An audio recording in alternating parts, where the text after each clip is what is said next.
Hey guys, this is the second part of my two-part video on Spider-Man the Animated Series, so if you haven't checked out the first part, go do that because it's required to watch this one. I'm just going to get right into this video, so grab some popcorn and do whatever it is you're doing, and enjoy. Well, you know, it's funny, I think each show that has come after mine has done some things interestingly and right, and some things wrong.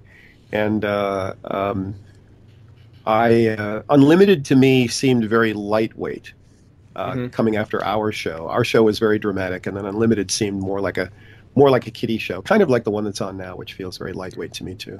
The one that's on now, Unlimited or whatever it's called, Ultimate Spider-Man. I've only seen all of season 1. I haven't watched anything further. It's not that I don't want to. It's just I don't have the time to. Yeah. What I did like about it is how they worked out the internal monologue where he pops out of the scene. Yeah. And I thought that stuff is hilarious in that show. Yeah, I think the thing about that show is I think it's a very enjoyable show. It's just a very different show, and I'm glad that I'm not writing that show because that's not really the Spider-Man I grew up with. I think what they're doing is they're creating a new Spider-Man for a new generation and a new way of telling a story, and that's perfectly legitimate.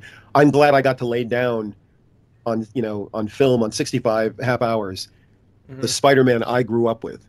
That's the guy, in the 60s when I was reading the comic, that's who I grew up with. And so I got to lay that guy down for 65 wonderful episodes. And now, they can go do whatever they want and it'll serve whatever purpose they need for it to serve. So this next episode has been very hard to make entertaining for some reason, so I'll try to give the rundown the best I possibly can. Miss Silverman has hired Tombstone to stop the Bugle from running an expose on her and her organization, and she also needs the incriminating photos they have of her. So Tombstone goes to the Parker residence and gets the pictures, and then calls Robbie to meet him so he can stop him from running the story. But Spider-Man is there because he wanted to warn Robbie about Tombstone because he has copies of the pictures he took. Tombstone tries to kill Robbie and Spider-Man, but they end up getting away. Robbie tells Spider-Man about his history with Tombstone. Robbie and Lonnie were kids and basically family to each other, but everything changed when Lonnie accidentally broke the glass into the store and tried to steal some ice cream inside. He needed help getting inside and Robbie tried catching him, but the cops arrived. Robbie got away, but Lonnie didn't. Everything started going right for Robbie.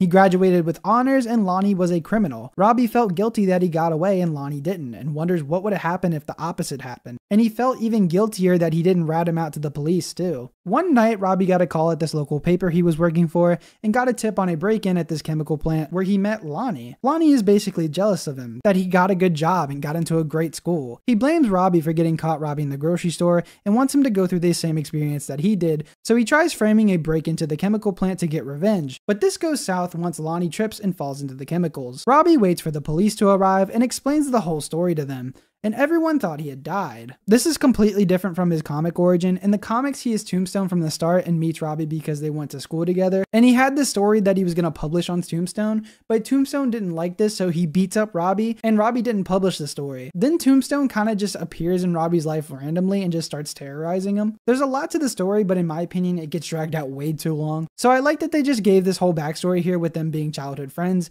and them having a falling out. I do think it should have been expanded on a bit more because this all happened over one moment in his life, and I don't think that one moment would have ruined his life, but I can still buy that he's delusional and thinks Robbie is the source of his troubles and wants revenge on him for the path that he went down. Getting back to the episode, Robbie's son is missing because earlier in the episode we find out that he's part of this bandana gang that's been terrorizing people, and we learn that Tombstone is actually the leader of the gang. Tombstone contacts Robbie telling him that he's going to set up his son like he did to him in the past, and tells him to meet him at the chemical plant. Spider-Man finds out right after by Robbie's wife, and Robbie's son is being told to break into the chemical plant. Madam Web also tells Spider-Man that the only way to beat Tombstone is the human heart. Robbie meets Tombstone to confront him about Randy, and Tombstone tells him all this can go away if he doesn't publish the Silverman story. But Robbie already posted this story, and is going to be in print very soon. Spider-Man arrives and finds Robbie and Randy. He approaches Randy telling him that his father is here to save him against Tombstone, but he doesn't believe him, so Spider-Man shows him that his father is fighting for him. Spider-Man then pulls out peak comedy against Tombstone. Come down here and fight like a man! I don't suppose I could convince you to come up here and fight like a spider. Spider-Man beats Tombstone, and Robbie and Randy stay till the police arrive. But Randy is worried about his father's reputation. But Robbie tells him that the only thing that matters to him is him, and tells him that'll always be there for him. They wait for the police to arrive and they tell them everything that happened, and that's the end of the episode. I'll give this episode an 8 out of 10. I find this one to be pretty heartwarming at the end,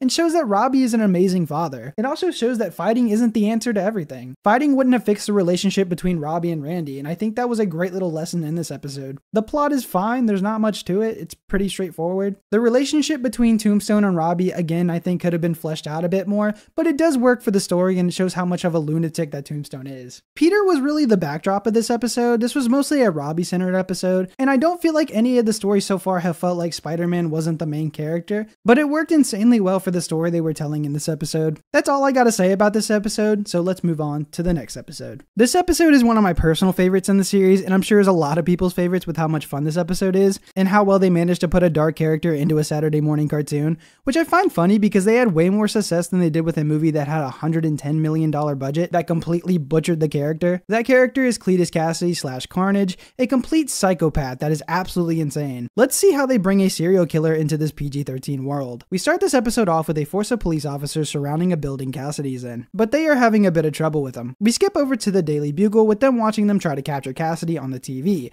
and we learn that Cassidy is a monster and has done things that even the press wouldn't print. Jonah wants his capture to be the front page, so Peter is on the way to the scene. Cletus Cassidy in this story is fantastic, and I can't express that enough. It's sad that the best interpretation of him in media goes all the way back to the 90s. I respect it if you like the Let There Be Carnage version, but you can't lie, this version is 10 times better in almost every way. The way they make you know this guy is a killer without technically saying it is impressive. They'll have little lines like, Terry, you like your job? What? Cassidy loves his. Like, that's so perfect. You can just see that this guy doesn't have any value for human life. And I think it's perfect for Spider-Man to be going up against someone that's a serial killer that got these powers, because there is a complete opposite moral code. So it's challenging for Spider-Man because he's dealing with someone that doesn't value human life at all. It's so sad this is the only time we see this character in this show, and his screen time isn't even probably 10 to 15 minutes, and they build him up and make him such a threat within such a short time. Cassidy literally steals the show for me. He is absolutely terrifying, and they translate him perfectly into a cartoon setting, just giving us hints of what kind of animal he is. I think another reason why Carnage works so well too is that Cassidy was a maniac before he got the symbiote. The symbiote only enhanced his craziness, making him an even bigger threat to society than he already was. I think this is how you put Carnage into a cartoon without going beyond the boundaries of what you can do. I think the MTV Spider-Man show, if they had even gotten to do Carnage, it would have been insane. He would have no limits on that network, and he would have been a perfect villain for that show. Sorry that I'm just glazing Carnage, but the fact is, I think he's a perfect Spider-Man villain, and it shows what kind of chaos someone can create if they ever had the power that got into the wrong hands. Someone that systematically breaks every one of Spider-Man's moral codes, allowing for him to be at a complete disadvantage in every situation,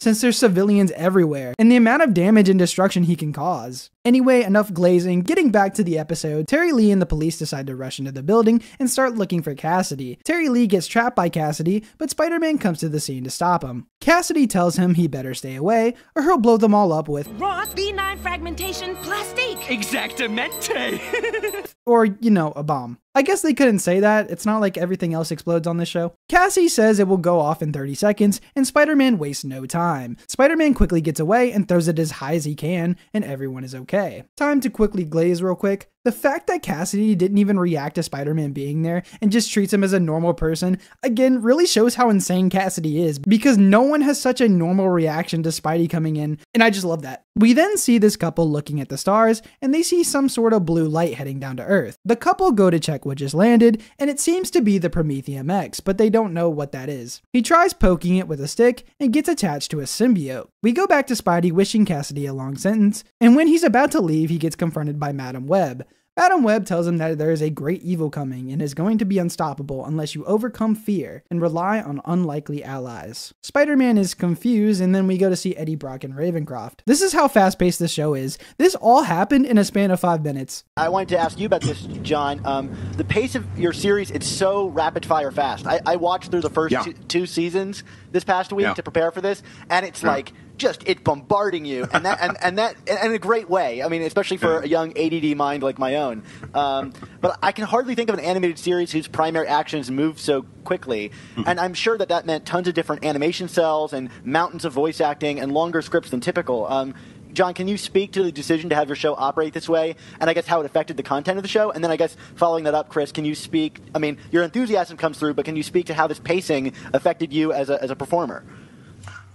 Sure, I'll jump in. The pacing was an experiment, and it was my experiment. I don't think anybody quite anticipated that I was going to do this. I had been, this is weird, I'll try to tell a short version. I fell in love with a milk commercial where there was a guy who was obviously what we called at that time a yuppie, and he was firing somebody over his portable phone. I don't think there were cell phones. It was a portable phone. And he was so happy that he had done that he started laughing. And he started crossing the street without paying any attention, and a bus hit him. And he ended up in heaven, or we thought. And there was just a giant plate of cookies, chocolate cookies. And he started eating the chocolate cookies, and even he was kind of surprised that he had ended up in what appeared to be heaven. So he's eating the chocolate cookies, and then he went to a refrigerator, and he saw that there was milk inside, and he went to grab the cartons, and they were all empty. So he had no milk, and therefore this was not heaven, this was hell. Tom, can I make a suggestion? You're fired!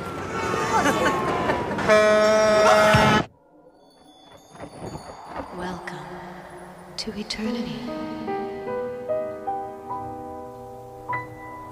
Flowers grow low, then they die. Rivers flow low, then run dry. Heaven. But a kiss is a kiss for all time.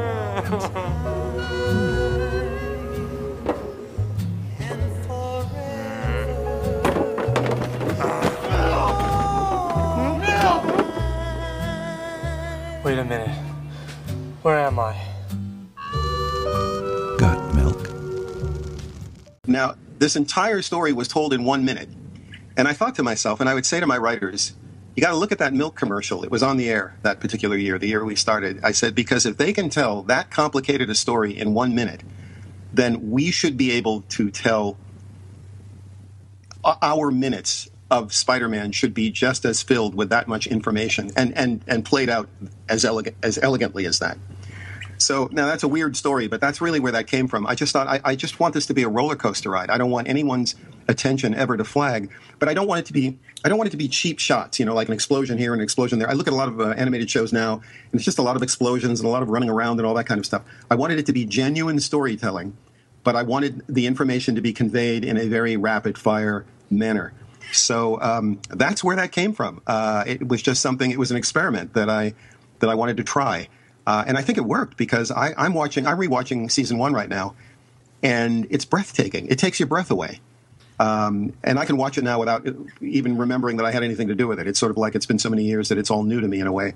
I think it worked, and that's where that came from. It was really just something that I wanted to experiment with. Anyway, Eddie tells Dr. Kafka what happened against Spider-Man to catch up people that might have forgot or not seen the episodes. We also learn that Eddie wants to fight for injustice and fight for the innocent, just like his comic counterpart. Dr. Kafka basically just thinks he's crazy and says that the symbiote was a stress-related illusion. Dr. Kafka leaves and Cassidy is in the cell right next to Eddie. They start to argue as soon as he's in his cell. We then go to Dormammu telling Baron Mordo that Dormammu has sent the symbiote back to Earth and wants him to give it back to Eddie so he can help free him. So we learn that Dormammu had sent the symbiote back because he sent Mordo to bring the space probe back to Earth, where the symbiote was on since Spider-Man had put it there. He brings Eddie the symbiote, and Dormammu tells Eddie that he needs to go to Stark Enterprises to get this thing that it can be used as an interdimensional gateway. And Stark Enterprises is actually having a conference about it. And Peter attends and so does Mordo. Venom attacks Stark Enterprises, and for some reason they have a tank guarding the place. Okay. And Venom just casually flips it over, which is insane. Venom gets in and Spider-Man attempts to stop him. Spider-Man obviously gets pummeled pretty quickly,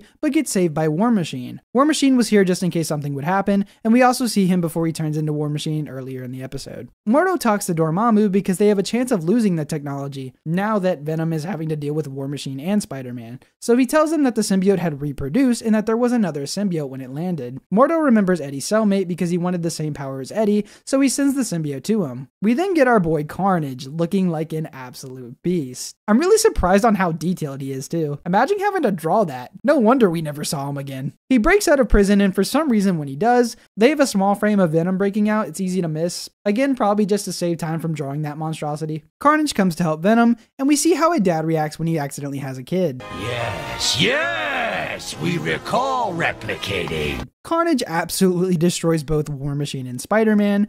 Cletus makes an insanely cool axe and is about to kill Spider-Man, but Venom stops him because he wants to kill him himself. Then we see Venom become an abusive parent. You may be our spawn, but that won't keep us from destroying you. Also, this is important. Ashley Kafka was here too because she saw what was happening on TV and appeals to Eddie's emotions throughout the whole time he was there at the Stark Expo. Anyway, Venom and Carnage successfully get the device and they leave. Jameson comes to the scene because he also saw that Spider-Man was there on TV and is about to unmask him, but War Machine stops him before he can pull it off. War Machine is badly hurt from the fight and he talks to Tony. Tony tells him that he softened him up and he's gonna bring someone that can finish the job because nobody knows that he's Iron Man unlike the comics and the movies, but to be fair, this was accurate in the time of the 90s. Tony wouldn't reveal his secret identity till 2002 in the comics. Also, what's great about this episode is they brought back the original voice actors for Iron Man and War Machine from Iron Man the Animated Series in the 90s. Just cool to see this universe being fleshed out through all these different shows, and it's awesome that they're bringing it all back. Getting back to the episode, once Venom and Carnage bring the device back,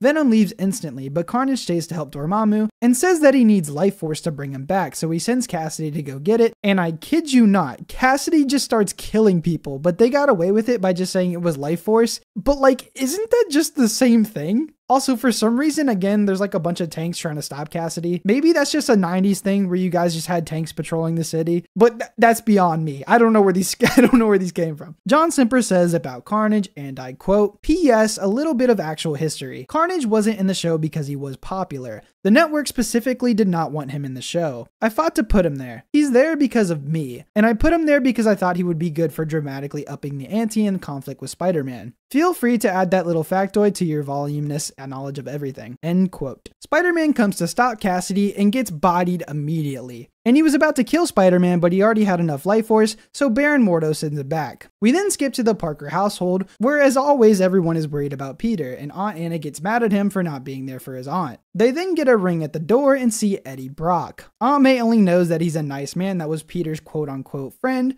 but Mary Jane knows that there's something up with Brock. Brock just wants to know where Peter might be, and Aunt May tells him he's at the Bugle. Mary Jane confronts Brock, but he just kind of blows off her question and reveals that Peter's in love with her. John talks about Venom not being used a lot in this series, and I thought it was interesting, so a fan had put, "I've always wondered why Venom was only used in 3 episodes in Spider-Man the Animated Series. Sure, Spider-Man had so many great villains, but that was the mid-90s, and Venom was immensely popular. Then again, if Avi Arad was still a factor in the show's production after season 1, Venom probably would have been in every other episode. We all know his instincts for Venom are always so accurate." John then posts, and I quote, "Very true about Avi.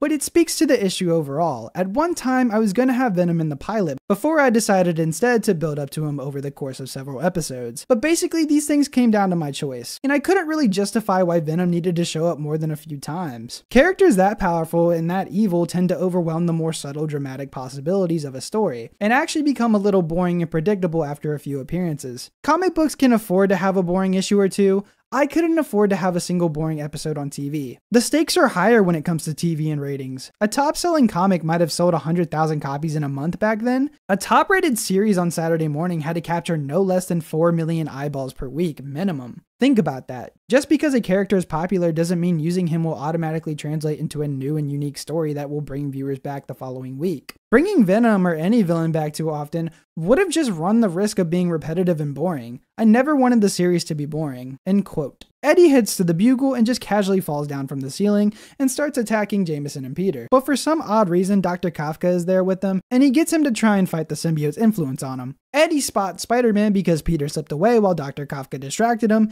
and this instantly turns to him attacking him, and he has Spider-Man on the ground. Man, Spider-Man is very weak in this show. He barely put up a fight. I'll talk about this more later, but this is for sure one of the weaker versions of the character. Not characterization-wise, but just skill-wise. Anyway, Kafka stops him from killing Spider-Man, and then Iron Man comes in and helps him, and he also gets immediately taken out as well. I definitely wouldn't want to be saved by these guys. Dr. Kafka saves the day again, but is ultimately kidnapped by him. Then Iron Man and Spider-Man start to follow. As Spider-Man and him start looking, Spider-Man gets pulled into Madam Web's mist and shows him what's been going on with Eddie. Eddie wants the symbiote off because it sees Kafka as a threat, and he has a hard time trying not to harm her. So Kafka brings him to Dr. Connors to try and get it off, and they do so pretty easily actually, like surprisingly easy. And she also reveals that Cassidy is waiting for someone, a strong woman, and is a mutual acquaintance of his. Also, I forgot to mention this, but Dormammu had told Cassidy that he needed some more life force to bring him back. Spider-Man figures out the person she's talking about is Terry Lee, and Spider-Man stops him before he harms her. Carnage stops Spider-Man and again almost dies for the third or fourth time, but Dr. Kafka's life force was drained instead. She was there because the plot needed her to be. And I'm not kidding. She got a call that Cassidy was in the area. She said that Cassidy is one of her patients and she swore an oath to help them, even though she's never had a meeting with Cassidy. And I don't know what she was going to accomplish being here, since she can easily get killed by Cassidy. I just think it's dumb. But anyway, Mordo transports both Cassidy and Kafka to their lair to send Dormammu back. Spider-Man tries to figure out where they went and remembers what Madam Web had told him about keeping his friends close and his enemies closer. He figures out that he needs to talk to Brock because he knows where Mordo's lair is. We go to Connor's lab and Connors tells Brock that she went after Cassidy and was taken by her. Then Iron Man and Spider-Man show up to try and get the information of where the lair is. Brock doesn't think they stand a chance against him, so he tries to become Venom again, but everyone tries to tell him not to do it. And Connors even tells him he couldn't survive another separation attempt. But he tells them that Kafka's life's on the line and he should do it. But they stop him, so he breaks the containment unit the symbiote was in and reforms. Venom, Spider-Man, and Iron Man team up to fight Cassidy, Mordo, and Dormammu. Also, Spider-Man and Venom working together is a comics thing, and they actually band together in the comics to stop Cassidy, but not because he kidnapped his lady, but because he feels responsible about Cassidy killing people with the symbiote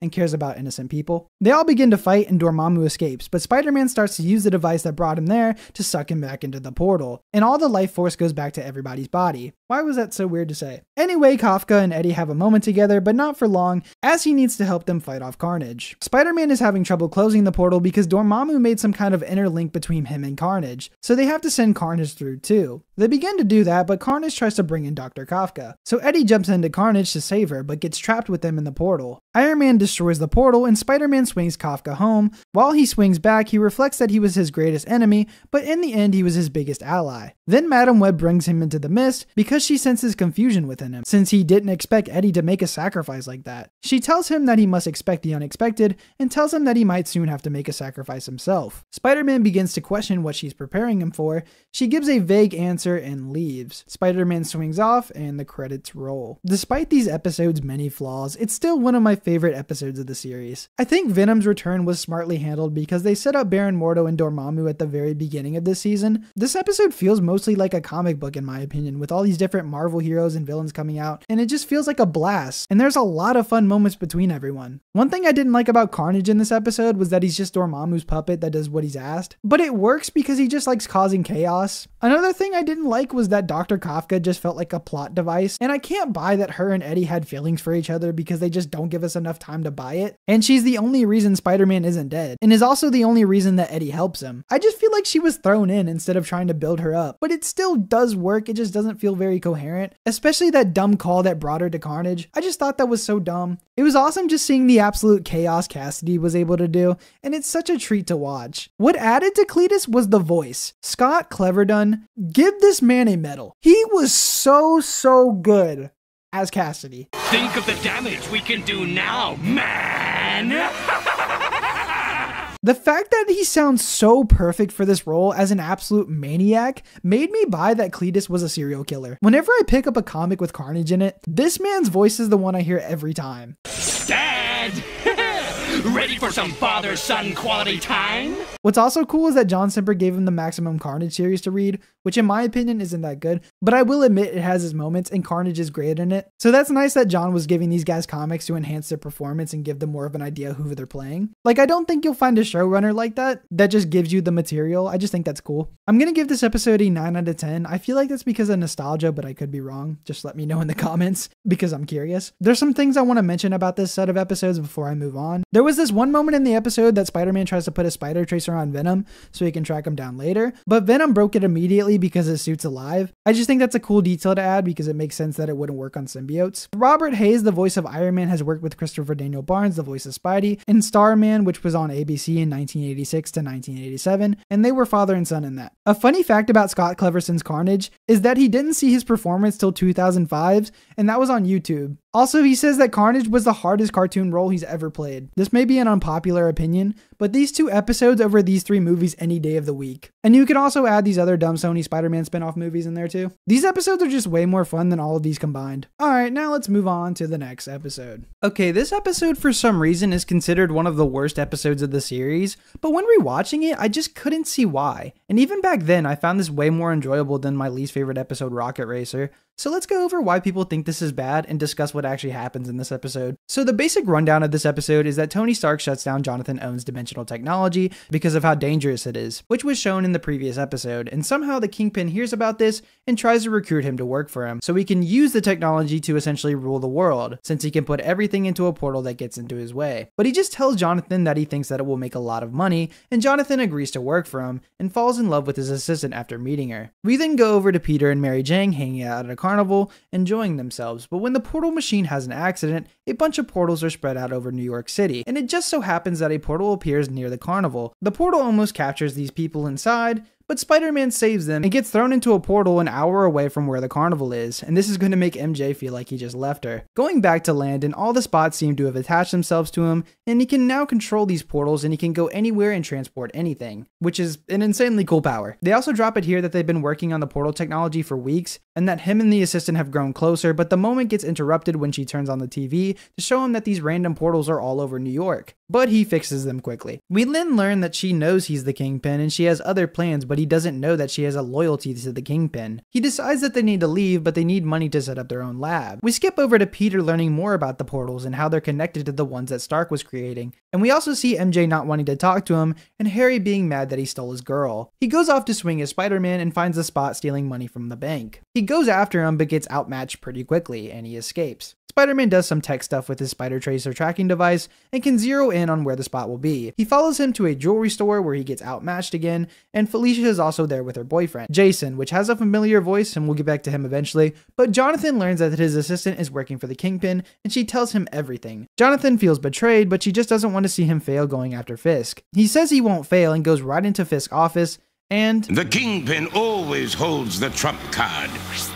Sylvia! This guy's an idiot. Anyway, Fisk tells him he needs to fight Spider-Man, and he does, and he gets punched. You see, when the Spider-Man himself throws a punch, you know he's won. I swear, he just holds back for moments like this secretly. Spider-Man talks to him and he tells him the whole story, and he agrees to help him, even though the Spot could just, I don't know, teleport her away from Fisk, or portal Fisk and his men, or do 100 other things that can save her. But no, the plan is Spider-Man is going to fake being dead so the Spot can bring him to Fisk, so they can ambush him together. Luckily, the assistant is in this container, so Fisk men can shoot her. Wait, she's in a container? Hold up. So you're telling me a guy that can transport anything, literally anything, is being stopped by a container? Sure. Yeah. Anyway, they all stop fighting because the Spot left one of the portals open and is about to destroy the world. The portal is too big to close without a boost of energy, so Spider-Man figures out a way to boost his energy, and all he needs to do is get close to the portal, so the Kingpin offers them a ride on a plane to go and stop it because he obviously doesn't want the world to be destroyed. They go up and the ship's power isn't enough to stop the portal from closing, so the Spot has to close it from the inside. Makes sense. Don't know why you need a plane if you can close it from the inside, because it's shown that the portals take you into a portal dimension, but they make it into this big sacrifice, and I guess they die on the other side because they make it seem that way. So the assistant goes in with him because of the power of love, and I guess they die even though the portals don't kill you. Mary Jane comes in at the end of the episode, and they make up with her saying that she understands that he has to go and do his job. But Mary Jane, he left you completely. He didn't say anything. He didn't even come back, but basically the moral of the story is leave your girlfriend when you're on a date, and she will forgive you as long as there's danger and you're a photographer. Then the credits roll. You know what? I still like this episode. Yeah, I know that a lot of it doesn't make sense, but I guess I just didn't really think about it while watching the episode, and I just had my brain turned off, so I wasn't really questioning all these plot holes. I was just rolling with it. And yeah, there's some insanely dumb stuff in here, especially since there's no way the Spot could just put the assistant through a portal and save her. There wasn't any blackmail he could do, so the story just called for it, and I think I've been noticing that more with this show as they make things happen so the plot can happen. And that's not good storytelling, don't get me wrong, but I still thought it was fun and entertaining. Like, I genuinely don't know why you would want to watch the Rocket Racer episode over this one, because that one I find genuinely boring. With this one, you have so much stupid crap and tons of fun moments. I even think the fight scenes in this one are really well done, and I find the Spot to be such a great character. Peter and MJ getting back together did happen off screen, but it was obvious that they were going to get back together anyway, but I can see why people would be mad about that. I'll give this episode a 7 out of 10. I think it's more than just watchable. I think you'll have a good time with this one. It even has some of that Parker luck with him being put through a portal an hour away, leaving MJ alone and Harry being mad at him because MJ chose Peter over him. I just think it works. That's all I have to say about this episode. Again, I don't know how people see it as the worst, but I can see how people think it's bad. I'm also quickly going to go over the Easter eggs and details. So we see Felicia and Jason hanging out at the carnival, and this little scene plays out. Take that, you ugly monster! That's not a monster, that's a goblin. And I think he's kind of cute. Really? Felicia, you never cease to intrigue me.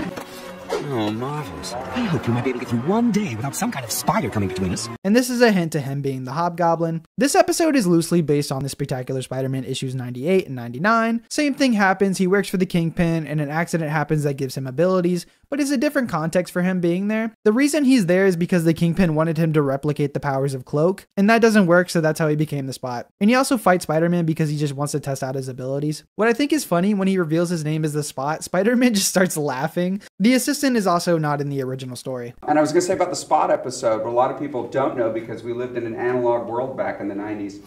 John had insisted that we get file copies of every Spider-Man comic in the office. So we had these huge filing cabinets full of Spidey comics. Yeah. And we would go through, I would go through them anyway, looking for story ideas because I had just run out of original stuff to do. So the Spot was one of them I found that I remember looking at the cover, and I wish I'd remembered to bring it. I visited Denmark a few years ago working for Lego, and I have a copy of the Danish version of Spider-Man, Erderkoppen. And it's the Spot. I found the Spot. It cost me 15 kopecks or whatever the hell it is they use there. They owe you. Yeah, I know, exactly. And so, but the Spot was one where going through the files, I just found this cover and I'm like, this is great. And I think we could then make suggestions to John about villains because I think towards the middle end of the run we were like, now what do we do, right? We've used all the major guys, what do we do? Yeah. And the Spot was one of those that we were like, well, this is really cool, actually, because the way it opens portals and stuff. The other favorite story I have about the Spot was, I'm a big fan of John Cleese, the Monty Python member, and there was a commercial on the air at that time where there was a guy who had a kind of a John Cleese voice and demeanor, and he said, this apple. You know, he said this is. He had a squeegee thing, and he said, "I have an insect repellent in this bottle, and I have an apple." And he squirted it, and then he bit out of the apple, and the whole thing was that this insect repellent or killer was natural and made of natural elements, and so he could eat the apple. And it was just a funny commercial. Well, he takes the bite and goes, he dies. He pretends to die. I'm sorry, I left out the joke. He pretends to die, and then he says, no, I'm fine. And I thought, this guy's really hilarious. He'd be perfect as the voice of the Spot. Oliver Muirhead was his name. Yeah, I'd done improv comedy with Oliver, and so I knew him. I'm in the office, and I'm talking to Mark, and I said, you know, if we could get that Apple guy, and Mark said, oh yeah, that's Oliver Muirhead. I know him. I do improv comedy with him. And we brought him in. That was the guy who ended up being the voice of the Spot. Yeah. So I remember that wonderful synergy. And this episode begins with the portal device going through the portal world and landing in one of the portals and eventually ending up back to New York, where someone picks it up, and in the same area, Peter and MJ are talking about how their relationship is and how all these bad things keep happening, like Dormammu, Hydro-Man, and Venom. She thinks it's not safe to be around her, but Peter reassures her that they got each other, and Peter starts blaming himself that their happiness will always be compromised by Spider-Man. While that's happening, we skip over to the random person bringing the device into a pawn shop and trying to sell it, and he just makes up what it is. Why, it's a digital restitution and analyzer, a servo control incendiary optometer. Makes coffee. But as he's trying to show him how it works, he opens a portal and destroys this poor man's shop. Peter sees this and changes into Spider-Man to save the people that are getting sucked in. Spider-Man finds the device, which is called the Time Dilation Accelerator, but the Hobgoblin swoops in and steals the device and escapes. The Hobgoblin instantly starts using the machine to start making money, but realizing it's running out of power, and decides to head to the Kingpin's lair and tries to get him to make more power for the device. Kingpin is furious that the device is with the Hobgoblin and decides to try and figure out who the Hobgoblin is, so he plans on visiting Norman Osborn since he's the one who made all of his equipment. We then skip over to Jason's home, where they're all having an engagement announcement. Everyone's there and Peter seems to be the most popular guy in the room. Harry comes up to him with him still being mad that he quote-unquote took MJ away from him. Jonah grabs him, wondering why he's not developing pictures of the portal in the sky. Felicia pulls him away to introduce him to her fiance, and Kingpin apologized for the mishap that happened that got him put in jail. All of this happened, and I'm not joking 1 minute. This show is insanely fast-paced. Kingpin sees Norman and starts talking to him about the Hobgoblin and demands him to give his identity of who he is, or he'll go after his son. And Peter hears this because he saw them talking and decided to eavesdrop. Norman tells Fist to meet him at Oscorp and he'll tell him what he wants to know. After they both leave, Felicia comes out and it's clear she loves Spider-Man more than the guy she's about to marry. And she tries getting with Spider-Man because she's worse than Raimi MJ. I'm not joking when I say this. I'll go over this more later once we get into season 5, but she's insane. Anyway, Norman starts to remember everything about his time as the Green Goblin and starts seeing his Green Goblin persona in the mirror. And it starts talking to him and makes him want to give in to his temptation, just like in Spider-Man 1, where they took this exact idea from. Basically, the Goblin tells him that all of his enemies are trying to go after him and he needs to strike first. We go to the Hobgoblin and Fist because in exchange for the power for the device, he decided that he's going to use the device to rob the Federal Reserve Gold Repository. But Spider-Man heard this because he was eavesdropping on Kingpin and Norman. And Spider-Man stops this. Spider-Man goes to the portal to stop them, and as they begin to fight, the Green Goblin blasts through the door, and the Hobgoblin and the Green Goblin begin to fight. They go outside and all start chasing each other. The Hobgoblin is confused, wondering why he has better gear than him. The Hobgoblin escapes through a portal, but that doesn't stop him because he knows who he is. We go to Felicia Hardy checking out Jason's home, and she notices that this bookshelf sounds hollow. When she checks it out, behind it she finds the Hobgoblin costume and equipment. Hobgoblin shows up, and Felicia is upset since he's a criminal, and he's been lying to her all this time. Felicia says she won't marry him, but he says that if he doesn't, then he can't let her live. But as soon as this happens, the Green Goblin blasts through the door, and Jason is confused on how he found out who he was. The Green Goblin easily takes out Hobgoblin and takes the device and has studied how to use it. He gets Felicia and Jason to go through the portal and chains them up at Oscorp. Spider-Man's only lead is Oscorp since Norman was the Goblin, so he finds him with ease. The Goblin lowers Jason and Felicia into the chemicals, but Spider-Man saves them and damages the portal device. He opens one more portal, and with the device being damaged and it being low on power, it's more dangerous than ever to go through, but the Hobgoblin goes through anyway. We then get a quick moment with Felicia and Jason, where Felicia asks if he ever loved her, but he doesn't know, he just knows that he loves things about her, like her beauty and wealth. And she says that's not what true love is, and turns to Spider-Man and says, I've experienced true love, and it's nothing like that. After this, she reflects with Spider-Man, saying that every time she loses her heart to someone, disaster strikes, and she compares herself to a black cat, bringing bad luck into everyone's path, which is a clear reference to her being Black Cat in the comics, and in the next season. At the end of the episode, we see the Green Goblin has made it to Oscorp and is planning to go after all his enemies, after he fixes the time dilation machine, and the credits roll. I'll give this episode a 9 out of 10. I love this. The time dilation machine is such a fantastic idea and is used in such a way that feels fresh. It's also been built up these last few episodes showing what these portals can do, and we see in this episode what it can do in the wrong hands. I just like that it feels like it's being used in a smart way. The Green Goblin basically stealing the show from the Hobgoblin was badass, but also undermined the Hobgoblin for sure. I feel like they could have handled that better, but it just seemed when the Green Goblin was on screen, they made the Hobgoblin feel like a wuss. I wasn't sure if that was hatred for the Hobgoblin from the beginning since Simper didn't like him, but they already had him as an establishing threatening character, and I don't feel like this was a good send-off for him. But Green Goblin definitely makes up for that in every regard. He comes in and you can instantly feel the pressure in the room, even outweighing the Kingpin. They make it feel the most in this episode that knowledge is power. Green Goblin won all of his battles because of the knowledge he had against everyone, and we're going to find out next episode that statement becomes even truer. It's interesting to see all these relationships Felicia gets into just crumble, and I like that she struggles to find someone that can treat her right, and the person that she thinks she can do that is Spider-Man. There's actually not much to say here. I do love this episode though, and I love how they treated the Green Goblin in the show, even though I'm not a fan of his voice. Going into the details and Easter eggs and stuff, this episode is loosely based on the Amazing Spider-Man number 312, which has the title Goblin War just like this episode. The premise is the Hobgoblin goes after Harry and his family because he wants the original Green Goblin serum, and Harry protects his family by being the Green Goblin and fighting him. Again, not too many similarities at all for this one, and they probably just took the idea from the comic cover. The guy that picks up the device is Carl Valentina, and he's MJ's father's voice actor in real life. Next episode, Time for Peak. This episode starts off with Spider-Man trying to end his partnership with Madam Web because he finds her arrogant and is done with her games. He also believes that he has everything he could ever want. He has MJ and they both love each other and he feels like his life is complete. Madam Web says that he'll regret not having the wisdom of her and then leaves. The Goblin fixes the time dilation accelerator and starts robbing this van with money in it, but he only did this to get Spider-Man's attention. Once he does that, he starts to hide from him, but little does Spider-Man know that he's following him. Spider-Man gives up looking for him, but his spider sense keeps going off randomly, constantly, but that's because the Goblin keeps using the device to spy on him, and every time he starts to look around for the danger, he goes into a portal. Spider-Man is obviously confused and just thinks something is going on with his powers, and starts to change into Peter Parker. But the Green Goblin sees him change, and he realizes that Peter is Spider-Man. The Green Goblin uses Norman's knowledge that he's Harry's friend, and starts to set up a plan. Peter and MJ start being a cute couple, and they talk about Norman throwing a birthday party for Harry, and they both got invited to it. They go to the party and thank Harry for inviting them since he's been on bad terms with them lately, but Harry reveals that he's only invited them because his father insisted, and Norman comes out to greet Peter. He shakes his hand, but his grip is hard, and he would have broken his hand if he were just a regular person. Peter questions if he knows that he's Spider-Man somehow, and they all go to the dinner table. Norman starts taunting Peter, saying that Mary Jane and him have probably been conspiring to get together for quite a while now. And Norman asks how he gets those great pictures of Spider-Man in the Bugle. But MJ tells him he never gives away his trade secrets, not even to her. Then Norman tells Harry that he and Pete share a little secret, and says that maybe we should let their friends in on their secret. It's funny because without context here, it just looks like that Norman and Peter have been f***ing this whole time. Tiger, what is he talking about?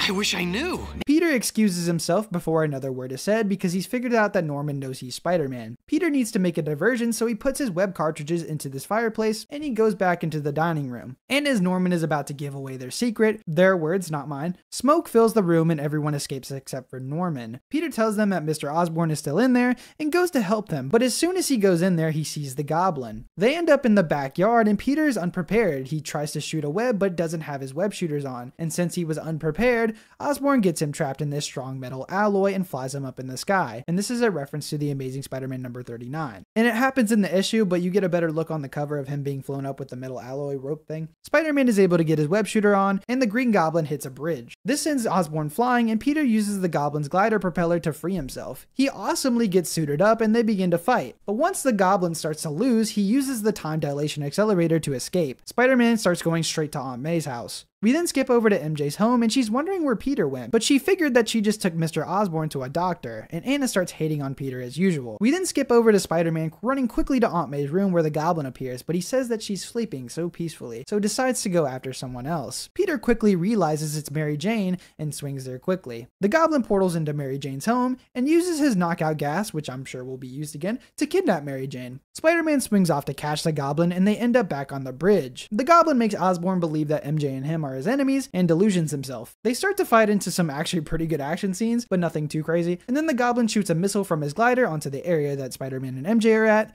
and MJ ends up falling off the bridge and going into a portal. Spider-Man didn't see her go into a portal, so he starts diving into the water after her. But after he can't find her, he angrily goes after the Goblin. And I love Christopher Daniel Barnes' angry Spider-Man. Like, you can really believe that this man is about to just kill him. You think this is a game, Osborn? It's not! That was the woman I loved, and you're about to learn what that means. I wish I could play more scenes, but I'll get copyrighted, but it's just so fantastic. It gives me chills every time. You'll pay, Osborn! If I have to chase you forever, you'll pay! Spider-Man throws a couple of punches, and that's how you know it's serious. Norman tries to escape, but the time dilation machine isn't working, so he tinkers with it and gets a portal open, but it starts to suck him in. Spider-Man angrily pushes him into the portal and is about to let him completely fall in, but then realizes that even though he hates him, he can't let it happen, saying that revenge is never justified, and nothing can bring Mary Jane back. So he tries to help him, but he decides to try to trick him by sending his glider behind him to push him into the portal. But the glider misses Spider-Man, and he gets hit by his own glider, sending him into the portal with the time dilation machine. This is similar to the Raimi movie where the Green Goblin dies by his own glider, and this is a parallel to the comics where the Green Goblin dies by his own glider. In the story this is adapting. The portal closes and Spider-Man screams, "Madam Web!" Spider-Man wants Madam Web to bring them back and tells her that he'll do anything she wants, but she says that he chose to do things on his own, and once that decision is made, there's no going back. She tells him that's another thing that he has to learn. Spider-Man gets pissed off, and man, do I wish I could play the whole thing. But basically, he tells him that he never wants to see her again, but Madam Web says that she'll listen, but he's still the chosen one, and that she'll be back to get him for the ultimate battle. And the episode ends with this absolutely 10 out of 10 monologue about how he failed, and that's tried to live with the responsibility that comes with this great power, but he failed the person that needed him the most. And we close the episode with Mary Jane falling through limbo, going into this abyss never to be seen again. John Semper says, and I quote, "I think the whole Green Goblin saga was about as good as it got when Stan was writing the comic book series. It was intriguing, surprising, dramatic, exciting, everything I wanted my Spider-Man series to be. I remember reading the whole thing breathlessly when I was a kid. It was incredible. Why wouldn't I want to recreate that? I'm not a big believer in messing with something that's already 100% right.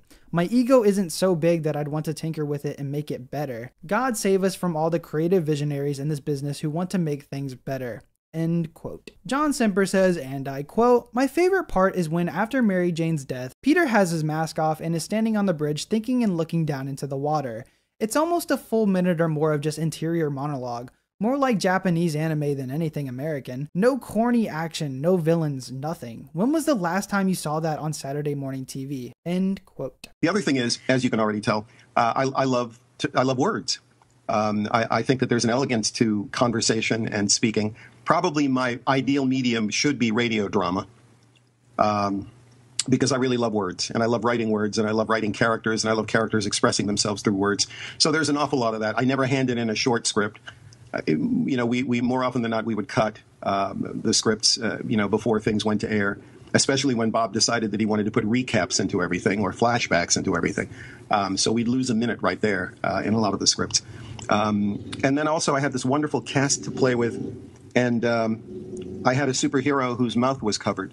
So when we would get the film in and I would see how things were playing, I would often have the option to change dialogue. And Chris will remember this, we would often do ADR, not ADR, but we would often record extra lines after the fact, and I could finesse things a little bit better. So anyway, I hope that answers your question.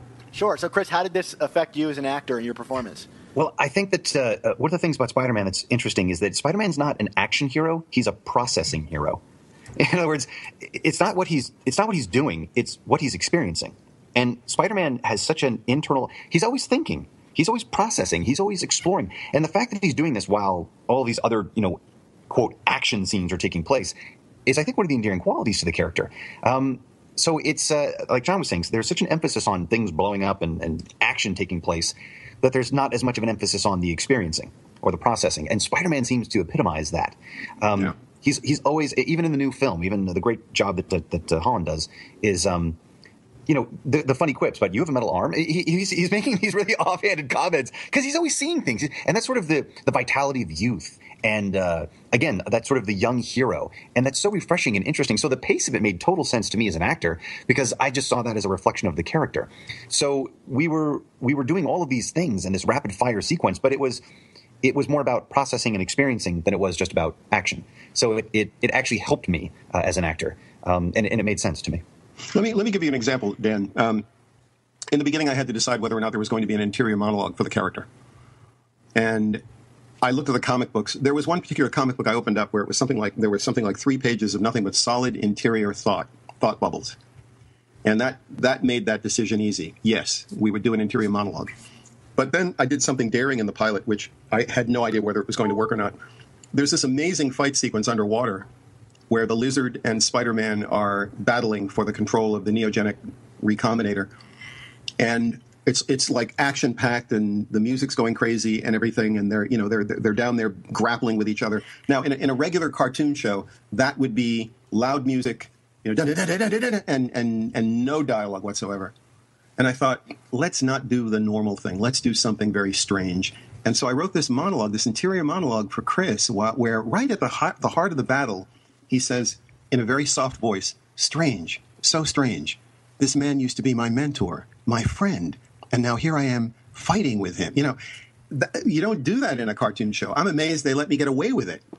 But that's the kind of thing that we would do on Spider-Man that I think really set it apart, and in a way ran as a counterbalance to that pacing that you were just talking, that rapid-fire pacing. There would be these moments where the character would just stop and think about what was going on and philosophize a little bit. My other favorite moment is when he's on the bridge right after Mary Jane Watson dies. He thinks she's died, and she had just fallen off. It was the end of Turning Point, and I have him standing on the bridge, and I wrote a soliloquy. So long now, I've tried to be there for everyone, tried to live up to the responsibility that comes with this great power. But when push came to shove, I failed the people who needed me most. The woman I love is gone forever. It was practically alas, poor Yorick. I knew him well. It's this long, I've tried to help people, but I end up hurting them, the ones I love the most. It's literally like 45 seconds of pure dialogue. That's, for me, that was the bliss of this show, is that I could experiment with that kind of thing. Things I need to mention for this episode is the episode's name is called Turning Point, and this is directly related to The Amazing Spider-Man number 121, where that's the byline in the corner because the story is based off that issue, and it's actually based on quite a few issues. So it's based on The Amazing Spider-Man number 39, and this is when he finds out he's Spider-Man, but it's played out differently. So instead of using the portals to find out who he is, he uses this gas that stopped his spider sense from working, but he didn't know that it did that. He just got hit with it by thugs that the Goblin had hired, and he finds out his identity because his spider sense wasn't working. But instead of this party scene, the Goblin immediately goes after him while he's walking to his house and grabs him with this steel alloy and brings him to his lair. The next issue is based on the Spectacular Spider-Man magazine number 2, and it also got reprinted in Spider-Man Annual number 9, which I didn't even know this story existed, so it was cool to see what it took from the story because I don't really read many annual issues. I only read the more notable ones, and I can see why no one mentions this comic because it feels like nothing mattered in it. So we know that Norman gets amnesia and can't remember that he's the Green Goblin, but he gets his memory back in this comic/magazine for the first time, and it ends the same exact way. Nothing really came from this magazine/comic. It's mostly just Peter being paranoid about Norman going to get him, but they did take one scene that was genius. You know that scene where Norman invites Peter to Harry's birthday party in this episode? Well, this same scene plays out, but just a bit differently in the comics. His dad invites Peter, Gwen, MJ, and Harry, and Peter is already nervous from the start because his dad was acting weird when Captain Stacy was having a lecture about supervillains, and he sees pictures of Green Goblin and Spider-Man. Peter, for some reason, decides to go to the party instead of just declining, and when he gets there, Norman welcomes Peter, and when he shakes his hand, his grip is very tight, just like the scene we got in this show. They then all go to the dinner table where he says there's so much we don't know about him and why he disappears all of a sudden sometimes, again just like this show. He then makes an excuse to call his aunt and he starts to smoke with his web by putting it into the fire, and they both leave the house to go change into Spider-Man and the Green Goblin, instead of it all happening inside the house. And that's all they took from this comic, and I don't blame them because that was the only standout moment in the comic book. The last two issues that this episode is based on is, like I said, The Amazing Spider-Man number 121, and it also takes the issue after, which is number 122, which is the death of Gwen Stacy, where she gets thrown off the George Washington Bridge. But in this show, it's Mary Jane, and Mary Jane doesn't die, she just goes through a portal because that's the only way they could have done the story without killing MJ. Spider-Man gets into rage mode just like he does in the show and beats the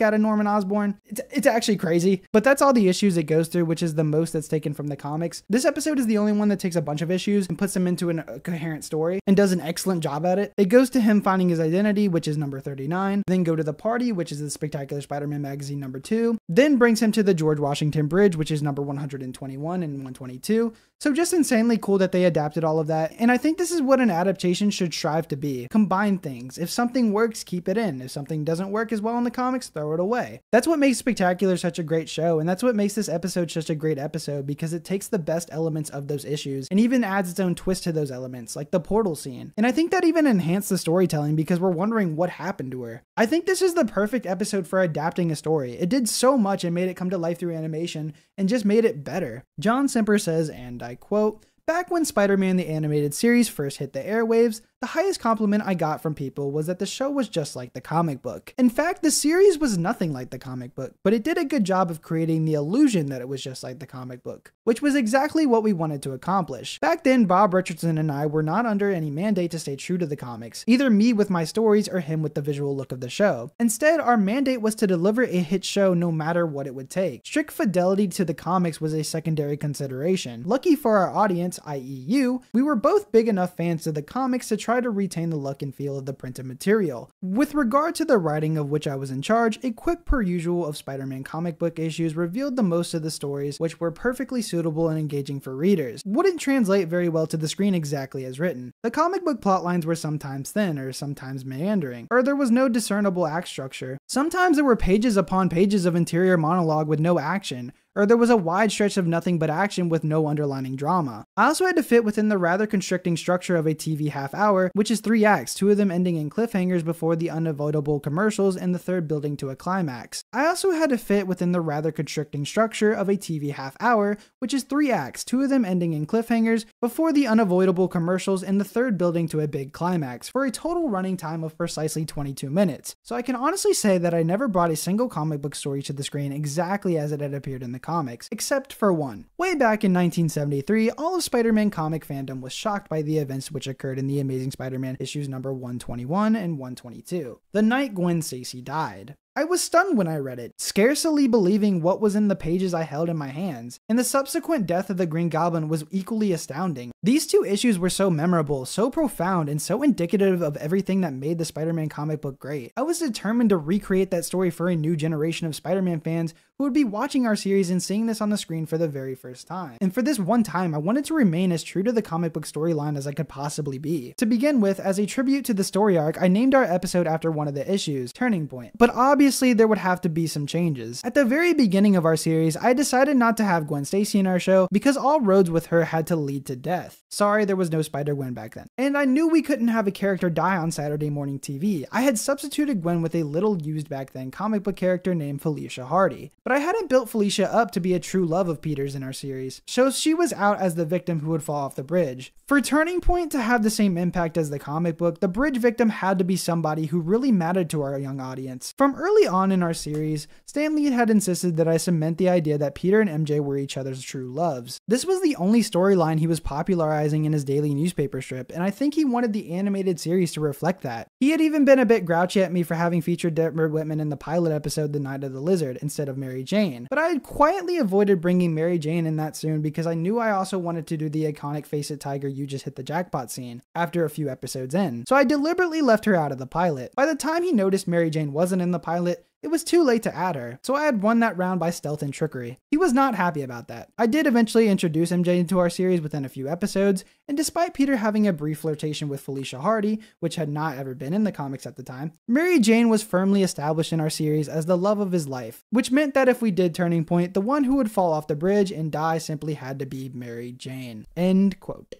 So the decision to kind of like have Mary Jane fall off a bridge and then come back later, it definitely took away the whole happily ever after idea when you find out that Mary Jane is actually kind of a clone, kind of like Hydro Man. And this is over a span of years. When you have to wait week for episode, that's kind of crazy that you only resolved Mary Jane falling off of a bridge into a portal so long after. And then that resolution wasn't even a real resolution. So I'm rewatching these episodes being like, that redhead's fake. Like, you know, you're having a wedding. Yeah, it's not her though. Yeah. she's doing all this stuff, this incredible character development. He's telling her secret identity. I'm like, no, the real Mary Jane fell in a portal. She has no idea Peter is Spider-Man. How did you go about deciding Mary Jane's arc and unfortunate fate? Well, you work your way backwards from certain beats that you want to hit. First of all, I absolutely wanted to bring Turning Point, the comic book, to life. Absolutely. I mean, I read it as a kid. I was blown away by it. That whole Turning Point arc where the Green Goblin figures out that Peter is Spider-Man, and when I read that in comic book form, I had the same reaction that you had. Seeing the X-Men or finding out that Mary Jane wasn't the real Mary Jane. It literally. I mean, I was holding in my hands a comic book, and there was a character dying whom I had fallen in love with. And it was a powerful impact. And so those issues, the Turning Point and I think the one that came after, I absolutely knew that at some point I wanted to bring those to life. I maybe even knew that from the very beginning, and I was just waiting, so I knew that I was going to bring in the Green Goblin. I knew that I was going to build him up, and I knew that I was going to do Turning Point. So I knew that. What I had to figure out was who was going to fall off the bridge and how they were going to die. Well, by that time, we had done the spot, and we had created this, time dilation dimensional portal machine. And I thought, well, that could be a pretty good metaphor for death. If, this machine falls off the bridge and twirling and twirling and twirling, it gets knocked and turns itself on. She falls through the portal. I mean, it was beautifully staged. Bob did a very good job staging it. I think we did a very good job describing it in the script. Because the great thing is that Peter doesn't know that she fell through the portal. No. That's the trick. Ooh. It isn't, oh my God, Mary Jane's fallen through a portal. It's, oh my God, Mary Jane fell and now I can't find her. She must be dead. And so we did death without doing death, which I thought was pretty damn clever. This episode is getting a 10 out of 10. There's no doubt about it. This is a peak Spider-Man retelling of the story. Everything is perfect, to the line delivery, to the emotional beats, to the thrilling ride the episode brings you on. This episode makes you terrified for Peter. Peter's loved ones are at risk all the time with Norman out there, and when he eventually does get MJ involved, she's gone. This is one of the darkest endings to a superhero season finale that I've ever seen. This episode doesn't end on a happy note with the characters reflecting on how the journey was. This is Peter reflecting on how he failed. This wasn't a win scenario. Peter lost. I think that's important to realize that Peter lost. We think of our heroes and how they always win in the end, and we think of them as invulnerable, strong, and can do anything. But this loss was huge. It shows that they can try to save everyone, they can do their absolute best, but some things you just can't avoid. The fact that this was aired as a season finale is insane to me. I don't know how they got this through as a Saturday morning cartoon, but I'm so glad it did because it's such a dark ending. Mary Jane is in an abyss, and as a kid, I think that would be pretty traumatizing. The Peter and Norman dynamic was so well executed, it actually had me on the edge of my seat when I first remember watching it, and I still love seeing it. I think this episode gets everything right and hits every emotion it was trying to convey perfectly. I think that's all I have to say. It's just perfect. There's no other word that I could describe this episode.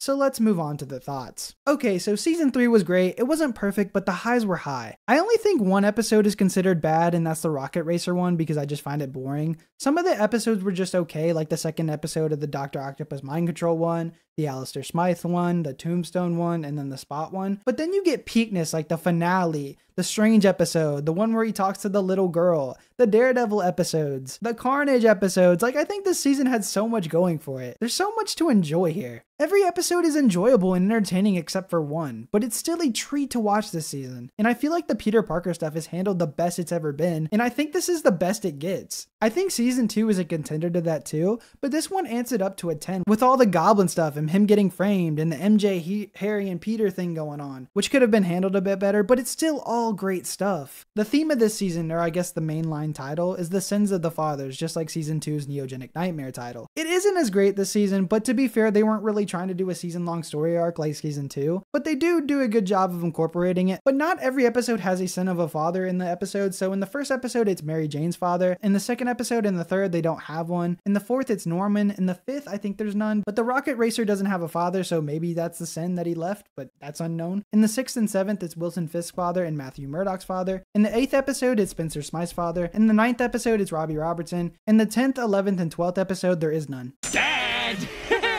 Ready for some father-son quality time? And then the final two, it's Norman again. So yeah, it's not as great as of a theme, but it didn't really matter because they weren't really doing a season-long story arc.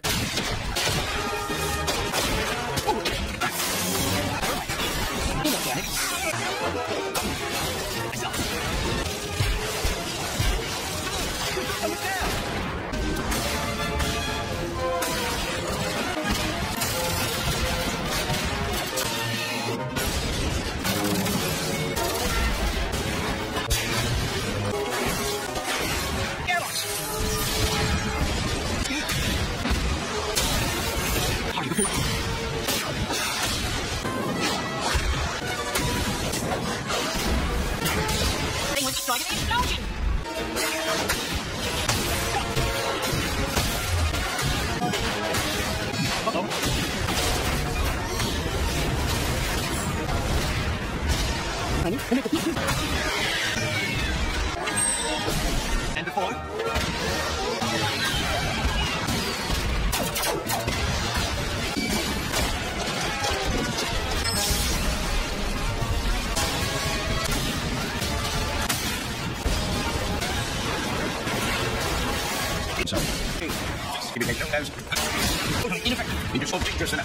My father. What's going on?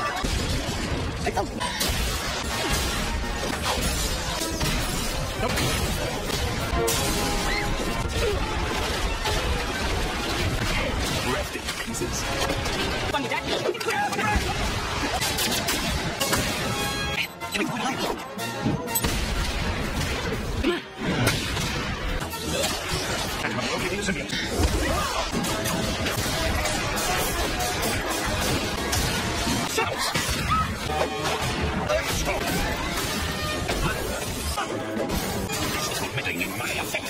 There's some kind of mystic force, and they didn't spit once. Dinner canceled.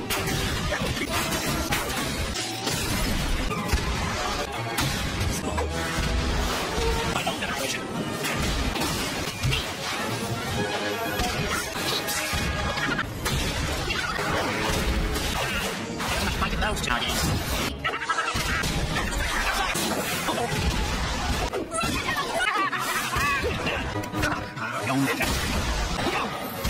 This season feels like a natural continuation of where season 2 left off. It all feels like it just keeps getting better and better with no end in sight. Season 1 was okay, season 2 was great, and season 3 was peak. So season 4, how could they possibly mess this up? There's no way they can mess up this greatness, right? Right? I guess we'll just have to find out. I hope you'll change your mind about taking pictures of Spider-Man, Peter. I've never been more convinced in my life that Spider-Man is a true hero. I know his job's not easy, but he's exactly what this city, this world needs right now. I hope he never gives up. Thanks, Robbie. I needed to hear that. More than you'll ever know. The beginning of this season begins with Spider-Man reminiscing about the loss of Mary Jane and showing the reaction of Aunt Anna and Harry Osborn. Aunt Anna blames Peter for the disappearance of MJ, and Harry wonders how he can keep going on when the two people he loved the most are gone. Peter wants to give up being Spider-Man. Robbie gets framed where he gets put into a situation unwillingly where he is robbing the ship and his gun gets shot, shooting Spider-Man. The police catch Robbie and he gets put on trial. All of the crooks say that he goes by the name Mastermind, and he set the whole thing up. Robbie tries to plead his case, but it doesn't go well. Knockout gas? Mr. Robertson, this is a court of law, not a Saturday morning cartoon show. Robbie is found guilty, and Jonah starts getting mad that none of his reporters have found anything to help clear Robbie's name. Which, by the way, one of the reporters here is Ned Leeds, and he has a byline throughout most of the newspapers in this show. I just haven't mentioned it because I thought it would be pretty repetitive to keep saying that over and over again. Also, he's a character from the Spider-Man comics, and he would marry Betty Brant, and he would be eventually killed, but of course he would be brought back. Spider-Man blames himself, thinking that Robbie had stood up for him so many times, and now he put him behind bars. Peter took photos at the scene and figures out that Robbie's gun isn't firing, but he's not pulling the trigger, and that Robbie has been set up. We then find out that this was the Kingpin's doing, and that the Kingpin needs him to be sent to Rooker's Island, so he changes where he needs to be sent by hacking the police station's computers, and while he's hacking them, we see these names, and these names are those who have worked on Spider-Man the Animated Series. Richard Allen being the supervising director, Matthew Eldman as a production executive, and Brookstone Street being the production assistant. Peter shows Jonah the evidence and is going to investigate, but Jonah snatches the photos because he doesn't want to leave it to an amateur. We learn that Jonah used to go by the name Jigsaw Jameson,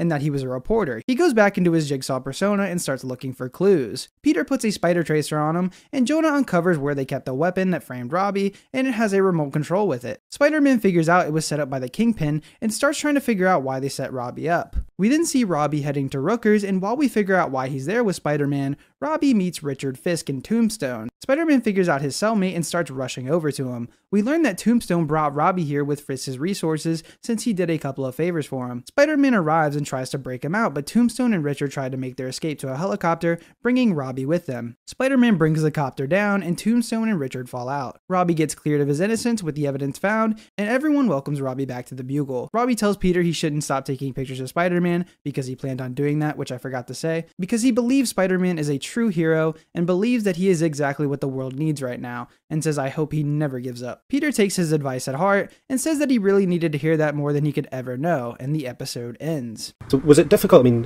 your name is on the writer's side for every single one of the episodes. Was it difficult having a hand in all of them, or did you prefer it that way, or were there some that you thought maybe you would have liked to see someone else sort of take over? No, that's my gift. There are a lot of things I can't do in life, and I'm very clear about admitting those. But the one thing I can do, and that I can do really well, is I can break stories. So for me, that's the fun. That's the fun thing, is sitting there and thinking up stories and structuring them the right way and getting them just right. I never had a whole lot of difficulty. Some stories were easier than others, but every story started with me having an idea and then talking it out, usually pretty much dictating it to the writer. And I recorded all my phone conversations and all of my meetings, so I actually have a record of this. Mm-hmm.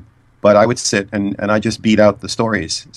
Sometimes I'd get an idea from a comic book, and I'd say, or a comic book cover. There was a comic book cover that was J. Jonah Jameson, man of the people, or something like that. It was a big close up of his head, and it was all about him going out and being a crack reporter the way he had been in the old days.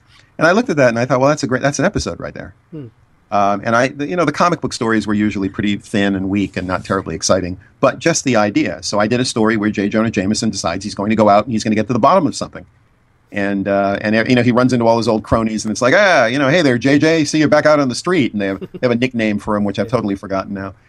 Jigsaw, it was. Jigsaw, right. Hey, Jigsaw, there you are. And that just came from a comic book cover. But once I started beating out the story, I'd sit with the writer and we'd flesh it out. And then I would determine, usually that writer would then write that story. Sometimes it would get handed off to other writers, or I'd be working directly with the freelancers to begin with. And then I rewrote everything, once I got the first draft in, or first couple of drafts. And I think I'd have a writer usually do 2 drafts, and then after that I'd rewrite everything from there. So I was pretty immersed. I think part of the reason that I didn't bother with Spider-Man anymore after the show was that for 2 or 3 years of my life, I lived nothing but Spider-Man. And it's hard after that. It's the reason I don't watch any of the cartoon shows, is because you look at it and you go, I wouldn't have done that. Or, I'm kind of pissed off that person got paid a script fee for that. So it's and actually there are still Spider-Man movies I haven't seen. People always ask me if I've seen the Spider-Man movies, and more often than not I say, yeah, great. Oh yeah, I love them. I haven't seen them. I've seen bits and snippets of them, but they're very hard for me to look at. Yeah. I did watch the first Mark Webb one, because he had done us the tremendous compliment of citing my show, as one of the influences. Mm-hmm. So I thought, well, let me check this out and see what's going on. So I did watch that. But my head was so involved in Spider-Man for so many years that I couldn't deal with it anymore. Yeah. And I've not really paid a lot of attention to a lot of screen stuff. So have you seen the Tom Holland version from Civil War yet? No, I will see that.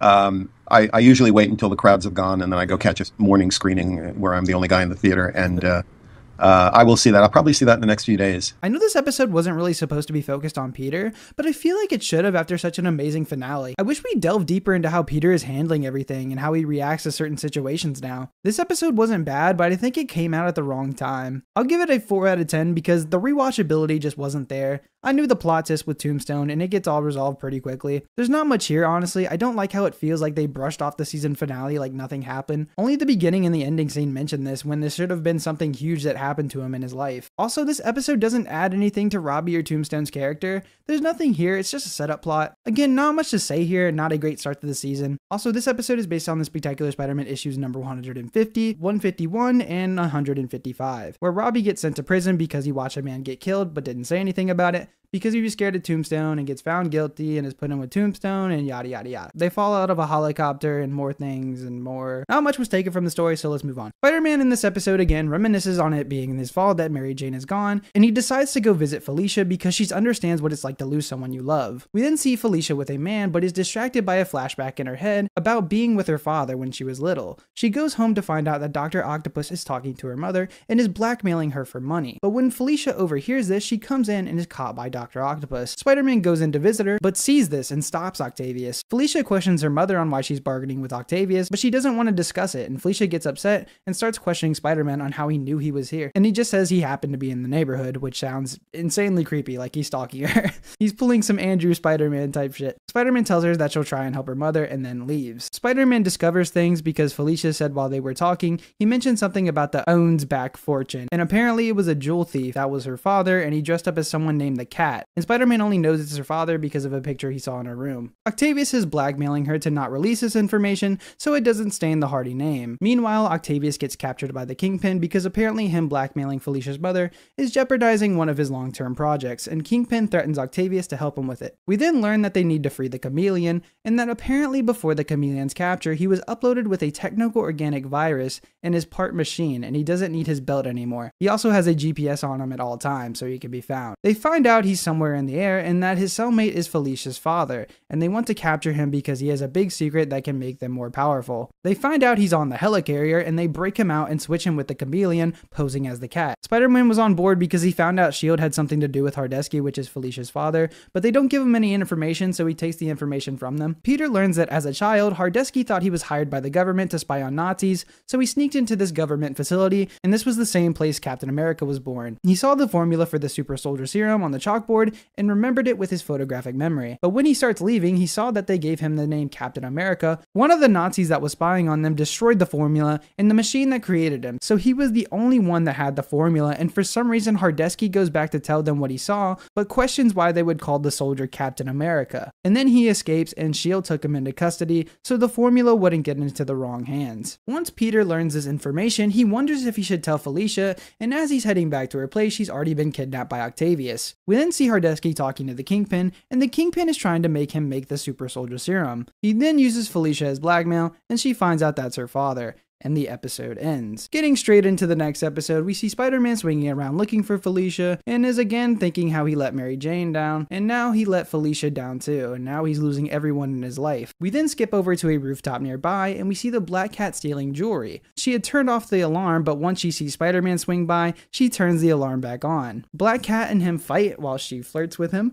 She hits him with some amazing knockout gas. Good thing the Kingpin gave this to her, hope he uses it again if he needs to. She's about to unmask Spider-Man, but decides not to and kisses him and then leaves. We learn that they used the super soldier serum on Felicia, and they improved it too. She can change back to have no powers too, which I think is such an interesting concept. It also somewhat ties into her getting powers in her comic origin. She also gets those by the Kingpin, but it's not from the super soldier serum. I think this origin should be streamlined. It works well and doesn't change the original way she got her powers. I just think it improves the story. The only thing that's different is that she also had bad luck powers when she gets her powers from the Kingpin, so bad luck will happen to anyone that's near her. John Semper says, and I quote, "The birth of the Black Cat. When I came onto Spider-Man TASM as a head writer / showrunner, the production was in big trouble and I had only about a month to get a pilot script written. I had to make a lot of important decisions in a hurry. One of the earliest decisions I made was not to have Gwen Stacy in the show. One of my mandates for the show was to never be predictable, and I didn't want Spidey fans predictably waiting for Gwen to be killed. I also didn't think Fox would let us kill anybody in a Saturday morning animated series, but I did want Peter Parker to be torn between two potential love interests, as he had been during the era when I was reading the Spider-Man comics, the 60s and the 70s. I rifled through back issues and discovered a Gwen Stacy lookalike named Felicia Hardy, and so I chose her. I intended for her to be Gwen in everything but name only. Once the show got underway, Spidey comic fans kept asking me when Felicia was going to become the Black Cat. In truth, I had no strong familiarity with who the Black Cat was. She had been created by Marv Wolfman in 1979, around about the time I had stopped reading the Spider-Man comics. So I dove back into the comics and discovered that she was a very normal human character, whose only special ability was making bad luck happen through prearranged tricks. I thought this was basically untranslatable to the screen. In fact, I considered it a pretty lame ability. So if my television Felicia were to become the Black Cat, I felt that she needed to be equal to Spider-Man in strength and agility, which would be much more exciting. Also, I didn't want her to be a copy of Batman's Catwoman. I wanted her to be her own unique character. I'd always been a fan of Captain America, and since I had the freedom to use any Marvel character I wanted, I had been looking for a way to get him into the series. When I was trying to figure out how I could possibly bestow superpowers on Felicia Hardy, after it had been well established in my series that she didn't have any, the super soldier formula, the science that gave Cap his powers way back in World War II, came to mind. Long story short, I came up with a story that brought Captain America into our show and quickly bestowed superpowers on Felicia, so she could become my more powerful than the comic book version of the Black Cat. I also gave her a backstory in which her father had been a famous jewel thief during World War II,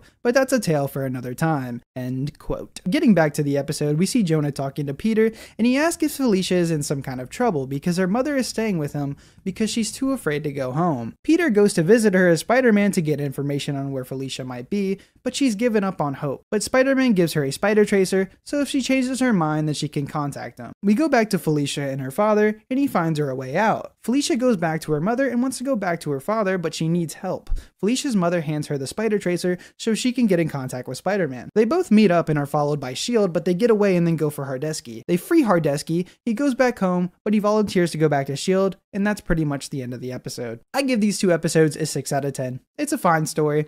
It's definitely not boring, but it's just a goose chase for Hardesky. That's the whole 2 episodes. I don't even find Hardesky too interesting of a character, and I don't think they gave us enough reason to care about him. I do like Black Cat's origin, and her and Spidey's dynamic. I thought it was fun. There's not much to say here. I do feel like this was supposed to be in season 3 since it follows the Sins of Father thing. Maybe it was changed last second or something, but I don't know. I don't find it too entertaining, and that's about it. Here's the details in the episode. So these episodes are based on the Spectacular Spider-Man number 89. That's when she gets her powers. The big change is that she is seeking out powers in the comics compared to the show where the super soldier serum was used on her. And the other, I guess you could kind of count it, is the first appearance of the Black Cat, which is the Amazing Spider-Man issue 194, but nothing is taken from it. It's weird because of how different of a character she is in the comics compared to Spider-Man the animated series, but I still like both versions of the character. Alright, next episode. In this episode, Kraven returns again and is crazy again. He took the serum again and he's tracking down a mysterious beast, which he won't share to Spider-Man until he gets him to calm down. The beast we learn is Mariah Crawford, because Kraven had to use the serum on her to save her life from a lethal virus that she was trying to help the other people in Africa with, but got infected herself. She was previously messing with the serum to try and perfect it, and that's why she's a beast creature. Basically, Deborah Whitman was trying to find Morbius, and she hears of this creature in New York and tries to hunt it down,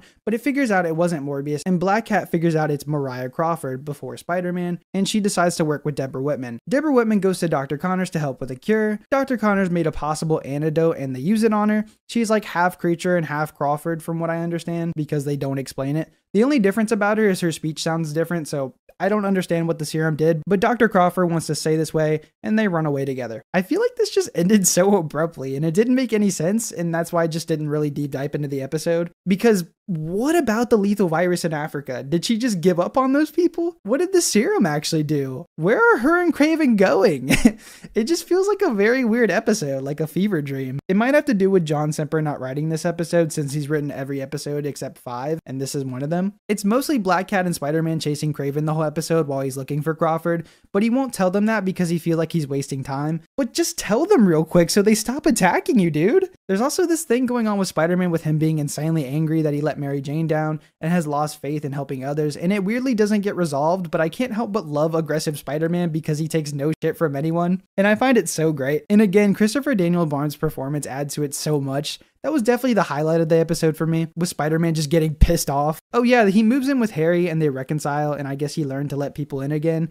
But again, it doesn't feel like a great resolution to it. It just kind of happens at the end of the episode with no explanation. I'll give this episode a 4 out of 10. There's not much to say here. One thing I need to mention is he calls her Calypso again, and she gets a bit of her comic book design, but not really. But let's move on to the next one. Alright, this episode, Black Cat wants to be a superhero and help people, but Spider-Man doesn't want her to help people, saying it's too dangerous, and when she stops some thugs, Smythe kidnaps her, and then she is used as blackmail against Spider-Man to bring Vulture and Scorpion, because they can reverse Silvermane being a baby, and Smythe is working for them to get his father into a bioengineered body so he can do things again. We learned that Scorpion just kidnapped Vulture this whole time, and he's just chilling on his wall. And the ending of season 2 made it so that he keeps changing him from a younger form of him to an older form of him, and he can't stop changing back and forth. We also learned that Scorpion is going straight because of a woman, but once the Scorpion learns something that can change it back to his normal self, he goes straight there. But Spider-Man set this up so he can catch the Scorpion. Spider-Man brings the Scorpion to Smythe and is going to free the Black Cat, but he falls into a trap and now they're both captured. Silvermane is going to use neogenics to switch the age of Spider-Man and Silvermane,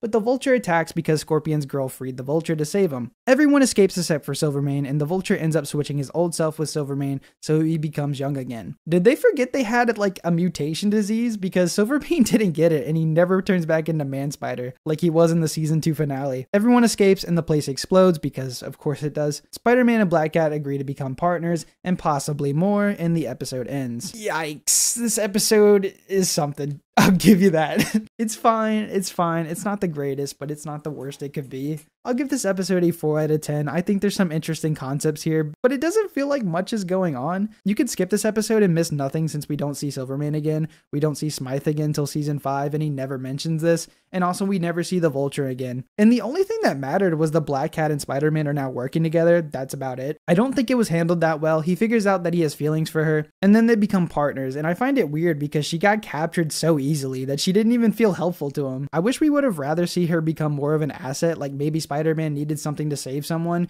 and she is good at being a thief, so she steals the things to help save that person. I just feel like it could have been implemented better. One thing I didn't like was Smythe being a villain again. I know they gave him a motive, but his hatred for Spider-Man returns because he ruined his plan to help his dad. But I feel like they've already settled their differences the last time we saw him, and he should be attacking the Kingpin, not him. One thing I forgot to mention about the episode is that Scorpion's voice actor has changed, and that's because the original voice actor got an Academy Award, so he became less available. And that's the episode. Again, still dragging our feet this season, and hopefully it gets picked back up. So this episode begins with Spider-Man thinking about his mixed up emotions about Mary Jane and how he's sad and lonely, but now he feels guilty because he has feelings for the Black Cat and wonders if he's being a traitor to Mary Jane's memory. Then Black Cat kicks him and they start a chase like every game with Black Cat in it. Then once they stop fooling around, she wants to know who he is and wants them to reveal themselves to each other, but Spider-Man stops her because he's worried worried what might happen to their loved ones if their secret identities were revealed, and reflects on Norman finding out who he is and how much of a detriment that was to him. Black Cat finds him to be a disappointment just like every man in her life, and then leaves. We then skip over to Deborah Whitman finding Michael Morbius in a cave on an island. We also find out that Deborah Whitman has feelings for him, which weren't explained till this episode, and I won't lie, it came completely out of nowhere. But Morbius turned her down for Felicia, and I'm completely unsure why Deborah has feelings for him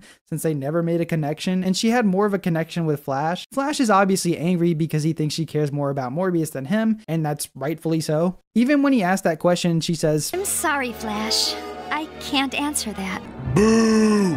You have to be joking. You have to be joking. They set up this whole thing with Flash and Deborah, and it was actually cute, and they seemed like they worked well together. Just for them to have her finding Morbius because she's in love with him. But it's clear Flash was doing so much for her. He even confesses that he cares for her too much to lose her, and it just doesn't make any sense because there was no scenes with Deborah and him romantically, and there's completely no chemistry there. It just makes Deborah feel like an asshole because she had feelings for him too, and also the fact that she didn't seem worried at all that Michael was missing makes it even worse. They just made this happen for the plot, and this was not the play. I think this was the worst way to bring Morbius back. Anyway, what happened is Morbius comes back to New York, and everyone hears about this, including Felicia, and the Kingpin had set up the funding for them to work on Morbius because Landon says that they can make them both immortal. So Morbius gets free due to some shenanigans with the Kingpin trying to bring Morbius back to him, even though he's the one who's funding the research for them. Anyway, when Morbius gets free, we basically go back to season 2 where he's the center of attention and Spider-Man wants to cure him. Felicia wants to end his suffering and the Kingpin wants him to make him immortal. Spider-Man and the Black Cat have troubles with their relationship because apparently Morbius was just him, and these females will ditch the person that they are having feelings for him. So anyway, Felicia reveals himself to Morbius and wants to end his suffering, so she borrows something from the Whistler that will kill him, but once they get to the clock tower, Landon and Shocker jump Morbius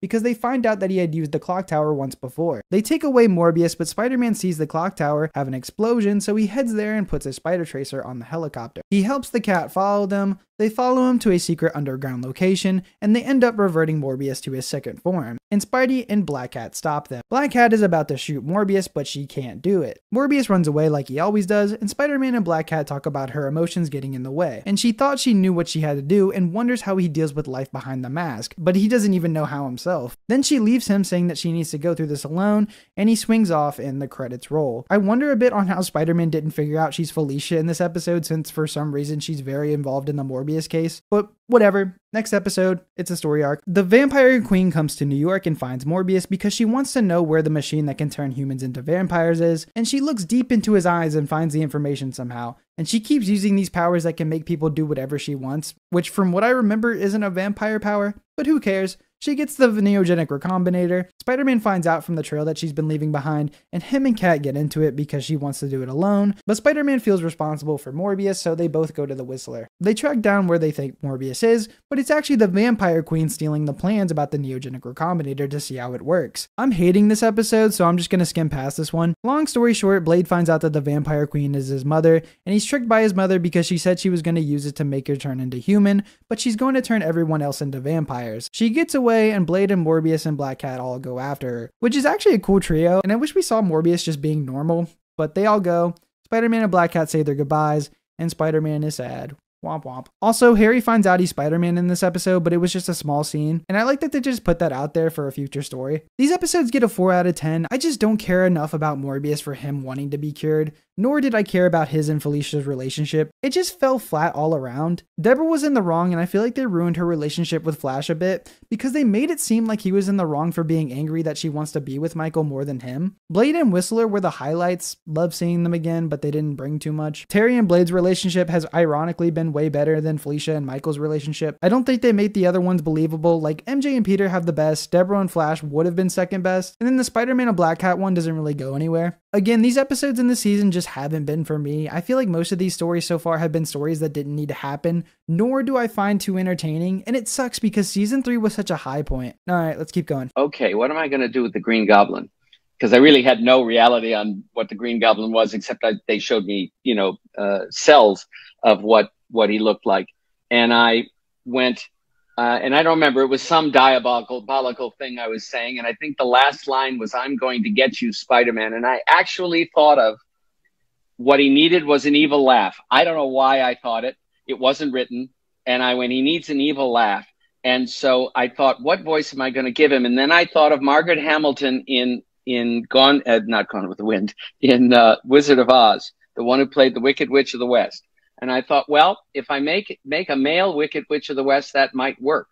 And so I ended up doing whatever the speech was and then going, I'm going to get you, Spider-Man.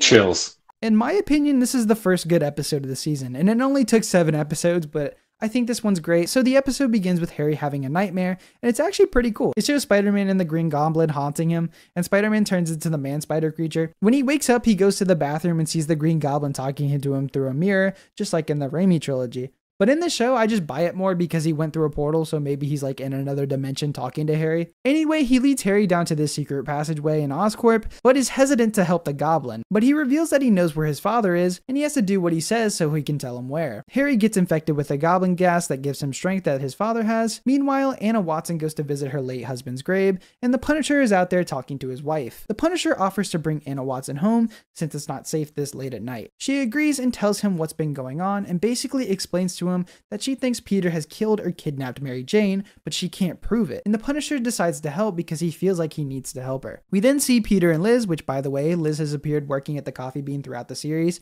and is a friend of MJ's. They decide to try and cheer Harry up with some pizza, but the apartment explodes as soon as he attempts to open the door. Peter sees the Green Goblin flying away, so he chases after him and takes him down quickly, but once he unmasks him, he gets caught off guard with Harry being the Goblin. Harry gets away and Peter is confused on how he found out his identity. The explosion appears on the news, and the Punisher sees that Peter was living with him, and Aunt Anna had told them that he's nothing but trouble, so he assumes that he's caused the blast. The Punisher finds a new address from his friend, so he heads there. Peter goes to the Osborn estate to look for Harry, but Peter finds a secret room and discovers a ton of goblin hideouts across the city. Punisher finds him at the estate and follows Peter. Peter goes to one of the hideouts and finds another secret room where Norman kept some of his goblin gear. The Punisher follows him into the room and tells him that he's looking for Mary Jane, and 3 names keep coming up: his, Spider-Man, and the Green Goblin. Punisher thinks he's found out who he is.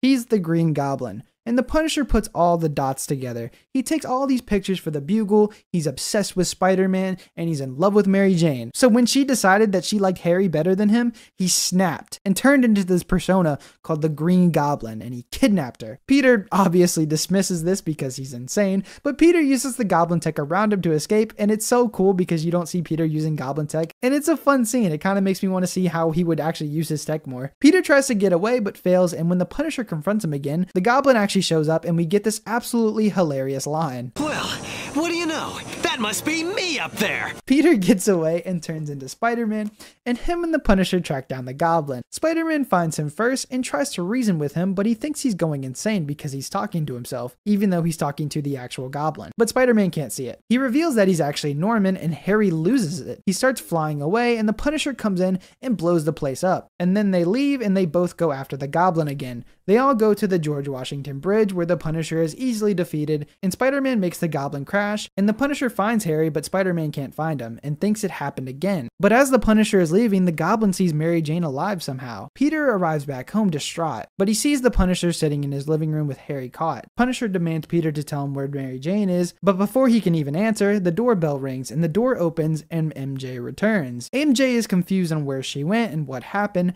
but she knew that she needed Peter. The Punisher brings MJ back, and he feels like he's human again, reuniting their family back together. Spider-Man swings Harry to a mental institution, and the episode ends. This episode, in my opinion, gets an 8 out of 10. I think this was so much fun compared to what we've been getting from the previous episodes. The Punisher arc was great, and him thinking Peter was the Goblin was so funny, and I thought the action with Peter using the Goblin tech was unique. The whole episode, though, was just find Harry for most of it, which is fine. I'm not expecting too much. The ending was awesome with them going back to where it all started and Mary Jane returns, and I love with what they do with that later on. I feel like people in the 90s thought they were taking back with what they did with MJ, since this is so sudden, but I like that there's a deeper meaning here that won't be explained till later on. It's just very interesting. The Green Goblin return was weird and felt a bit forced, but it works because the portal dimension isn't logical, so who's to say it can't do what it's showing Harry? This episode is based on the Amazing Spider-Man number 136 and 137, and only small things are taken, like Peter's building is blown up by the Goblin, Peter thinks it's Norman under the mask, and Harry goes to a mental institution at the end of the episode, but those are the only elements that stayed the same. Next episode. This episode begins at a pirate dance theme fundraiser party where Peter is taking photos. The party gets crashed by some robot pirates that Mysterio created. Spider-Man destroys them, he sees Mysterio with all the fundraiser money, and he takes him down, after his illusions fail to trick Spider-Man. He then goes to jail, and we skip over to MJ and Peter talking about a movie she's about to star in. It's ironically the one Mysterio was in before he became Mysterio, when the accident happened with the helicopter. Miranda Wilson was killed in that accident, and they need someone to replace her for the final 2 scenes of the movie, and MJ is the one who got casted. They're gonna shoot where Mysterio got captured back in season 1, and as Mary Jane is getting ready for her scene, a mysterious voice comes out of nowhere and her father appears. He asks her to come with her, and she does. Peter is wondering why she's not on set and can't find her. He follows these footprints into this underground area and sees MJ with her father. He snaps MJ back into reality, and they leave the area. Spider-Man goes to investigate by going to the prison holding Mysterio and tries to get questions from him, but when he starts asking them, he just tells Spider-Man not to go into that area and doesn't want to share anything else, so he leaves. Spider-Man had also put a spider tracer on him just in case he tries anything, but Beck saw him put it on him and he uses it as a battery to power a hollow cube since he hid things for it in his hand somehow. Special effects, I guess. Beck escapes. Mary Jane starts shooting a scene, but an accident happens. She starts falling into this whirlpool, and Peter instantly jumps in to try and save her. She then sees her father again, and he guides her somewhere. Spider-Man falls in too, and also sees MJ's father, but it's actually Mysterio. But the real Mysterio comes in and starts fighting the fake one, and Spider-Man helps defeat the fake. We learn that Mysterio was trying to acquire this deadly technology from Wilson Fisk, but the only way Fisk was going to give it to him was if he used it to destroy Spider-Man. Mysterio didn't want to, but he needed that technology, but he also needed the money to buy it from Fisk because Fisk is just selling things that Smythe created, but he got caught when he fought Spider-Man. Spider-Man and Mysterio team up to find Mary Jane and something Mysterio wants. We find Mary Jane with Miranda Wilson. Yes, apparently Miranda Wilson survived and she fell off the bridge and somehow this only ruined her face, and basically all she thought she had was her beauty, so she headed into the sewers and there she found the area they're in now. Apparently her condition was so bad that she wasn't going to make it, but Mysterio found her and used his robotic machinery to save her life. She blames him for taking his youth and beauty, and she's going to switch bodies with MJ to get her beauty back. She knew she was going to be recasted and she found out things about MJ, and that's how she knew what her father looked like. As this is happening, Spider-Man and Mysterio keep going through the tunnels, and they deal with robots of Spider-Man's previous enemies that Quinn had made to destroy him. And once they get to Mary Jane, the body switching process starts. But Quinn never designed for the machine to work and says that it was impossible, but she said that this day was the only day that would have kept her alive, so he needed to make her think it was possible. All Mysterio wants is to be with her because he fell in love with her, but she doesn't care about him and blows up the place because she doesn't think she has anything left to live for. And Mysterio stays with her, and they both presumably die. After the whole debacle, Spider-Man talks to MJ on a roof, and he starts talking about how much he loves her and how special she is to him, but she rejects him because she says she's in love with Peter. Then Peter takes off his mask, and the episode ends. I can't imagine the anticipation waiting for that next episode. I give this a 6 out of 10. There's a few things to like about this one. Mysterio is always a treat, and I love seeing the things he can do, and the ending was insanely hype. The plot is fine. I think it's a bit crazy and doesn't make much sense. This lady just falls from the bridge and she can still walk somehow. I just find it strange to say the least. Also, what's with everyone getting a girlfriend? Like first Morbius got one and that made him a good guy. Eddie got one and that made him a better person. Then this season we have Kraven with his girl. Scorpion's girl's making him go straight. Mysterio died with his. It's weird because none of them I liked. They all just felt very forced. And most of them is used for the plot, and that's not a bad thing, but the fact is, it's used way too much in my opinion. But it's whatever. Alright, next episode. This episode begins where the previous one left off, and Mary Jane has a lot of questions. MJ questions how he kept this from her for so long, and wonder what other secrets he may be hiding. And he asks her if she wants to take a lifetime with him to find out, but she's confused. He tells her that he lost her once because he didn't act quickly enough, and says he won't make that mistake again, and then asks for her to marry her. Then she proceeds to do this. Mary Jane! She'd rather die than marry you, buddy. That's tough. But no, apparently she wanted to see if he would always be there for her, and that's why she jumped off. So Peter is regretting his decisions and thinks she's a crazy person. I'm kidding, she agrees to marry him and they kiss, and Peter begins to say that this is the best day of his life, and you know what that means when you're Spider-Man. All of that is going to be taken away from you, pal. He gives her a spider tracer as a ring for now, until he can get her an actual ring, which is cute, I like that. Then the episode goes off the rails, so Dr. Connors starts turning into the lizard again, but he found a way to keep reverting it just like he was doing with the Recombinator, but he has to keep doing this so he doesn't fully change. Peter and MJ tell their aunts the great news.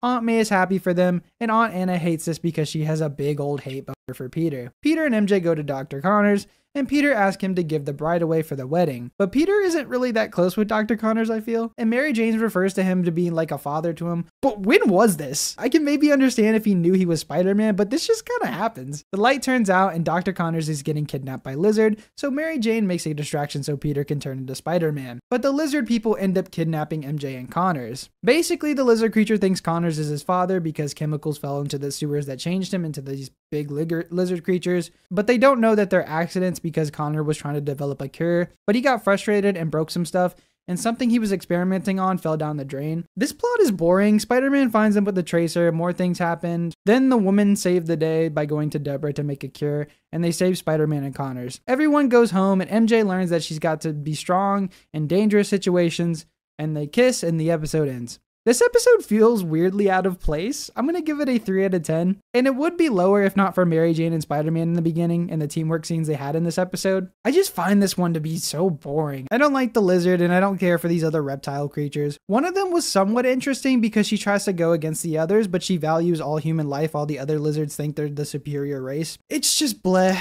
Also, Deborah has a depressive episode and has been doing nothing but partying since the Morbius situation, and she doesn't want to have anything to do with science, but the whole lizard situation changed her mind. I feel like this could have been interesting too, but they don't do anything with it. I'm tired of this episode, let's move on. Okay, the final episode of this season is the introduction of Prowler. So Hobie Brown was working for some crime boss named Iceberg, and he planned on double crossing him, but he found out and he plans on killing him, but he escapes. Hobie goes to his girl and she doesn't want to be with a criminal and wants him to get an honest job, but he refuses because he wants to be somebody with power. Hobie leaves and sees Peter and MJ and believes Peter has it all, but Peter was actually struggling because he's going to be living in a dump with Mary Jane, and he feels bad because she doesn't deserve that, but she tells him that they'll go through it together. Hobie then tries to steal her purse, so Peter changes into Spider-Man and he goes to prison. He meets Richard Fisk in prison, and he saves him from some other people that were trying to kill him. He then has weird stuff happen to him. He gets a good lawyer and is set free, and then realizes that he actually saved the son of the Kingpin. Kingpin offers him anything and he wants power, so he gives him the Prowler suit. Funny thing about the Prowler, when I was younger, I used to think that the Prowler and Deadpool were connected somehow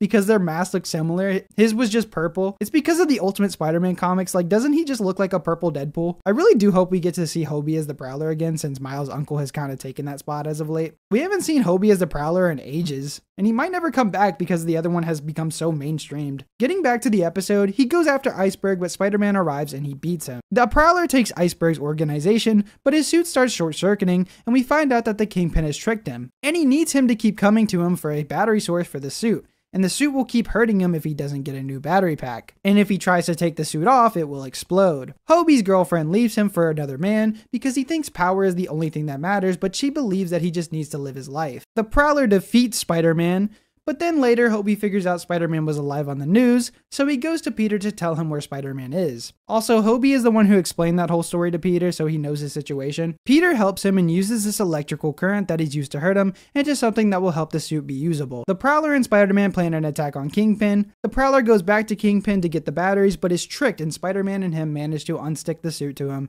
and they leave. The Prowler learns that the only thing that matters is the power over himself and the choices he makes. And now he's gonna try and get his girl back. Peter goes to Mary Jane and he tells him that he's been worried about too many things lately and letting fear control him, but he needs to stop worrying and focus on the stuff that's good in his life. He says he has everything he needs and nothing else on earth matters, and all that's important is that they love each other and they have a cute little moment at the end of the episode. And that's it. I'm going to give this episode a 4 out of 10. The Prowler was fine. I don't think the lesson worked out as well than it should have, since what made him realize that power wasn't the only thing that matters was that when his girl told him. It's a bit unclear. The Mary Jane and Peter stuff I found great again, but it's such a small portion of the episode. But I like that they decided it doesn't matter where they are in the situation they're in, but their love for each other is what matters in the end. The Prowler is completely different than his comic origin. In the comics, he's smart and nobody gave him a chance to show his smarts, so he starts making the Prowler suit so he can get publicity and get people to talk about him. So he decides to become a criminal, and that's why he became the Prowler, compared to this where he just gets power hungry, and the right circumstances happen that let him get power. I guess the moral of the story was power can corrupt your life, but again, I don't think this was showcased well, and that's the end of the episode. My thoughts for season 4 is like, I feel like this season had too much to live up to. We had an amazing finale, and then we get disappointment after disappointment after disappointment. It feels like the network got involved for some reason because these episodes feel more toned down. And it feels like some of these stories just didn't need to happen. Like the first episode of the season, why do we need Tombstone setting up Robbie? It doesn't add anything to the characters. What about episode 4? Why did we need Craven's whole thing? What did that add or say about him? What about episode 5? What did it add with this plot about Silvermane that wasn't already said? I don't know, it just felt like they took a step backwards. I'm not sure if this was a network thing again or if they just needed some filler episodes, but a lot of it just didn't work for me. I don't know if it was obvious, but I wanted to get through this season fast because it all feels like such a drag. There's only one episode in the season that I thought was good, and that was the Green Goblin one. And not just because it's the Green Goblin, it's because I had the most fun watching that episode. And another thing is, I did enjoy the big reveal with Peter showing his identity to MJ, and I thought that was a great move. People might think I have TikTok brain where I just can't sit through these episodes, but no, I watched all these episodes fully, and even when I was a kid, I remember not enjoying these ones as much. I just found a lot of the plot points to be boring compared to the previous 2 seasons where it felt like they had a direction they wanted to go in. I will say this season feels the most directionless. There's not really a theme to it, and it feels like a filler season with some important parts in it. I don't know if that's just a me thing where the story sometimes just felt unnecessary because most of the stories here don't matter. Season 4 arc's name is Partners in Danger, and this I feel has lost its meaning compared to the previous 2 seasons, where it mostly felt like the arc name tied in with the season. Episode 1 I think was Robbie and Tombstone for that heading, and then the others Black Cat and Spider-Man. Probably the Prowler and Kingpin as well. Possibly Mysterio and his girl. I don't know, it's fine, I guess. I could just care less for it. Another thing I'll say about this season is that they had basically no crossovers, except that like Punisher one. And I'm not saying that the show needs crossovers because they have a lot of great episodes without any crossovers. But every single crossover has been some of the highlights of the previous seasons, and I think this season gets overshadowed by the previous 2, with how many great crossovers they did. I don't want to talk about this season anymore, just because I again just don't find it entertaining. So let's move on to season 5 and see if they can pull it back together for their final season.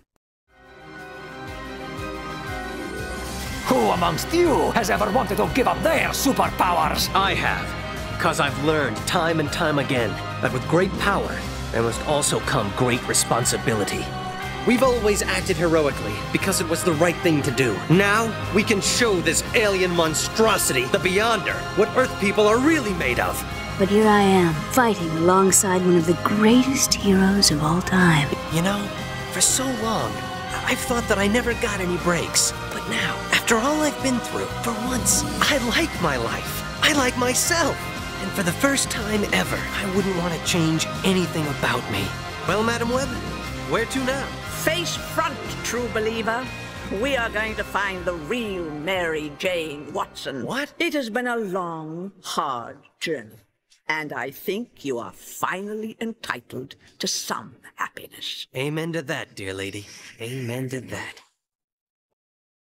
In an interview with Bob Richardson, he was asked, when did you realize that you had something truly special in Spider-Man the Animated Series? Bob Richardson replies, and I quote, "First of all, I worked hard to get the right financial deal done with TMS, a Japanese animation company known for their high quality of work. We got them to take the entire 65 half hours, which was very unusual for them to do, but it made them a partner in the project. Their producer was Koji Takeuchi. Also, we got Joe Perry of Aerosmith to do the main title theme to give the series a contemporary feel. Along with this, I wanted a full orchestra score throughout the episodes and was able to get a fine orchestra and composer, Udi Harpez in Israel, to handle this at a cost we could afford. My supervising editor Richard Allen set up the editorial department and staff, as well as a digital edit system, to make sure we could fine-tune the digital picture elements as efficiently as possible. We had the sound and mixing done by Advantage Audio, a great facility run by Jim Hodson and Bill Kopic. The final masters were done at a complete post under the experienced supervision of Dennis Graham. With all this in place, we felt that the series had great potential, but until we started seeing the finished episodes put together, you always have your guard up. Even so, if you've been in this business for any length of time, you know that it doesn't take much to have everything go to hell, especially when you have 65 episodes to complete and deliver on time. The possibility of failure on some level always exists. We did have some errors in the final season of the show. These last scripts were the most complicated to do because of the amount of characters and action in them. Unfortunately, these scripts were also about 3 months late, Because of this, the animation got more rushed, which always hurts the quality. In addition, last-minute retakes were dropped in wrong in post, and I could not get upper management to okay a redo on the tape masters when we discovered the mistakes." End quote. Chris, you've expressed in interviews that you were a big Spider-Man fan growing up and that you collected comics. Can you remember your first introduction to the character or the Marvel Universe and any stories that perhaps hooked you on this fictional world? Well, I loved comics growing up as a kid. Obviously, Spider-Man was my favorite character. I think it was because Spider-Man, to me, I've said this before, Spider-Man is sort of he's the conflicted coming-of-age archetype. And I think that's why so many people relate to him. I think that's why he's sort of the conscience of Marvel, and even in for instance, the new Civil War, or even the original comic line. He's the one that I think most people relate to for that reason, because he's always in turmoil. And how many of us are actually, not in turmoil? We're always sort of struggling and thinking and contemplating. And Spider-Man is that voice. And I think as a child and a young teenager growing up, that of course appealed to me because Spider-Man was one of these characters that he was not the sort of Cold War hero, Superman, this sort of perfect, sort of distant Olympian figure that was sort of unattainable. Spider-Man was very real. He was very accessible and very relatable. And I think that those qualities of the character just really drew him to a lot of people. And so I was, of course, I loved the character as a kid. And so growing up reading so many of the comics, I always had his voice in my head as I was, reading the comics. So I think that sort of naturally translated when I went to audition for the role. I was thrilled. I was utterly thrilled. I said in one interview, I was like Will Ferrell in Elf. I was like, Spider-Man! It's Spider-Man! I mean, I was absolutely out of my head with, thrilled that I was going to be auditioning for his character. It's a good thing you didn't use that voice. Yes, exactly. and it had sort of been a part of me growing up. So when it came time to do that, I was just sort of like, what voice have I heard as I've been reading these comics and participating in this sort of wonderful mythology my whole life? And there it was. So yeah, I loved comics, and I loved the whole concept of the coming of age conflicted hero. And even though I didn't understand a lot of that until I was older, reading things like Joseph Campbell, et cetera, but The Power of Myth and all that. Yeah. But it was just wonderful, and I love the whole Secret Wars stuff and all that stuff from the early '80s, mid '80s, and all the what if comics about Spider-Man. It's just utterly fascinating to me. It really spurred my love of mythology. And I mean, let's face it, most people don't really read Bulfinch's mythology. A lot of people don't read the Aeneid and the Iliad and the Odyssey anymore. Some of us do, but some of us real hardcore geeks like to get into that stuff.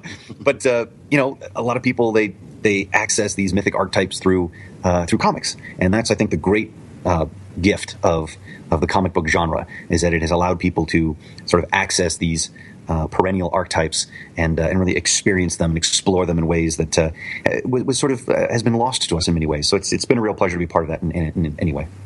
This episode begins with Aunt May and Peter going to the bank, where she gives Peter her and Uncle Ben's wedding rings. Peter attempts to refuse her, but the Scorpion attacks the bank and kidnaps Aunt May. He uses Aunt May as a hostage, so Spider-Man stays back. He ends up getting him so mad that he drops Aunt May and goes after him, but his suit starts malfunctioning and he leaves. Aunt May gives him the wedding rings, and then we skip over to Harry Osborn talking to Dr. Kafka about his nightmares. He sees his father on a glider, but Spider-Man attacks him, and Spider-Man destroys his father. And he wants Mary Jane too, but he does it as Peter Parker. In Harry's dream, the Spider-Man he sees resembles a character called Doppelganger in the comics. Dr. Kafka tells him that dreams try to make sense of reality of things that can't be explained, so it pieces things together. She says the dreams will stop once he realizes he's loved and that he has friends. Liz and MJ go to visit Harry, and MJ tells him the news that Peter and her are getting married. He leaves instantly and says he wants to be alone. The Goblin visits him through the other world, and they're going to be working together because Harry can't handle that MJ is with someone else. Kingpin and Jonah then start fighting on who's going to handle Peter's wedding arrangements because Fisk wants a good press for a newspaper he just acquired, and Jonah can't have this, so they argue about it. None of them are actually happy for them, they just have rival newspapers. Harry escapes the mental institution and heads to Oscorp,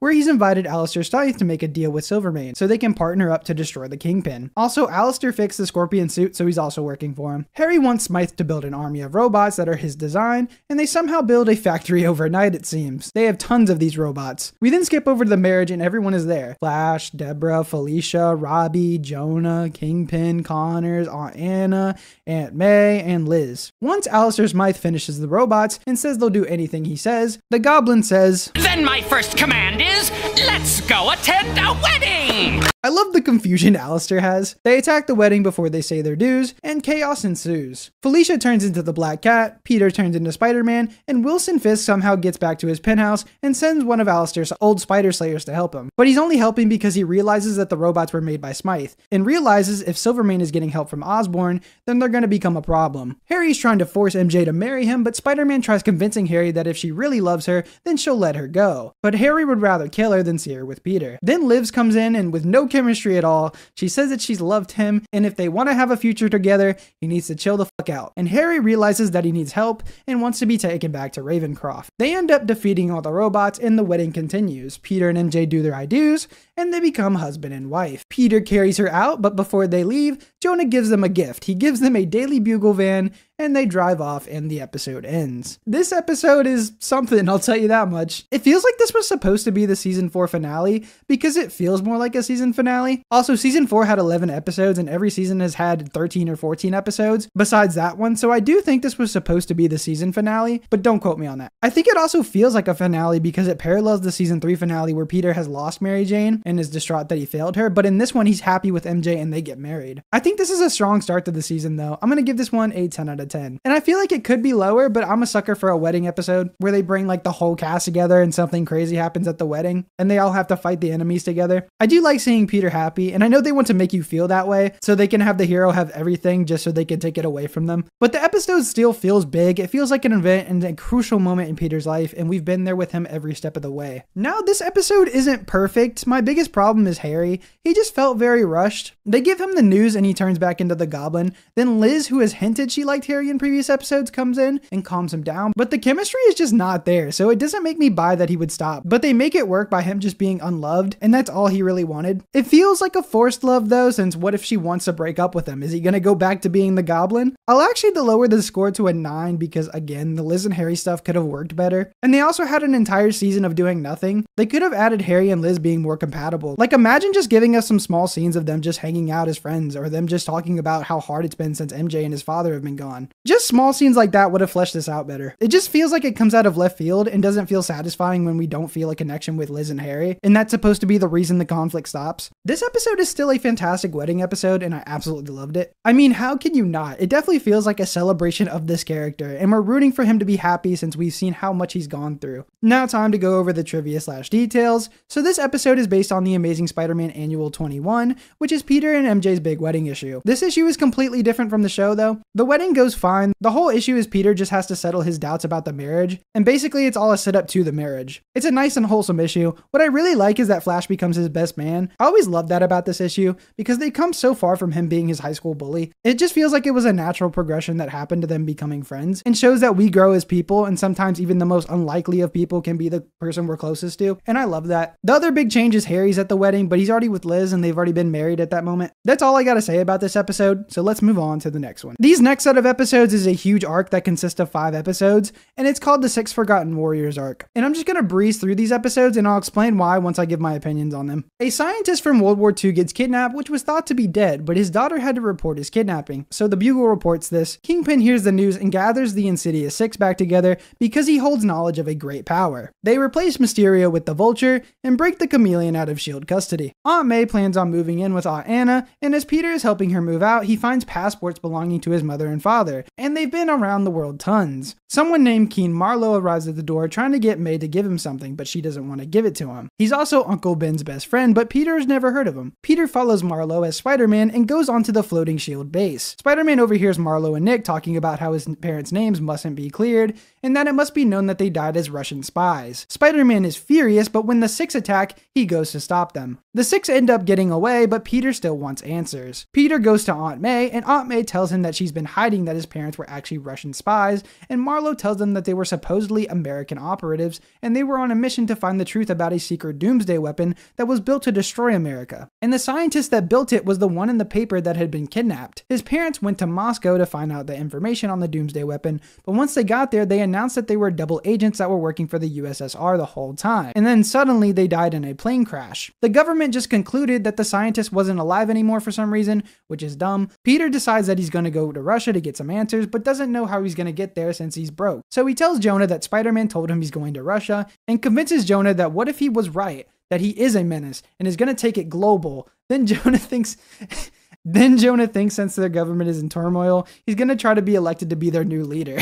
So Peter tells him he has to send him over there to take pictures, and Robbie strangely agrees with Jonah, wanting to go with Peter to investigate the story. Before they head on the plane, Robbie is gifted a ring to some random person, and they head to Russia. They get a hotel, and he sneaks out as Spider-Man, and Robbie also sneaks out. He heads to a building that he was given the address to by the mysterious man. Is anyone just like too much is happening here? Like, this is the first episode, and just so much is happening. The man Robbie was talking to gets kidnapped by Silver Sable, who has been hired by a mysterious hooded man. Then a whole goose chase happens with this big old mystery. Essentially, they find the daughter of the scientist, and she reveals that her father was being forced to build the Doomsday weapon for the Red Skull, and her parents were working with him to try and send the information they have on the Doomsday weapon to America. The daughter attempts to give them the plans for something, but is interrupted by the Chameleon. Spider-Man goes after him, but finds out it's a trap by the Insidious Six. The Six capture him, but before they can do anything, they get ambushed by Silver Sable and her men. Someone on Fist's team has betrayed him. They restrain them, but the Kingpin breaks free and holds the leader hostage, and they find out it's the Red Skull. But not actually the Red Skull, but his son. They all get free, and the plans become the MacGuffin. Everyone escapes as the place explodes,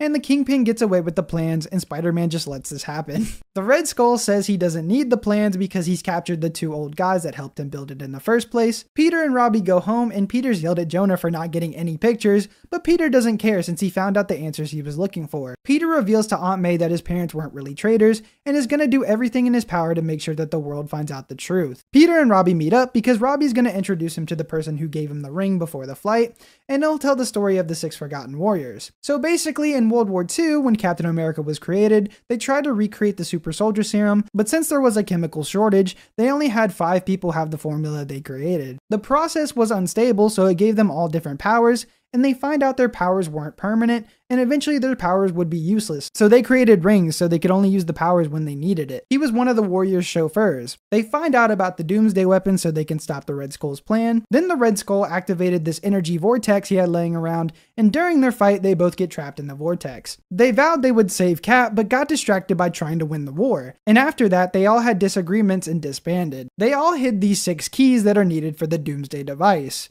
For some reason, to disable the Doomsday device, the scientists needed the 6 keys to disable it, because these keys are needed. We then learn the plans that Peter's parents gave to the scientist, and now that the Kingpin has these plans, he identifies the American Six, and now that the Kingpin has the identities of the American Six, they know where all 6 keys for the Doomsday weapon are. They manage to get all the keys but one. We find out that's what Marlo was looking for in May's house, and that he was one of the 6 Forgotten Warriors. The 6 Forgotten Warriors are all banded back together, and we also find out that Robbie's friend that told the story was actually not a chauffeur for one of the 6, but he was one of the 6. They all fight Kingpin and his Insidious Six because they all know where the last key is, but all the Warriors get easily beaten. They all suck, and they can't do well in a fight. These guys are so frustrating because of how much they suck. This person named the Thunderer on their team shrieked one time. That's his power, he shrieks really loud, and then he loses his power and gets his ass beat. I know they're old, but they shouldn't even be in the battle if they're getting taken out this quickly. A funny moment with the Thunderer is that he just changed his clothes in like 5 seconds. They go to the place that I guess the Doomsday device was built in, and I'm wondering why this location wasn't torn down for how dangerous it seems. But then I remembered the vortex is down there and they don't want to destroy it. But just dismantle the fucking Doomsday device. That doesn't seem too safe to have down there. They open the door with the 6 keys, but when they do, the Chameleon betrays them and knocks them all out with this knockout gas. And we figure out he's working with the Red Skull's son, and that's because they're actually like kind of adopted brothers since the Red Skull taught him how to use the Chameleon technology when he was just a kid. The scientist the Red Skull captures open the vortex, and they bring his father back into this time. The scientist ends up bringing Captain America back too. Silver Sable frees Spider-Man, the Six, and the Kingpin, and his crew get freed in the chaos as well. We then learn the Doomsday device is actually some kind of thing that can transform a human and give them immense power. And the Red Skull's son goes in and he turns into Electro. That's what the Doomsday device was. It turns people into Electro, I guess. They all escape, Fisk men leave them, and the 6 Forgotten Warriors, Captain America, and Spider-Man all team up to fight Electro. Electro ends up betraying his father because he doesn't respect him. Then Electro wants to be ruler of the world. They lead him back to the vortex, and Spider-Man gloats that he can't charge up the vortex, and like some mumbo jumbo is thrown around, and the vortex gives him so much energy that he explodes. Also, Captain America and the Red Skull are back inside the vortex, trapped in there forever. They blow up the building with everything in it, and they walk out into the sunset. Spider-Man goes back to MJ, and the episode ends. You know, one of the things that really set the show aside, you know, when it was released, and now maybe we see a lot more of this kind of storytelling, was the serialized nature of the show rather than making it like self-contained every weekend. Yes. You know, I'm sure that was a major push by you. Did you get any pushback to you know, having the show be told in this way? I got nothing but pushback. For me, I've said this before, I was recreating for a whole new generation the way that Marvel had been presented to me in the comic books when I was young. What the comic book industry was when Marvel exploded on the scene was exactly what Saturday morning was when our show exploded on the scene. You know, they were not used to episodic stories. They were not used to stories that had any real drama. They were not used to stories on Saturday morning that had any kind of character conflict of any depth. And I wanted to shatter all of those barriers and make this show be what the Spider-Man comic book had been for me in the comic, you know, reading world when I was younger. So I recreated that. Now, in order to do that, I had to piss a lot of people off. And they're still probably pissed off at me. You know, I didn't walk away from this show with glowing tributes. There was no internet. So I had no idea what the fans were thinking. And you were probably all too young to even matter, quite frankly, in the court of public opinion. But in the industry, I was not exactly anyone's favorite person by the time I finished Spider-Man, because I had just done so many things that people had told me not to do. You take something like Six Forgotten Warriors. I had wanted to end every chapter of Six Forgotten Warriors on a cliffhanger. And finally, Margaret Lesh, bless her heart, because I would not have a career without Margaret Lesh, but she was running at that time Fox, and she just basically said, tell John Semper that he absolutely has to stop doing cliffhangers, period. Now, she had told me, you know, I had gotten this word earlier, and I had ignored it. And so finally, when she put her foot down, I had to stop. And as a result, I don't think there are any cliffhangers in Six Forgotten Warriors. I think around about that time, I just simply had to stop. And I think I took all of the resolutions.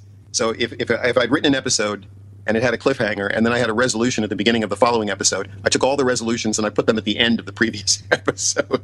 I remember taking those chunks of script pages and just moving them over to the previous draft. Oh, that's funny. Script. But no, I had to fight every step of the way, and several times I was nearly fired. Not several times, once. During the first 13, I was nearly fired, and I had a lot of political. There were a lot of political machinations going on during the first 13 to get rid of me. So I'm thoroughly enjoying now the anniversary of a show that has done so well that other shows that were on the air at the same time, you know, are just kind of no longer even viable. And this show continues to just keep chugging along. I'm very proud of that, because I had to fight very hard to make that happen. I managed to sum that up pretty well. It's just so much is happening, and I just don't really care. I feel like it's all over the place. We have the Six Forgotten Warriors, we have the keys for the Doomsday device, we have Peter's parents being traitors, we have the return of the Insidious Six. We got all of this going on, and I'm not really interested at all. The plot centers around this Doomsday device, and I will admit, I did find it interesting that they chose Electro for it, and I think that's a good idea since Electro is this powerful electric being. I like that. I feel like everything gets lost into it, just like info dumping everything every second. I just don't think this plot was for me. I just feel that it doesn't serve a purpose in the long run, and I didn't find the Six Forgotten Warriors or the plot interesting. I don't think this story had any standout moments besides the whole Flying Shield headquarters gets destroyed by Electro.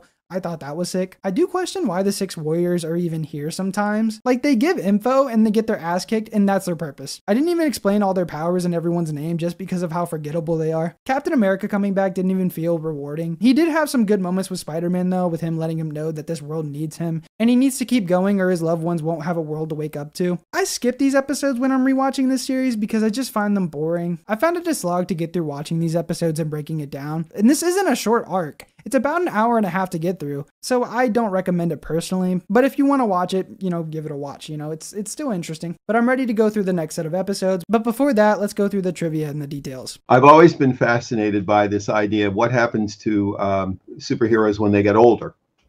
And there was a thing that was being hugely popular, which was the Alan Moore Watchmen.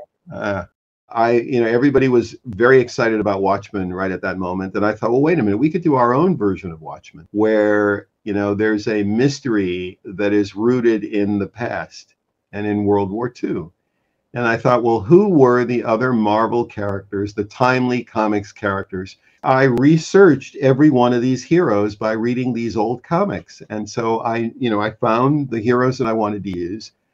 So really, it was our feature-length version of what would happen if Spider-Man did a story like The Watchmen. That's really what that was. I had so much fun with that story.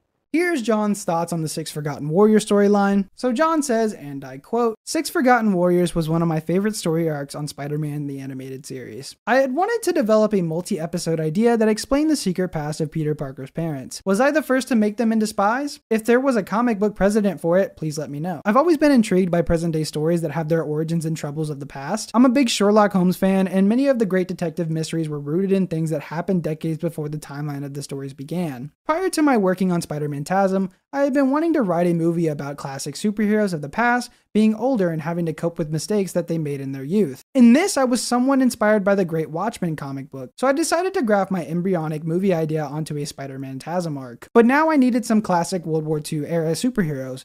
But before Marvel became Marvel, it was called Timely Publications.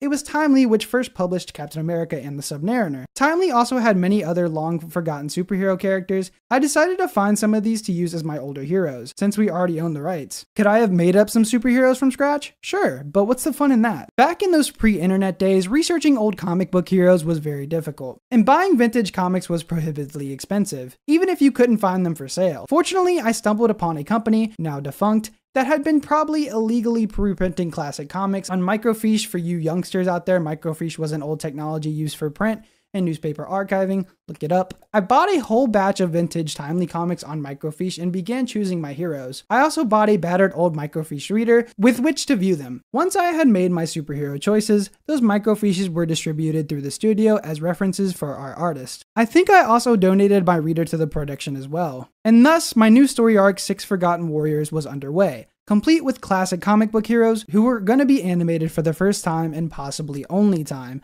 Talk about exciting." End quote. Even though I didn't enjoy these episodes, I love that John had a lot of fun with them, and he got to show his love for classic superheroes through this arc. And hearing him talk about how thrilled he is when he did these episodes makes me happy for him. These episodes are based on the Amazing Spider-Man Annual number 5, where Peter discovers his parents were traitors to his country. When Peter helps Aunt May, a newspaper clipping falls out of something he was moving for her. Aunt May tells him that his parents were traitors. He gets help from the Fantastic Four to go to Algeria to get answers. He finds out that they are loyal to their country and they were double agents, but when they were working with the Red Skull, he found out and caused their plane to crash. And you can see all the similarities they had with this easily. Omar Mosley calls the scientist in charge of the Super Soldier program Reinstein, and that's the same name they gave him in Captain America's first comic, so some great attention to detail there. All of the Six Forgotten Warriors have their origin change in this episode compared to the comics. The keys for the Doomsday weapon are sculpted to resemble ancient gods of war. These are from left to right, and I'm never going to be able to pronounce the names here, so here's the definition of them and what all of them are called, which, by the way, this is taken from the Spider-Man the Animated Series wiki. Keen, Marlowe, and Uncle Ben have a flashback in episode 3, and when they walk out of the theater, there's a movie called Spy Smasher. Spy Smasher was a comic book superhero published by Fawcett Comics from 1939 to 1948. When I said in the episode that one of the hero's chauffeurs, which, you know, he was the actual hero, that's changed to the person that he was driving around was actually the person in the comics. That was that hero. They made the chauffeur the hero in the show. The same hero uses a light to contact the other members, and this is reminiscent of the bat symbol for when the GCPD calls Batman. Red Skull and Chameleon have no connections outside of this series. Electro is a combination of two characters from the comics, Ivan Kronos and Electro. Ivan Kronos, he was a communist agent and had experiments done on him that gave him electric powers. He also calls himself Electro, and is used to kill Captain America and Bucky. The Six Forgotten Warriors headquarters are called the Hall of Freedom, parodying the name Hall of Justice. One of the people watching Spider-Man and the Six Forgotten Warriors fight Electro looks like John Semper Jr. That's all to break down. Let's move on to the next arc. During an interview with Bob Richardson, he was asked, given TMS' reputation for their technical excellence at animation on other contemporary series and the very high quality of Night of the Lizard, why did the animation quality of Spider-Man become very noticeably worse with each season, resulting in some 4 frames per second shots in some later episodes? Bob Richardson responds, and I quote, "We made a deal with TMS to do the entire 65 episodes of Spider-Man, which was an unusual deal for them to make. They usually wouldn't take on this many episodes of a show like this. I believe that over time, as the scripts became more and more complicated and the production was costing them more by virtue of the yen to dollar exchange, they had to find ways to get their costs down. This problem usually results in reduced quality. I do think that our last season was destined for problems beyond that because of a 3-month delay in those scripts, and when they did finally arrive, they were the most complex scripts we had to date. Those scripts went against everything we were trying to do in an effort to keep the workload on all of the production at a reasonable level. By that time, we had lost some key writers like Stan Berkowitz, Brooke Wachel, and Jerry Conway. Actually, we lost Jerry Conway after the pilot script, Night of the Lizard. He went on to great success in primetime television, eventually becoming an executive producer and writer on the phenomenally successful primetime series Law & Order: Criminal Intent. Our whole staff, as well as the overseas staff, had to scramble to make up for the lost production time and overcomplicated script of season 5, which then affected the quality and the amount of mistakes that ended up in those final episodes." End quote. This episode begins with MJ having a strange dream. She starts freaking out and Peter notices this and wakes her up. He asks if she's had that dream again, the one she's been having every night that week. She brushes him off since he's worried, and she says it's just a dream. Peter and her are on their honeymoon, which was delayed by the previous episode's chaos. MJ thinks that they should have used the money on something else like their rent, but Peter says that he got a bonus by Jameson, and that's extremely rare. Nice to see JJ cares that he gave him a bonus. I wonder if he gave it to him like before the marriage or after the 6 Forgotten Warriors arc. It was most likely before, since JJ was mad at him in that final arc, but he also got him like a 6 Forgotten Warriors like picture at the end of that arc too. But it was also his wedding, so maybe he got that bonus from that. I don't know. They see their fairy leaving without them, so Peter gets them on it with a big Spider-Man jump, and they make it. Peter and her talk. Peter tells her that these past few weeks with them getting married and this honeymoon, they've been the best times of his life and doesn't ever want them to end. She assures them that they won't as long as she's around to love him. Then Hydro Man attacks Peter. Maury Bench is back to get MJ again because he's obsessed with her. He gets her in the water and Peter dives in straight after her, but Hydro Man gets away with her. Peter is in a panic because he could be miles away with his ability to move through water quickly. But he figures out that Bench did say he was taking her back to New York. As fast as Peter can, he drives back to New York and starts swinging around looking for her. He checks everywhere looking for hours, but he just can't find her. He decides to go to Terry Lee and tells her what happened with Aunt Anna and Aunt May there too. Anna is furious that he didn't immediately come to the police, but Peter thought he could find her himself and didn't want to waste time. Anna gets mad at Peter that he thinks that the police would be a waste of time, and she blames Peter for being the reason for her disappearance. And Peter rightfully snaps. How dare you! How dare you accuse me of harming the one woman in the world I would give anything to protect! Terry Lee calms the situation down and tells them all to go home. Peter thinks to himself that Spider-Man is useless, and he seems powerless to stop Hydro Man. Felicia comes to the door to check on Peter, and I just love that she checked up on him. Like, I like that they've pushed past their relationship troubles and actually seem like great friends. The fact that she hugs him to comfort him and then she lifts his spirits up is just so wholesome. I feel like nowadays it feels like you can't have this, or people will try and convince that a girl and a guy just can't be friends, but I find that ridiculous. Someone might catch feelings, but even so, just tell them your feelings about them, and if they reject you, just stay friends, or even better, your friend becomes your partner. Getting back to the episode, she lifts Peter's spirits up and he starts to think that he needs to be thinking like a scientist. He starts analyzing her jacket that she was wearing, looking for clues, and he finds that since he passed through her jacket, there's something called crude oil on it. And he finds the only place that has the specific oil. He steals a small boat to get to the ocean platform, saves MJ from Bench, and tells her to get on the boat to get away. Spider-Man starts fighting Bench, but Bench takes the platform down and he gets away. The Black Cat saves Spider-Man because Felicia wanted to help Spider-Man search for MJ. They both get away, but Mary Jane is gone again. MJ gets captured by the police because they think she stole the boat. Then Bench attacks the police station while she's in custody, but she manages to get away. She finds this warehouse and these chemicals, and she remembers something Peter was telling her while they were looking at fireworks, and she knows this can be used to signal Spider-Man. Spider-Man and Black Cat fight Bench, but Bench seems to be getting the upper hand on them. Bench is about to finish Spider-Man, but some water shoots out at him. We find out that's Mary Jane who's shooting the water,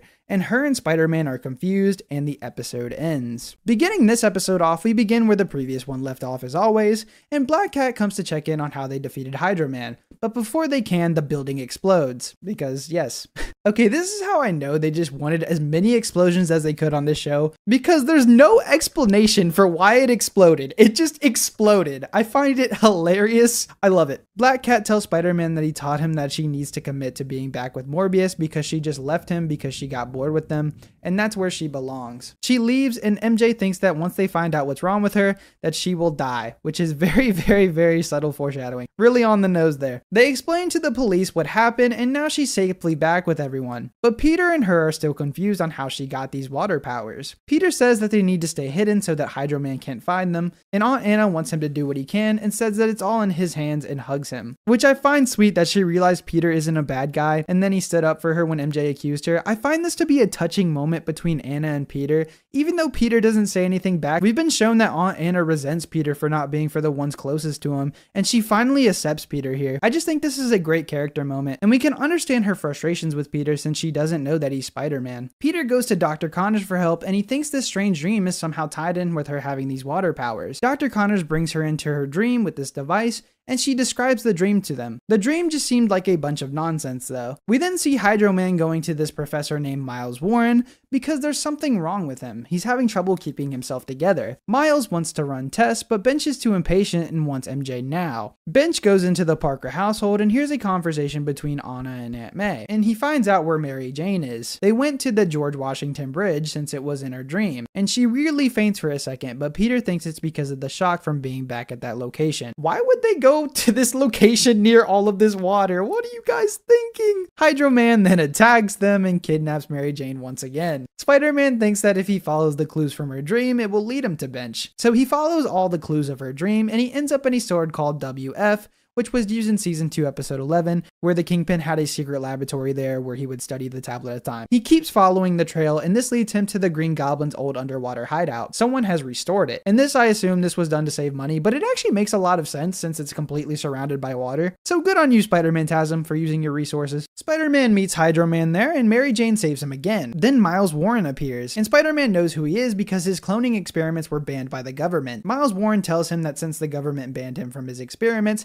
he needed to do it in secret. Miles describes his story that an anonymous individual set him up there to continue his research. His early experiments were unsuccessful, then he sees something in the Daily Bugle about Hydro Man, where it describes his ability to reassemble and disassemble himself, and thinks that this might hold the key to cloning. But Hydro Man was dead, so Miles Warren went back to where he was evaporated because there might still be traces of his DNA, and there was. He used this to make a clone. He was an exact replica. He had all of his powers, memories, and emotions, but he loved Mary Jane more than the real Hydro Man. That was one of the side effects of the cloning process. Hydro Man demanded Miles to help find her, but he couldn't because in the Bugle, it says that she was gone. Hydro Man was devastated by this news, and he forces Miles to make a clone of MJ. He does with a sample of her hair, but just as Hydro Man had all the same traits as the original, and the love he had for MJ was more than the original, it was the same for her. She loved Peter even more than the original MJ. She escaped and went directly to Peter, and here we are now. Miles and Hydro Man only knew where she went because of their marriage in the Bugle. MJ and Spider-Man are furious and they can't believe this. MJ was made from him and that he was made for her. Miles reveals that the cloning process is proving to be unstable and they're coming apart. It's only taken longer because Hydro Man's DNA was used. After this news, Bench gets furious and starts destroying the lab, and he begins disappearing out of existence, and the second Hydro Man dies. Then MJ starts to fade too, and Spider-Man is helpless to do anything, screaming out for Warren to try and get him to help.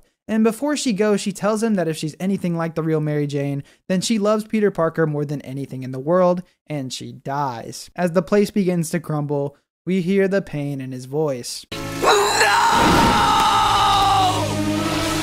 Jane! Mary Jane!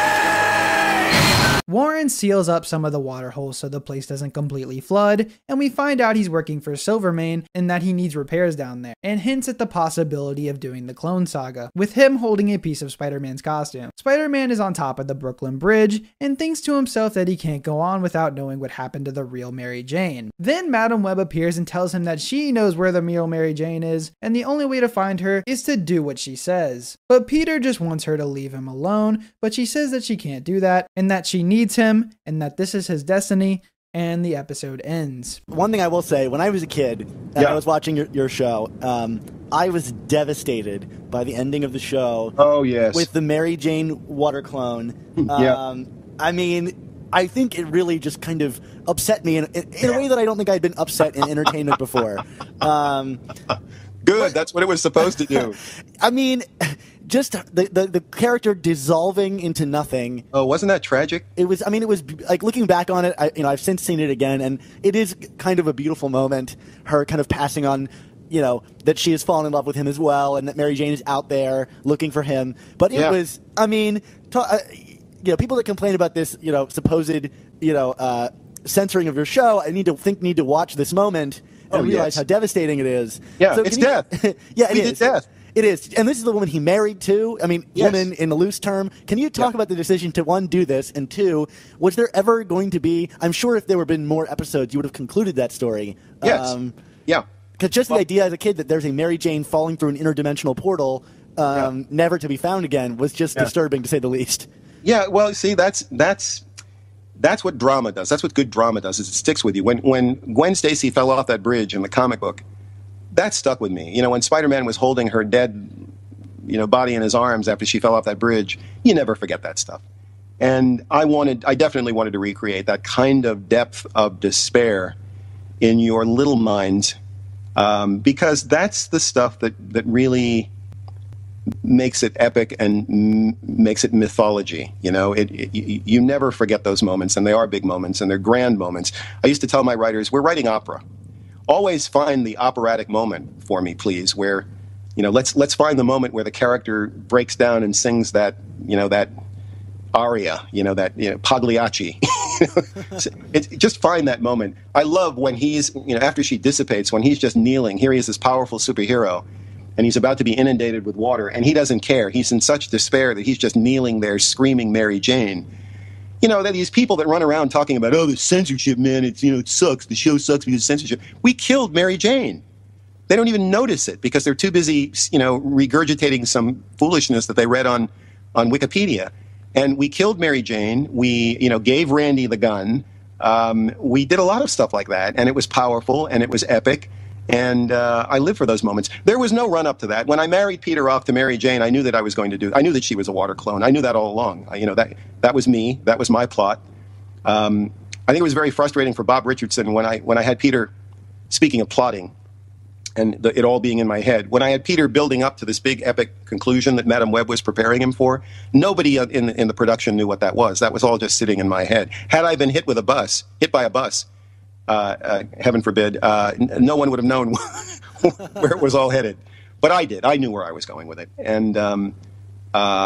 So when Mary Jane, found out that she was a clone, that was not something that I just went, ooh, gee, that'll be fun. It was something I had planned in advance, because you can't let Peter be happy, okay? That's one of the sort of rules of writing Spider-Man of that era, was that Peter was not a guy who was destined to have happiness. And when he felt, he revealed himself to Mary Jane, and they fell in love, and he proposed, and they got married. It was all just a setup.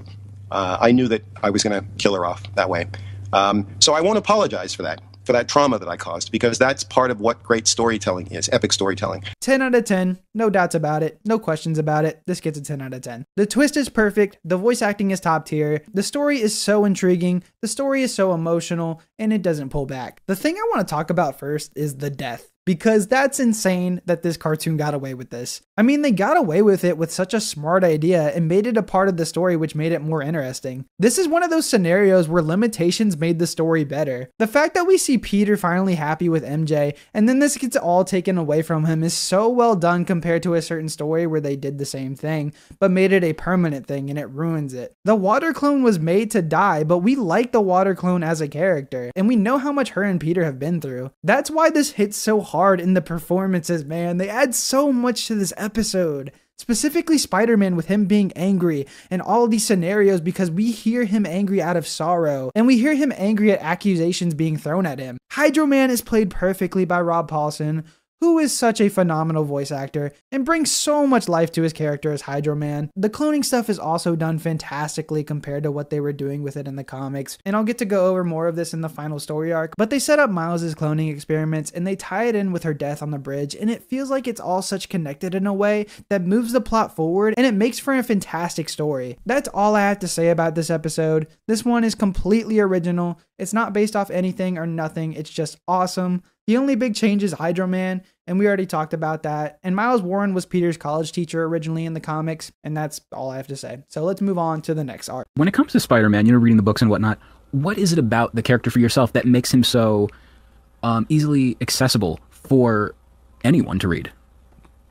Well, I think that Spider-Man is a very innocent character. He's young, he's filled with hope and optimism, and no matter how how hard he gets smashed down, whatever obstacles he faces, he comes back with humor, wit, and optimism. I just think that's a really charming and appealing quality to a hero, and I think a lot of people really appreciate that, because, boy, isn't that what we lose as we get older? We lose our optimism, we lose our humor in many ways, and, I think there's something sort of that the human psyche that we sort of sense about life that can become very challenging that way. And so to see that so embodied in a character is just inspiring. This episode begins where the previous one left off, with Madam Web taking him somewhere for his greatest challenge yet. Madam brings Spider-Man to what it seems like another Earth, where he's greeted by a powerful entity called the Beyonder. He tells that him and his servant Madam Web have traveled the universe and have seen many things, and they eventually find Earth and are intrigued by the human race. And he finds their concepts of good and evil to be the most intriguing. The Beyonder wants to know which is stronger and wants this to be put to a test, and Spider-Man has been chosen for this mission. The Beyonder then explains that he's found a planet of peace, and they have such advanced technology that they've been able to get rid of hunger, pain, and unhappiness. They've basically built a perfect world. For this test, the Beyonder is going to send evil to this planet. He sends Dr. Octopus, Dr. Doom, Alistair Smythe, the Red Skull, and the Lizard. The Beyonder forces a transformation onto Dr. Connors for this. He sends them to this perfect planet, and Spider-Man starts to instantly trying to fight him for messing with these innocent lives, but he's unable to do anything with how much power the Beyonder has. He sends them all there, and the Beyonder speeds up time, so they've been on that planet for a whole year. The evil ones have destroyed the planet and have used their powers to take over. Madam Web tells him that the Beyonder has chosen him as the planet's savior. He needs to restore the planet to the people that were inhabiting it and get rid of the evil that now resides in it. Spider-Man is sent to the planet to one of the last facilities that the people on this planet were hiding from evil. He gives him chess pieces for how he's going to make his move against the villains, but the Beyonder thinks it's unfair that he must go out on this alone, so he must select a few number of heroes to help save the planet. So he restores a device in the facility that can transport any hero he desires. Spider-Man has to carefully decide what heroes to pick that he will lead against the evil ones on this world. I'll be going over everyone he selects as he picks them. So he first selects the Fantastic Four, since they fought Doom before. These are the same Fantastic Four from their 90s cartoon, but that might be hard to know since Fantastic Four was on a different network than Spider-Man and the X-Men. And their designs with their logo on the 4 being on the upper right part on their clothes instead of in the middle. And the Thing also just doesn't have a 4 in the Fantastic Four show. Their voices are all different too besides Johnny Storm, and that's because John Semper didn't like the 90s Fantastic Four show. He also says this about the Thing's voice actor on the Fantastic Four series once he passed. John Semper says, and I quote, "Sad news, Chuck McCain has died. I'll admit, I never really got Chuck McCain at first. During most of the times I met Chuck, I really wasn't very excited about it, not really knowing what he did that set him apart from other performers. I worked with Chuck sporadically during my career because he was a prolific cartoon voiceover artist, but I only have 2 real strong memories of Chuck, both of which are Spider-Man-tasm related. The first was when he held one of our early public presentations of our Spider-Man animated show. It was at a local comic book convention here in LA, held at the Shrine Auditorium. Marvel Animation was also rolling out their new syndicated Fantastic Four animated show. Chuck was the voice of Ben Grimm, aka The Thing, so he was invited to be there as one of the voiceover celebrities. I think most of our Spider-Man voice cast was there too. After some clips were screened, the audience was invited to ask questions. The audience was a bit shy and subdued, as audiences were back in those days, and I think that rankled Chuck a bit. So he suddenly grabbed the microphone from whoever was moderating and charged into emceeing the event with gusto to fire up the crowd. It worked. The energy Chuck emanated in person was phenomenal. The only problem was Chuck clearly knew nothing whatsoever about Marvel Comics, or Marvel characters, or Marvel creators. So one kid meekly raised his hand and asked in a soft voice, "Is Jack Kirby gonna be involved with your show?" Chuck had no idea who the kid was talking about, and he obviously didn't hear the kid clearly. So he turned to his show producers and repeated the question, "Is Herbie gonna be involved with the show?" A few people in the audience were agitated by the error and called out, "No, he asked if Jack Kirby was gonna be involved with the show." Again, Chuck had no idea who they were talking about, so he repeated the question, "Jack Curtis?"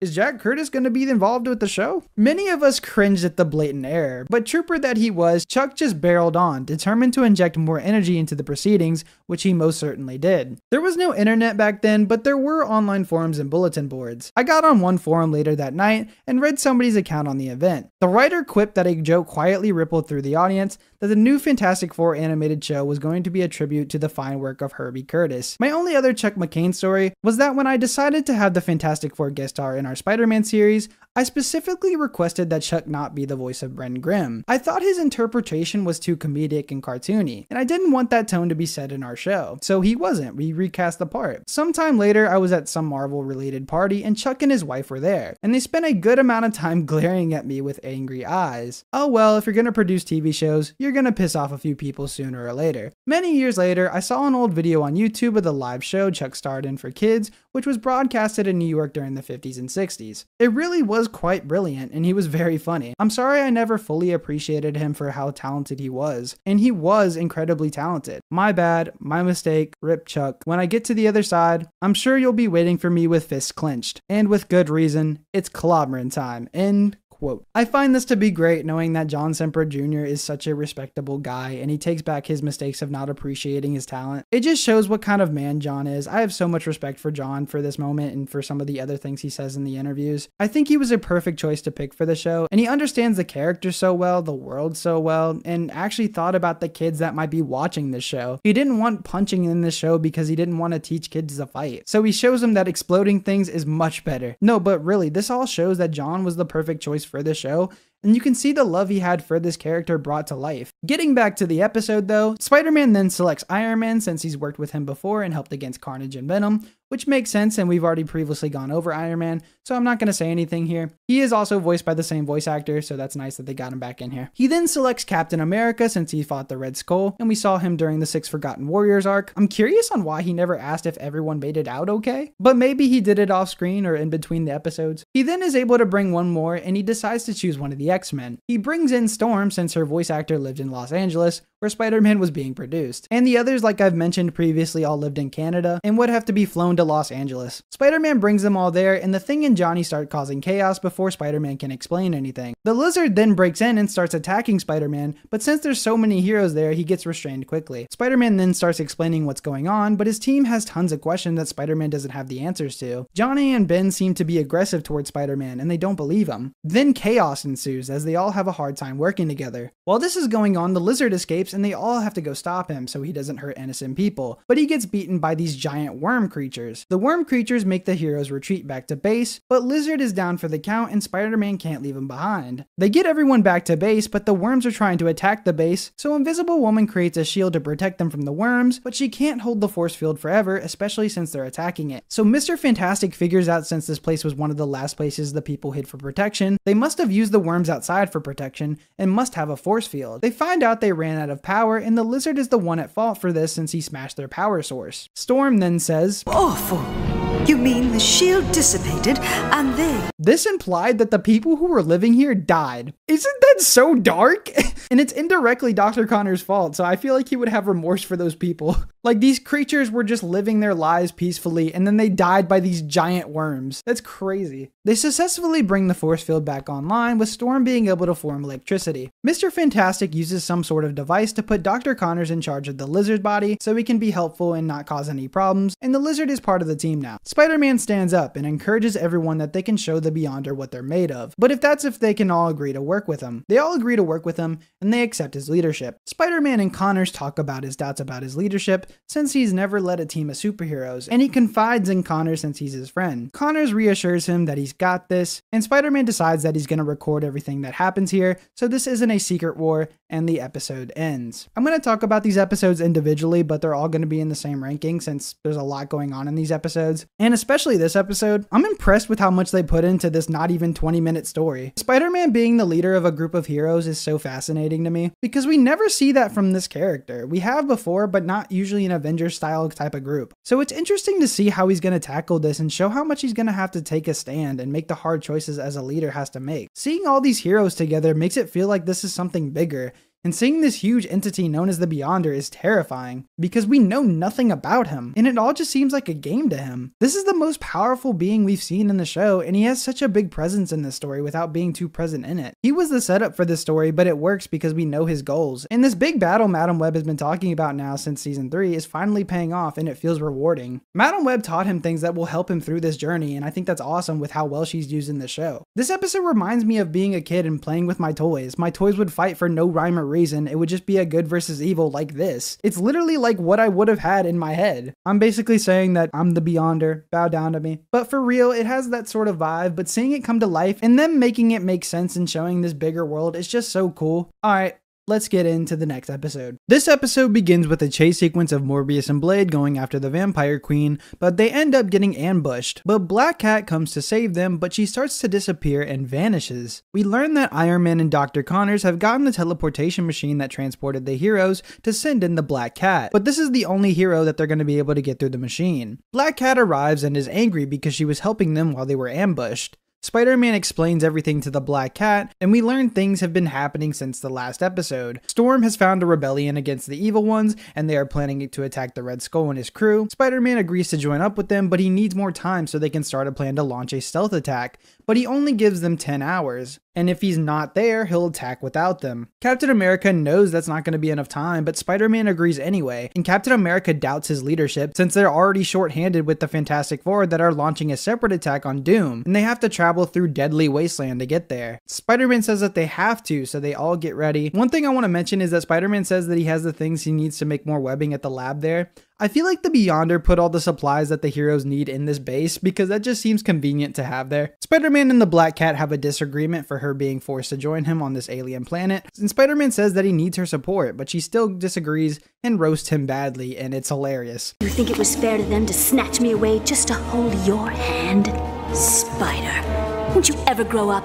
The team go off but encounter a sandstorm, so they have to walk on foot. They encounter many problems like earthquakes, these eruptions from the earth, and lava flows. They end up being late to the battle since Iron Man's armor got damaged during the falling debris, so the rebels begin to attack the fortress without Spider-Man and the others. Spider-Man and the gang break into the base, stopping Smythe, but the Red Skull and Octopus get away. Alistair helps Spider-Man stop the robots attacking the rebels because he just wants to go back home to his father. So they destroy the robots and go after the Red Skull and Doc Ock. The Black Cat was already chasing him down though because of what he did to her father, and the others catch up and save her. They attempt to stop Octavius and the Red Skull from leaving, but they fail and both manage to escape. Spider-Man and Black Cat then settle their disagreement since now she realizes she's fighting alongside one of the greatest heroes of all time. Spider-Man thinks she's talking about Captain America since earlier in the episode they were bonding that they came from the super soldier serum, but she was actually talking about him, and then she kisses him. Then we visit Morbius and Blade wondering where the Black Cat went, and somehow Morbius just says he has a spiritual connection with her and she knows she's in safe hands. Then the episode ends. Okay, I'm gonna talk about this. So Black Cat is Felicia Hardy. Like, she is all up on everyone. So first she kisses Peter, then wants nothing to do with him.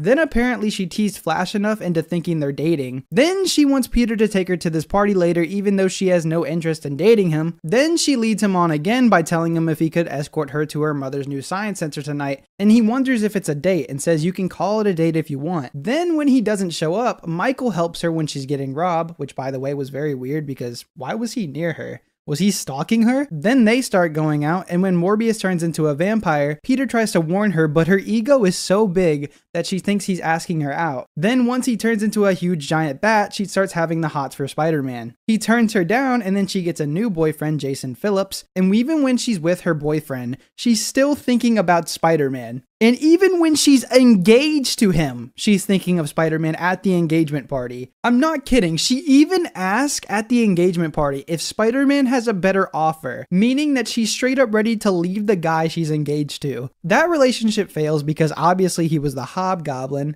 Then she dates this guy named Grace 3 episodes after this. Then when she turns into the Black Cat, she falls for Spider-Man again, but completely forgets about him when Morbius shows up again. And then she leaves to go off with Morbius. Then when she gets bored, she goes back to Spider-Man because she wanted to be with someone more lighthearted. Then she goes back to Morbius because she realizes he needs to be with her. And then finally she gets teleported back here in Secret Wars and makes out with Spider-Man. Like, damn girl, like what are you doing? She's all over the place. I think this was definitely a weaker episode episode than the previous episode. It's them trying to get to the rebels and the troubles that they have to face on the way getting there. I thought it was interesting, and the interactions between the characters is always a fun time. We're shown more of Spider-Man's leadership skills and him and Cap getting into it a bit, since he doesn't agree with his leadership, which makes sense since Captain America is just a natural leader. And it's so cool to see them argue in that way. There's not too much that happens here. I do like that we get more lore around what the world has become after all these villains have messed it up, and the ones that are left alive have started their own rebellion. There's also this side plot with the villains where Dr. Octopus's kingdom has been taken over by Dr. Doom and has been added to his kingdom, which he calls New Liberia. And we actually see a statue of Dr. Octopus in the first episode, and he calls his land Octavia. He goes to the Red Skull to help him take it back over,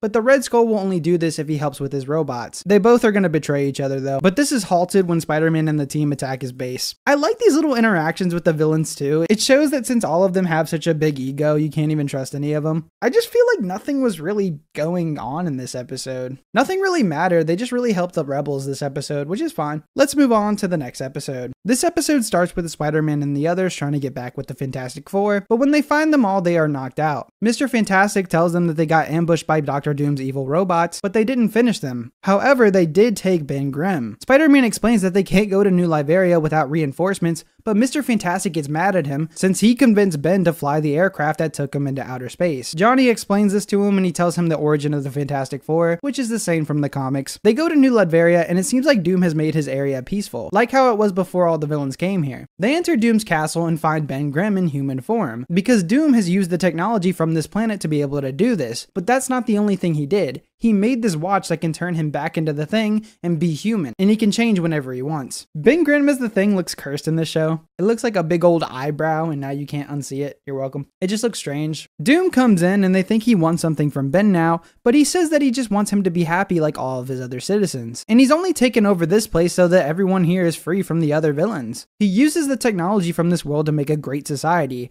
There's no labor, no struggle for food or shelter. And he even fixed his face from his acid burns, which is weird because in the Fantastic Four show, his face gets destroyed when a machine near him exploded, so that's a continuity error. They all begin to fight Doom because he's still a tyrant, but they get stopped by the robots. Ben Grimm is on his side because of him curing his rock disease. I guess that's what you call it. Doom says they will all be put on trial, and Ben tries to get them to let them go, but they begin to have trust problems since Ben hasn't told them how or why they're there. Ben tells him the whole story, and Doom has figured out where the Beyonder is when he was being brought to this other world. He has the coordinates for it. Now Ben just needs to tell him where the machine that brought everyone here is. They go to the machine and Doom gets it working. Doom travels to where the Beyonder is and steals his powers, then transports him and Grimm back to New Liberia. He explains to Ben that he used the same machine that took his powers away on the Beyonder, so now he has all of the Beyonder's powers. Doom explains how much power he has and sees the war that the others are having with the Red Skull and Doc Ock, and transports all the evil ones back to Earth and all the heroes to his New Liberia, and they'll become his guest, and Doom wants them to tell all the other alien people how much of a great leader he is. Spider-Man stands up to Doom, saying that we aren't your pawns, and that there's no way you can control that much power, and this can place everyone in danger if he doesn't give that power up. Doom tells him he's a fool. Who has ever wanted to give up their superpowers? Spider-Man tells him that he has, because he's learned that with great power, there also comes great responsibility.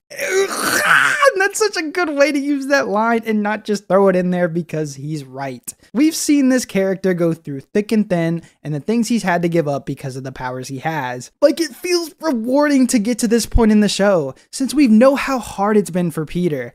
I love this moment. Doom basically says that this is his destiny and transports them miles away because he's promised Ben not to harm them. But he reads their minds because they plan on going after him, and he drops a big old rock on them. They manage to escape the rock, and their whole team needs a rest, but Spider-Man can't help but go after Doom since he put him in this situation, and he's gotta finish it. We then see Doom sleeping on his throne, but these monstrous creatures project out of him and start attacking the heroes and everyone in New Liberia. Spider-Man kicks him to wake him up and shows him what he's been doing. Doom tries to make them vanish, but is unsuccessful. Ben Grimm and Spider-Man try to make him give up his power, but all Doom wants is power and refuses to give it up. All the heroes arrive to stop Doom, but with the Beyonder's powers, he's unstoppable. Ben then finds the gun that took the Beyonder's powers away and uses it on Doom. The Beyonder claims it's over, and they are all teleported onto a giant chess piece. The Beyonder says they will all be sent back to Earth and retain no memory of the event. They all say their farewells, and Ben Grimm is sad since he's gonna lose the ability to change back into human form. Spider-Man figures out that Doom never had the Beyonder's powers since he could have easily won against them if he actually did. The Beyonder just allowed him to think he had his powers. Spider-Man wonders why they played this game, and the Beyonder tells him he needed to make sure he was ready as a leader, and be ready for the real task at hand, and teleports him to his biggest challenge that he'll face next. And the credits roll. I love this arc, and I think it does what it needs to do, but it feels too short and feels rushed with a lot of its ideas. And I'll actually get to this in a second, but I'm going to give it a 9 out of 10. And I think that's me being biased plus nostalgia driven even, but I think people really like this because it shows Spider-Man in a light we usually don't see him in media. Him stepping up and being a leader, and honestly, it just feels natural for this version of Spider-Man since he's grown so much throughout this whole series. I usually don't like Spider-Man being in these other huge worldly concepts, but when it works well, it works well. I think Doom was great in this episode and did justice to the character, and I still feel like a lot is going on sometimes. The lore is just thrown in and they do time skips, and there's two things happening at once, like Red Skull and Octopus were fighting with the second group of heroes while Spider-Man and his group were doing something different. I feel like that added a lot to the event of everything going down and making this feel big. My biggest problem with these episodes, as I mentioned before, is that they needed some more episodes to flesh out these characters and this world, since they were trying to do something big with it. You know, maybe they could get rid of the Six Forgotten Warriors arc and just give us an 8-episode storyline of Secret Wars, but I respect John Simper for doing what he wanted to do, but that would have been sick if that happened. Imagine the possibilities with that. They could bring everyone like Venom, Carnage, Daredevil, Kingpin, absolutely everyone. That would have been amazing. And there actually was another episode planned and there's quite a bit of details. But it still sounds like too much to have into 4 episodes, so all of the X-Men were going to appear and they would have added either Mr. Sinister or Magneto, but again, since they're all Canadian voice actors, it would have been too expensive to bring everyone to LA, so it wasn't a possibility to bring everyone down there. There was also plans. You know what?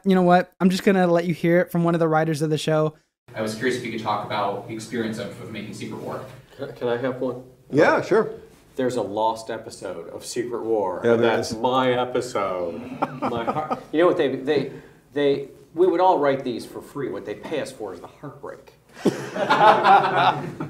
And in mine, he was going to put the symbiote costume back on. It was a desperate situation. He had to, and the symbiote was in a jar, and he had to break it open, and then he had to fight. You know, he knew it was evil, and he had to still get through. So that was my one, along with Ghost Rider. Yeah, there were 2 episodes that never made it. One was Ghost Rider, and the other one was an extra episode of Secret War. I still have the outline for Secret War somewhere, and maybe I'll make it public at some point. What happened with Secret War, what would happen with Ghost Rider also, in addition to the BS&P thing, was that Avi was running around telling everybody that he was going to do a Ghost Rider show for UPN. And then literally, Sydney I Wonder came to me and said, we're not going to do a show that's going to promote a show that's going to end up on UPN. So that was why Ghost Rider got shot down. And then the Secret War episode, as I was beating out the rest of the series, I realized I had one too many episodes. And so I needed to cut Secret War back because I had other things planned down the line. Him getting the symbiote back would have been so cool. I would take the X-Men thing as a maybe since there's not any sources for that claim. It's on the wiki, but I can't find John Simper ever saying anything about this. But again, it does make sense because I mentioned before the money problems, and John also stated, and I quote, "Spider-Man was made by Marvel Films Animation. X-Men was made by Saban. Different companies holding different rights to different characters. When I wanted to bring the X-Men to my Spider-Man series, a deal had to be made with Saban for their appearance." End quote. Makes perfect sense why he wasn't able to use them. Of course, now I find an interview where he's talking about him bringing the X-Men in, so here you go. I did try to bring the X-Men back in the final arc, I think in the Secret Wars arc, but it was deemed, at that point, it was deemed too complicated. So I brought Storm in because the original voice of Storm was Iona Morris, and Iona Morris was LA-based. In fact, she's a very good friend of mine, and so we were able to at least bring Storm in. But yeah, no, I loved doing those episodes. It was a lot of fun. It also says on the wiki that She-Hulk was considered to replace the Hulk, but became off limits since she was used in the 90s Hulk animated show. This isn't confirmed and I don't believe this. They also substituted the Hulk with Lizard, it seems, because in the original Secret Wars, Mr. Fantastic made him like Professor Hulk in the movies, but when he would get angry, his Hulk persona would come out. Some people think the Hulk was off limits, but that's not the case. John Semper had said, and I quote, "It wasn't that we weren't allowed to use the Hulk. We chose not to because there was some talk of UPN wanting to do a Hulk animated series, so we decided to keep him out of Spider-Man. I could have if I'd really wanted to, but truth be told, it would have been hard to weave him into our Spider-Man TV universe. He tends to be the 800-pound gorilla in the room and command all of the attention." End quote. He also says in another message to a fan, and I quote, "Hulk was in the Secret Wars comic, but he was not available to use in our series because Avi was prepping a Hulk series for UPN.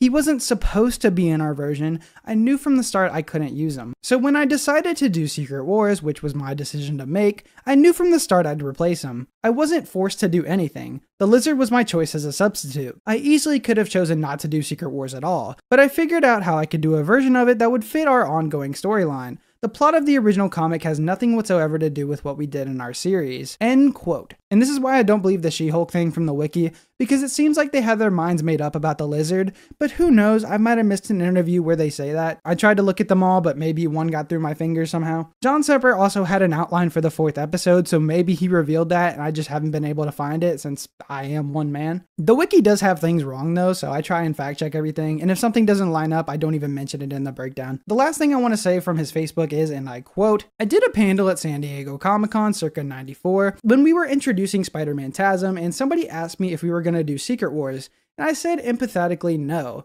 because at the time I hadn't fully figured out what kind of stories we were going to tell, and doing Secret Wars didn't seem possible. Flash forward a few seasons, and suddenly the opportunity presented itself to do a modified version of Secret Wars. Of course, it had to be altered to make Spider-Man front and center. It was his show after all, and it had to fit into the overall storyline of the series that season. The biggest change was the Hulk had to be eliminated. Marvel Films Animation, the production company of Spider-Man TASM, a unique company unto itself now long gone, had been in conversations about using the Hulk for his own series, and therefore he was one of the few Marvel superheroes who was off limits to me at the moment. I recall that I replaced him with the Lizard. Correct me if I'm wrong, it's been a while since I've used those episodes.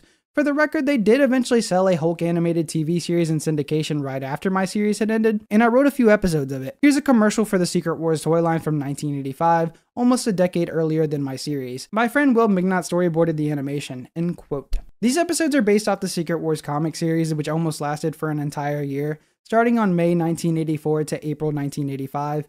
And it's 12 issues in total. It's very different and a lot bigger in scale since they had more time to flesh it out. The cast is obviously way bigger with having all the heroes and villains around that time being there, and this is a fantastic story and a lot of fun. The only things it has in common with the show is the Beyonder exists, but he doesn't have a human form. This human form is taken from Secret Wars #2. He seems to be quite a different character, but his motivation is somewhat the same. He's intrigued by the concept of good and evil, so he puts them on Battle World. Madam Web isn't his assistant either, she's completely gone. The only things that remain the same are concepts, so the big rock that gets crushed on the heroes in the show is a mountain in the comics, and isn't there by Dr. Doom. It's there by the Molecule Man, and they're stuck under the mountain with Hulk lifting the whole thing up, so the heroes can find a way to get out. The thing can transform back and forth because of the planet they're on. It's just the nature of the planet. That was kept in with Doom giving him a watch that would do that and bringing Ben onto his side. They also use Doom taking the Beyonder's powers, and it all plays differently. The final thing is Connors being in control of Lizard's body, being a substitute for the Hulk. It makes a lot of sense too, because in the comic, Banner was in control of the Hulk in that storyline. That's about the only things taken from the original Secret Wars. I think both are great and the comic is superior just for it being more fleshed out. But I still adore this version because there's still a lot of care put into it, and we get Spider-Man leading the Secret Wars event, which is awesome. Also, this is the only arc in the show where Peter never appears. He never takes off his mask. Alright, let's move on to the final story arc. Before I start this arc, I want to say I will choose this over this any day of the week. I fucking love this arc. I loved it before the Spider-Verse was mainstream. This is heat. This episode begins with the Beyonder sending Spider-Man back to New York, but something is wrong. New York is destroyed. Spider-Man is worried where Aunt May is, and the Beyonder tells him that she's dead, and that he's responsible for this destruction. But before he can question him, the building below him blows up by the Hobgoblin and the Green Goblin, and Spider-Man thinks they've been causing the destruction. We then go to the Daily Bugle, where Jonah has put an emergency broadcast on Spider-Man's war against the city. Then the Goblins attack. They come in, and they want something called the Michael microwave broadcaster on top of the J3 communications building, but it has a security system. They threaten to drop Robbie if he doesn't help them, so Jonah tells them he can deactivate the device with his fingerprint. So they drop Robbie anyway, but Spider-Man catches him. Robbie starts attacking Spider-Man and gets mad at him for the destruction of New York, saying that Jonah was right all along, and tells him that he sent the goblins to attack Jonah and him. When Spider-Man hears this, he instantly goes to stop the goblins. But when he tries to stop them, they're confused on why he's attacking them, since he's apparently the one who told them to do all of this. The Hobgoblin thinks it must be the other Spider-Man his boss warned him about,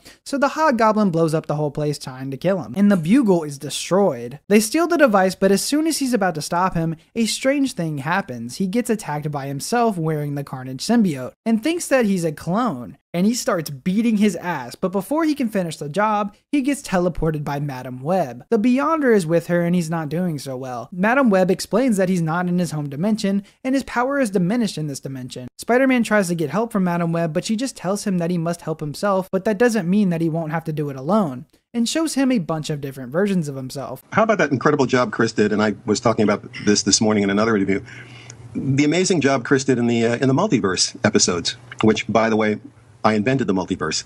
The time when there were all the Spider-Men together, and each one had a different personality. So Chris isn't doing a voice; he's doing an attitude change. He's doing a personality change. Yeah, that was fun. And he's doing lines with himself. And there's an arrogant Spider-Man, and there's a meek Spider-Man who doesn't have any real power, and there's this one and that one. And Chris, I'm in the booth listening to it, watching him do this, and I could hear the distinct personalities. That to me was, what made Chris stand out in my mind, and makes him stand out in my mind as one of the best voiceover actors I've ever encountered. Oh, that's very, very kind of you to say, John. I really appreciate that. But that was a great opportunity to sort of flex some voiceover muscle and really just indulge in the process, because these characters were so interesting. I mean, it was the same character and yet not at all. So it was the same voice, but as you said, very different attitudes. And I remember doing that. I remember how much fun we had with that, because I'd have to maintain this thread. It was like these multiple threads. Well, this guy's this way, and this guy's this way, and this one's this way. And then as they began to interact, I'd sort of jump back and forth to these different frequencies. Right. Characters. You had to have conversations with yourself, Yeah. Which just amazed me. Just amazed me that you could do that. I still have conversations with myself. Well, so would just Peter Parker on his own, Yes. Whether his internal monologue or what. But Spider Knight has always been a favorite of mine. So thank you for that wonderful creation. You said you flexing your voiceover muscles, but I'm curious about how much you brought to the role physically in the recording studio, because I know some actors really like to put their all into it. What's it like for you? Well, it's funny. We were talking about this earlier. That when we were initially recording in the beginning, we kept having a problem with the microphone that I kept going off mic. Like the sound was not right when I would transition from Peter Parker to Spider-Man. And they couldn't figure out what was wrong with the microphones. They were kind of getting irritated with the engineer. And then somebody pointed out, I don't remember who it was, but they pointed out that when I was talking in the voice of Peter Parker, I was standing in one particular way. And then when I would start doing Spider-Man, my whole body would change. I would crouch down. I would start doing all these really, so I was all over the place. And then somebody looked up and said, well, he's dipping down below the mic. He's, crouching in this position. And it wasn't dramatic, but it was subtle enough so that it was causing this sound problem. And it's just sort of a reflection of the physicality of the role. And I would also close my eyes a lot when I was doing the dialogue. I would look at the script. I would memorize the line, and I would close my eyes. I would imagine the scene. I would see it in my head. And then I would do the dialogue. And again, you're sort of acting it out to some degree in your mind, but your body follows. And so that was a really interesting aspect of the physicality of the role, which was a lot of fun. I actually have some still pictures of Chris doing this that I shot at the time. We were so disturbed by that change of microphone position that we were thinking of replacing him with Brock Peters. But fortunately, we changed our minds. Well, how did you solve that? Did you force yourself to aim towards the microphone more specifically, or? It's a trick I still use to this day. What I would do is it sounds silly. I will widen my stance so that my feet are more than shoulders width apart. When I do my crouch, it's not. That's my talking voice. So if I was doing Peter or something, I would have my stance wider. And then when I would go into Spidey, I'd bring my legs together and crouch. So I'm still in the same position relative to the microphone, but my body posture changes. I think you ought to go to some gyms and sell this exercise. As, there's that nerd gym in LA. I think they'd pick up on this. It was just one of those funny tricks I learned. I said, well, how can I keep my face in the same position relative to the mic? I said, okay, well, when I'm doing Peter's dialogue, I'll just spread my stance out wider, and that way I sort of have sort of this very passive, gentle. And then when I'm Spidey, I'll change bring my feet together and almost like a karate stance, and then crouch down. But it would all end up being in the same place. It was very funny. It worked out, and it was great. There's one wearing a regular Spider-Man costume, and he has no powers and doesn't have Peter Parker's life, and we won't figure out who he is till the end of the next episode. We have one with the tentacles of Doc Ock, which gives me a Superior Spider-Man vibe, but he doesn't act like Superior Spider-Man. He's actually from Spider-Man Funeral for an Octopus issue number 2. The thing that sucks is we only get to see him use the arms for like 2 comic pages, and he kicks the Sinister's 4 ass with them, but he gets caught off by Electro and he ends up breaking it, which sucks, because it actually did seem like he was going to keep it. We have one with the Scarlet Spider costume, and I'll get to him in a second. We have one with metal armor, which is taken from Web of Spider-Man issue number 100, and then the 6-armed Spider-Man, which is the one we don't get too much detail on. He's going through his mutation disease that he was struggling with in season 2, but it's cool because they end up coming in handy later. It's just said that they brought him in this at a bad time, but it's still a great callback and adds variety to the Spider group. This is where the Spider-Verse started, and I don't think John Semper Jr. gets nearly enough credit for starting the concept. He has not been credited for that idea in any way, not in the games, not in the comics, not in other TV shows, and not in the movies. The concept of the multiverse has been around for a long time, but he did create the Spider-Verse with all these different Spider-Men going together to stop a big threat. Shattered Dimensions even uses Madam Web to help all the different Spider-Men through their journeys. I created what is now called the Spider-Verse. I created that. Now, let's go back a bit. Remember I was telling you earlier about toys, okay? And, there being toys that were not used in the show, and I always felt that kind of thing was giving little kids a finger. There was a spider figure called Armored Spider-Man, and a lot of kids, I'm sure, went out and bought it. I never had Armored Spider-Man in my show. I knew that there were some other toys, and I thought, when you're trying to create things, you've got a lot of mandates. You've got a lot of things you're thinking of that you want to accomplish. So one of them was a big payoff for my series, because I knew that we weren't going to go past 65, and I wanted to have it be huge. That was number one. So I thought the biggest thing will be having him save all of reality. Well, I had this wonderful dimensional portal technology. But then I thought, what can I do where I can literally get some of these Spider-Men in that were represented in these toys that were not in my show? So that was another little thought. It wasn't a big thought. It wasn't like I thought, oh, I must do this. It was, if I'm going to do something, wouldn't it be nice if I found a way, should I have Spider-Man build the armor? Should I, and then it occurred to me, if I've got multi-dimensions, why don't I have him meet different versions of himself? Now that was the idea. It didn't come from a comic book. See, here's the problem I have with the whole idea of the Spider-Verse not being credited as coming from my show. My show was an animated show. For some odd reason, animation does not get the same amount of respect that some guy writing a comic book does, when in fact, the amount of talent required to write a really good animated show is much greater, I think, than what's required to write, a good comic book. I've written comic books. I did 19 issues of Cyborg for DC Comics.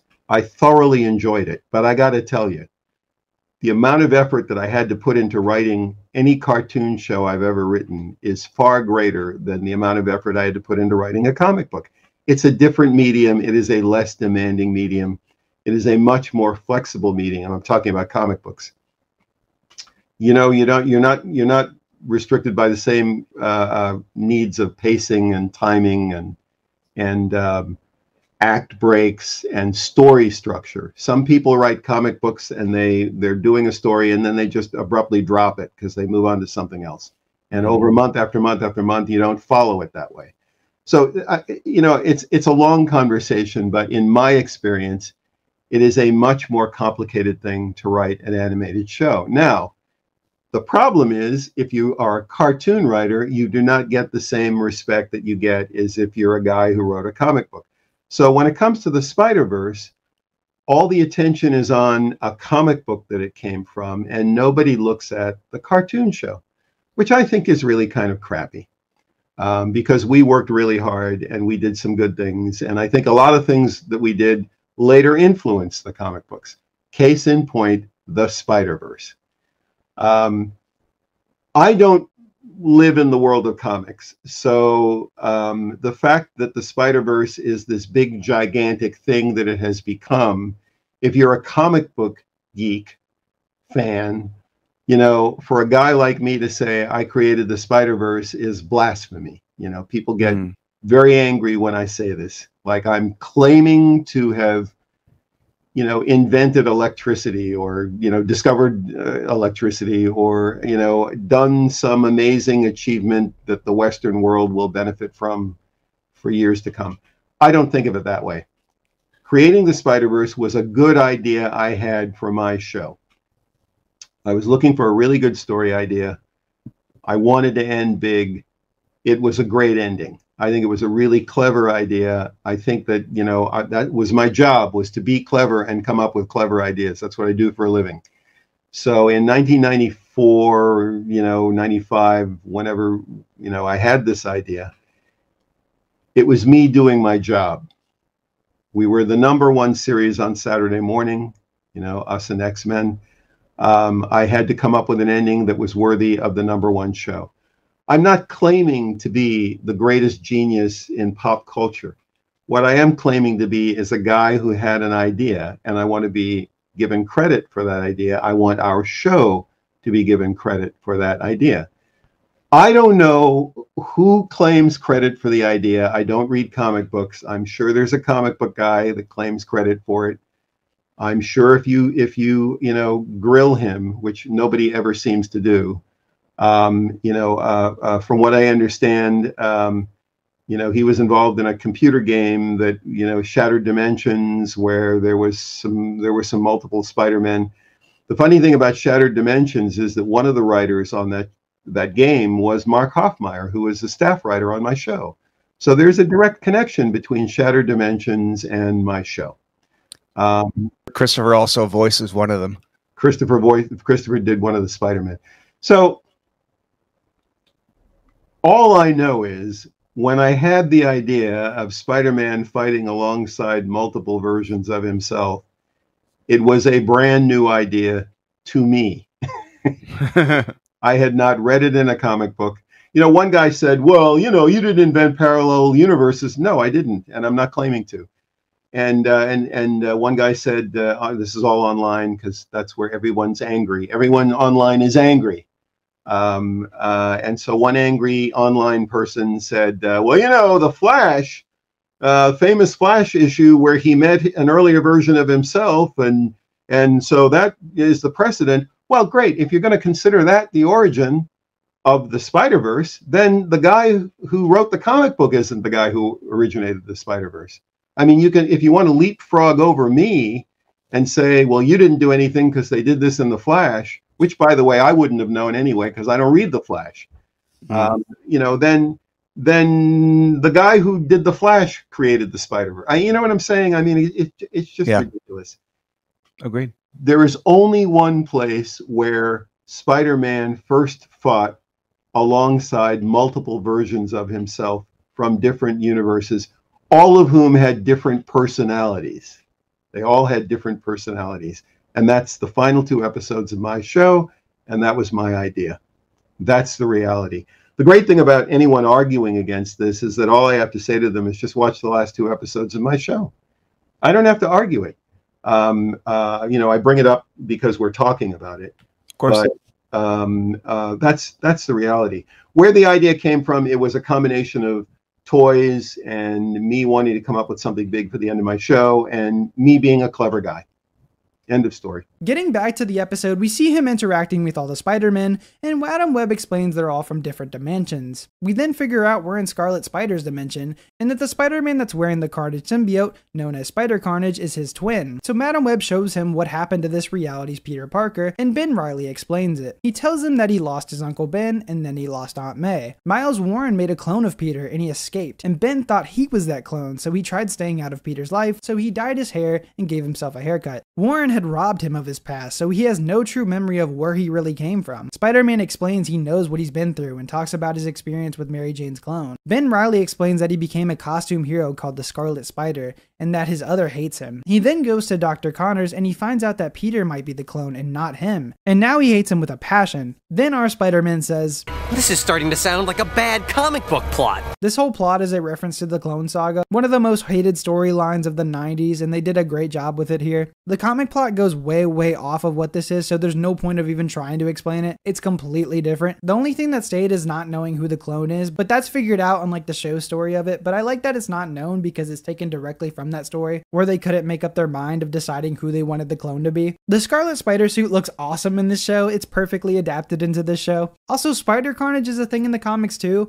but it's nothing like the story and not as interesting either. The best thing that came out of the clone stuff is Ben Reilly. He's an awesome character that's been ruined multiple times, unfortunately. Getting back to the episode, the Scarlet Spider tries stopping one of the Kingpin schemes, and he's working with Jonathan Owen, aka the Spot, who made the portal device in our main Spider-Man's reality. And he's built it here for the Kingpin, and it will make him invincible as a criminal, which is the same plan he had in that episode. Scarlet Spider comes to intervene, but his other shows up. He thinks he's here to help him, but he's not, and they begin to fight. The portal device was left open, and the Carnage symbiote appears and attaches itself to Peter, and this drove him completely insane. So this reality they're in is his reality. The Beyonder shows them why they're there. Spider Carnage is using the dish stolen from the J3 Communications building to make the portal device bigger so he can blow up every single reality. The Beyonder manages to bring them into the past with the little energy he has left, and this has made him weaker. The Beyonder says that Madam Web has prepared them all for this task, implying that all of them had their own Secret War event, which is insanely cool, but it was a test of leadership and only one of them passed, and that was our Spider-Man that we've been following, and then she shows clips of his leadership skills. Spider-Man leads all of the Spider-Men except the one with no powers into the Kingpin's penthouse. Spider Carnage has lied to the Kingpin, telling him the device is going to be used to take control of people's minds, and they'll use it to take over the world. Also, Alistair Smythe is working for the Kingpin still in this reality, and he's in his second form. The Spider-Men start heading into the building, but they're going through the front door so they don't expect it. Our Spider-Man tells the team they need to shut down the security systems, and the Spider-Armored Spider-Man tells him that his company designed computer systems like this. They also made his costume, and he's a multi-billionaire, and he's extremely arrogant. When I created what is now, what I think is now called the Spider-Verse, the idea was for our Peter Parker, the guy that we had followed through 62 episodes, because I created it at the very end of my series.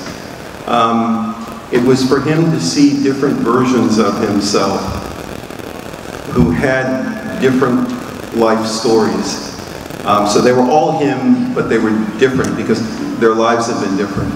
And through that experience, you know, I mean, naturally there was the sort of fight and the, you know, protecting all of reality and everything, and the portal, the bomb that was going to go off in the portal that was going to remove all of reality, all that stuff they did in the movie.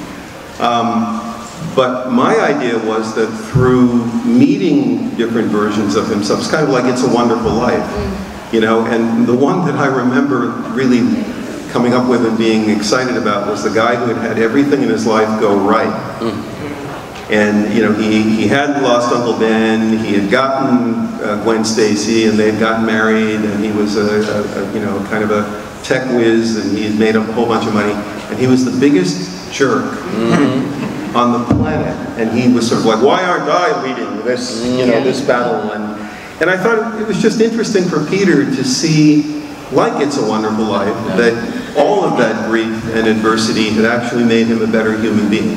He was self-involved. So, yeah, so for me, that was one of the germs of the creation of this thing that is now called the Spider-Verse. The Kingpin finds out they're inside the building before they shut down the security systems, and they send the Hobgoblin and Green Goblin down below. The Spider-Men start tinkering with the security systems, and the armored Spider-Man has a laser built right into his armor, and gloats about his giant spider robot. They get attacked by the Goblin and Fiskoons, and they seem to be doing well. Scarlet Spider even uses his impact webbing like from the Insomniac games, and he also had them in the comics too, but then the armored Spider-Man fires a gas missile at the Hobgoblin, whose near their teammate. And our main Spider-Man gets angry with him because he's being so arrogant that he doesn't even care about his own teammates. And the Beyonder teleports him back to Madam Web's area, which sucks because I wish we saw more of this Spider-Man. Our main Spider-Man wants to try a sneak attack on the Hobgoblin, but again with the armored Spider-Man's arrogance, he goes in there without thinking and gets shot by a paralyzer ray and is sent back to Madam Web's hideout. Note: the six-armed Spider-Man found some sonic grenades in the weaponry that the Kingpin has, and that's helping them defeat this men. They web up the Goblin and continue on their way. They take down Smythe quickly and web his ass up. Then they go after Spider Carnage, and six-armed Spidey tries to web him up with all of his web shooters, which is so cool. I love it. But he easily gets out of this, and six-armed Spidey is about to throw some sonic grenades, but his mutation disease starts flaring up, and he starts attacking Ben and Peter. And Peter even mentions that he's been through this. They both are in the arms of Man-Spider, and the episode ends. I'm gonna give my review now because of how much is happening in this episode. So this episode is an absolute banger. It's so much fun seeing all these different Spider-Men fight together and seeing how all their lives are different. And this was unique at the time. The multiverse was still a concept, but it was nowhere near as big and overused as it is today. The action is amazing in this episode too. I feel like the action has never been this good. It's nothing spectacular, but it's insanely entertaining. The fact that they did the Clone Saga in such a great way in just one episode shows that the team behind the show knew what they were doing, and the fact that they tied ideas in like Spider Carnage, which was only used for like a few issues, and make him so memorable as a villain just makes me love this show even more. I'm surprised they haven't brought Spider Carnage back because of how cool he is. I also liked his origin story that was tied into the Clone Saga for this story. Basically, this Peter lost everything, and this makes him go crazy, and the symbiote feeds off of this, and this drove him insane. This is one of those episodes that I appreciate more as an adult because I can see anyone giving into that darkness after they lost everyone. And even if you didn't understand this episode as a child, which I didn't, I only got it when I was a teenager, you get to see all these cool different variations of Spider-Man kicking ass, and that's always been so cool to see. And that's always been cool to me even now. Funny story, I remember wanting to watch this show when it was on Netflix way back in the day. I was maybe 9 or 10 and I didn't know that there was a hyphen in Spider-Man, so when I tried to search it up on Netflix, it wouldn't appear, but I knew it was on there. So about 2 weeks pass and I get my dad to try and look for it, right?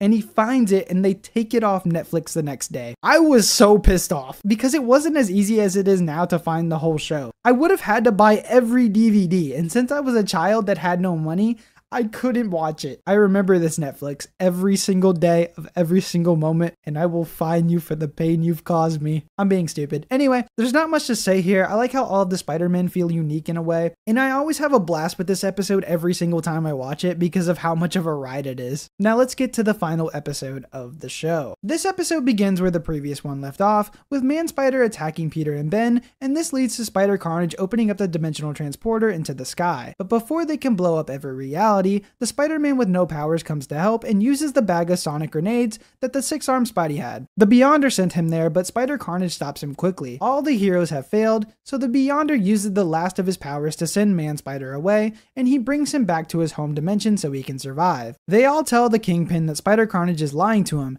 and once he hears the portal outside, he begins to fight Spider Carnage. The Spider-Men try to stop the bomb with 2 minutes to spare, but Spider Carnage puts Kingpin out of the way, and they stop the dimensional transporter. But Spider Carnage steals it and gets away. The Spider-Men still have to stop the bomb though. The bomb explodes, and Madam Web transports them all out of there. Wait.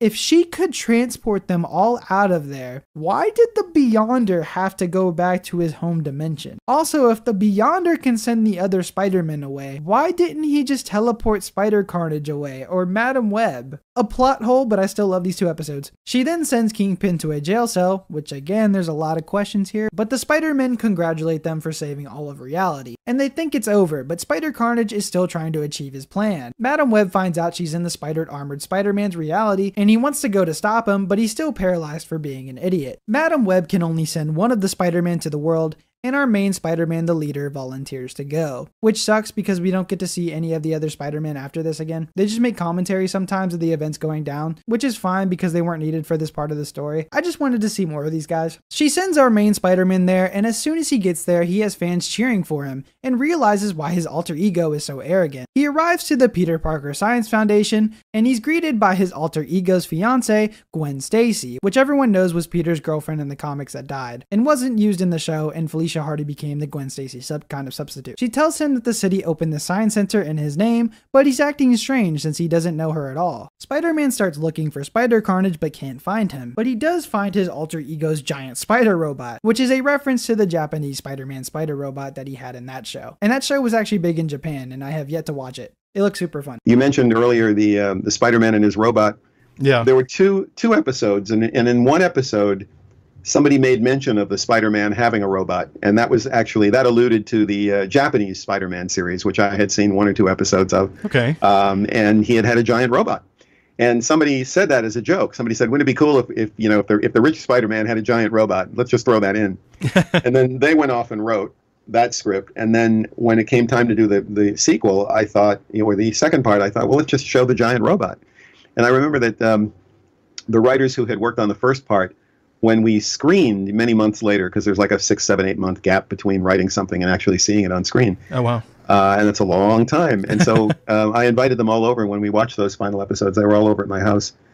And on came the robot. And I remember that the writers who had worked on the first part, they weren't aware of the fact that we had actually animated the robot. Oh, wow. That's awesome. And they were like, "Oh, my God, there's the robot. We didn't know you had done it," And I loved moments like that. Spider Carnage tells the robot to destroy the imposter, but since the robot is voice activated, Spider-Man tells him to put him down, and they keep repeating this. Spider Carnage keeps telling him to destroy him, and Spider-Man keeps telling him to put him down. And this confuses the robot, and he blows up. Spider-Man then sees MJ, and for some reason thinks it's his MJ, and starts telling her how much he loves her. And Aunt Anna hears this and is glad Peter is saying this. Unlike the main dimension where she hates Peter, but she likes Peter in this dimension. Mary Jane then says she needs to hit the ballroom, because without her it's going to be a flop. And this is reminiscent of her early comic counterpart where she's a party girl. Gwen overheard that he loves MJ and starts getting mad at him, but before he tries to explain himself, all of Peter's friends come out and they all admire Peter. Wilson Fisk then comes in to get Peter because he has some legal matters to discuss with him since he's Peter's lawyer in this dimension. Wilson tricks Peter and traps him, and we find out he's working with Spider Carnage again in this reality. Spider Carnage has tricked Fisk again and has told him that they are going to be working together to take over all of his resources and his whole empire he's built. They both go downstairs so that he can impersonate Peter and act like everything is normal, but he gets freed by Gwen because she knew that the Peter she's been talking to, which has funnily enough been him, hasn't been acting right, so she has this heartbeat tracker so it can tell where they both are. Spider-Man attempts to stop Spider Carnage, but he gets away and kidnaps Gwen. Spider-Man starts going after him, but he stops and thinks for a second that his enemy that he's fighting is himself, and he needs to try to understand him and appeal to his humanity. The spidered armored Spider-Man is wondering why he's just standing around and letting him get away with his girlfriend, but Madam Web tells him that he's using his head, and that's something that he probably won't ever learn to use. Spider-Man finds Spider Carnage using the heartbeat tracker that was mentioned a couple minutes ago, and Spider Carnage tells him that he's tampered with the dimensional transporter, and whatever goes into the hole will cease to exist. He just needs to grow it large enough so the whole city will be gone, then the entire planet. Spider-Man starts trying to appeal to his humanity, telling him that he needs to find the Peter Parker inside of him, the one who cares about the people around him, but Spider Carnage thinks that part of him is gone for good. Peter then brings out Uncle Ben from that reality, and he's been told everything. Spider Carnage then remembers Uncle Ben helping him fish and giving him advice on having confidence in himself, and then he catches a fish. Uncle Ben assures him that in this dimension, he's here for him and that he loves him. He tells him if he remembers that saying about great power, and he remembers. Uncle Ben then tells him that there's a great evil inside of him, and he has a responsibility to himself and the world to get rid of it. Peter listens and tries to get rid of the symbiote as Uncle Ben tries to talk to him, and he's telling him to fight it with all of his heart and soul. But the symbiote is too powerful, and he apologizes for all of the bad things he did, and he wants forgiveness. He uses the portal device on himself, and he's gone, dead. Spider-Man instantly blames himself, saying that he should have stopped him, but Uncle Ben reassures him that he did what he thought was best for himself and the world. Uncle Ben tells Peter that he's proud of him, and that he'll miss him. Peter hugs him and tells him he'll always have him inside of his heart. Then Spider-Man gets sent back to Madam Web with a congrats from Madam Web. She tells him that he has one more place to visit before he can go back to his reality. So she sends the powerless Spider-Man and him to our reality, kinda. Spider-Man talks to his powerless counterpart and tells him that in his reality he's a character in fiction, and that he's the actor that plays him on TV. He then brings Spider-Man to someone. We hear a familiar voice of some guy talking to someone about Jack Kirby and how he created the Hulk. Jack Kirby was one of the artists behind a lot of Marvel's main character roster. Spider-Man comes in looking for someone named Stan Lee. He turns around and Stan Lee talks to Spider-Man, and they have a fantastic chat. Spider-Man swings Stan around, and he thanks Stan Lee for making him into a real hero. Spider-Man then talks to his creator on top of a building and tells him that he likes his life and he likes himself, and that for the first time ever, he wouldn't want to change anything about him. Spider-Man tells him he's not the guy he's been writing about all these years, and we get this statement. We all have to grow up sometime, I suppose. Even us, characters of fiction. Oh my. This statement didn't go well with modern Spider-Man. They will not let this man grow in the comics. He's been stagnant for the past 18 years. He literally can't grow. They took away his marriage because that makes Peter seem too old. Spider-Man will never grow as a character in the comics, and it sucks because why would anyone want to read a story where the character never grows? I stopped picking up the Amazing Spider-Man series a long time ago because the stories were bad to me, and it just wasn't what it used to be, and I wasn't even around during the peak era of Spider-Man comics. The things I'm enjoying right now were the new Ultimate Spider-Man comic series because it doesn't have that problem. Peter can actually develop and grow as a character. The fact that this version of the character has grown more than the mainline comics version that's been around for 63 years is insane to me. I want to state that the mainline comics version of Spider-Man is one of the worst written characters compared to any of the Spider-Men that are Peter. It angers me so much because this version should be great. But no, we just have him getting cucked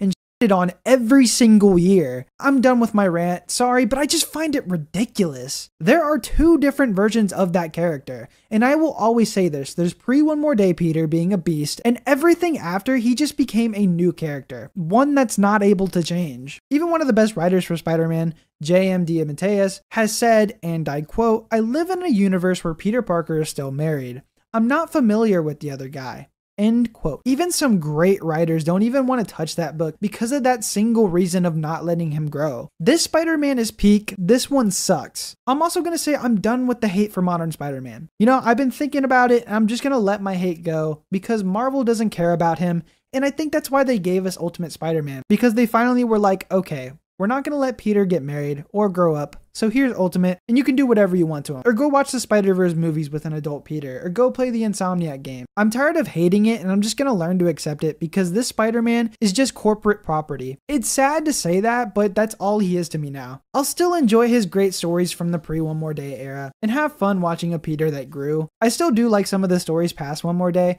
but it's just so sad to see. I'm not mad, I'm just disappointed. I'm just glad that they gave us something that's not the mainline comics, and I can enjoy that and stay a million feet away from the mainline comics Peter. I think everyone honestly should just give up on this guy like I am, because why would anyone care about this guy anymore? It's unfortunate, but it's the truth. John Semper states, and I quote, "Is it just me, or does this new approach seem to change everything that fundamentally made Spider-Man Spider-Man? Or should a comic book character be allowed to grow and change? It's a tricky question. Back in the 80s when I was working for a company called Marvel Productions, which was mostly producing animated shows for Hasbro like the original My Little Pony, I used to wander back to Stan Lee's office and chat with him. We would dream of a day when we'd be able to bring Marvel characters to life on the TV screen, instead of animating all those Hasbro toys. Somehow the subject of the comics came up, and I had to admit that I had stopped reading the Spider-Man comics some years later. He asked why, and I explained that part of my attachment to Peter Parker was that when he first arrived on the scene, he was in high school and I was too. So I immediately bonded with him. Then miraculously, when he graduated high school and went to college, it coincided with me doing the same thing.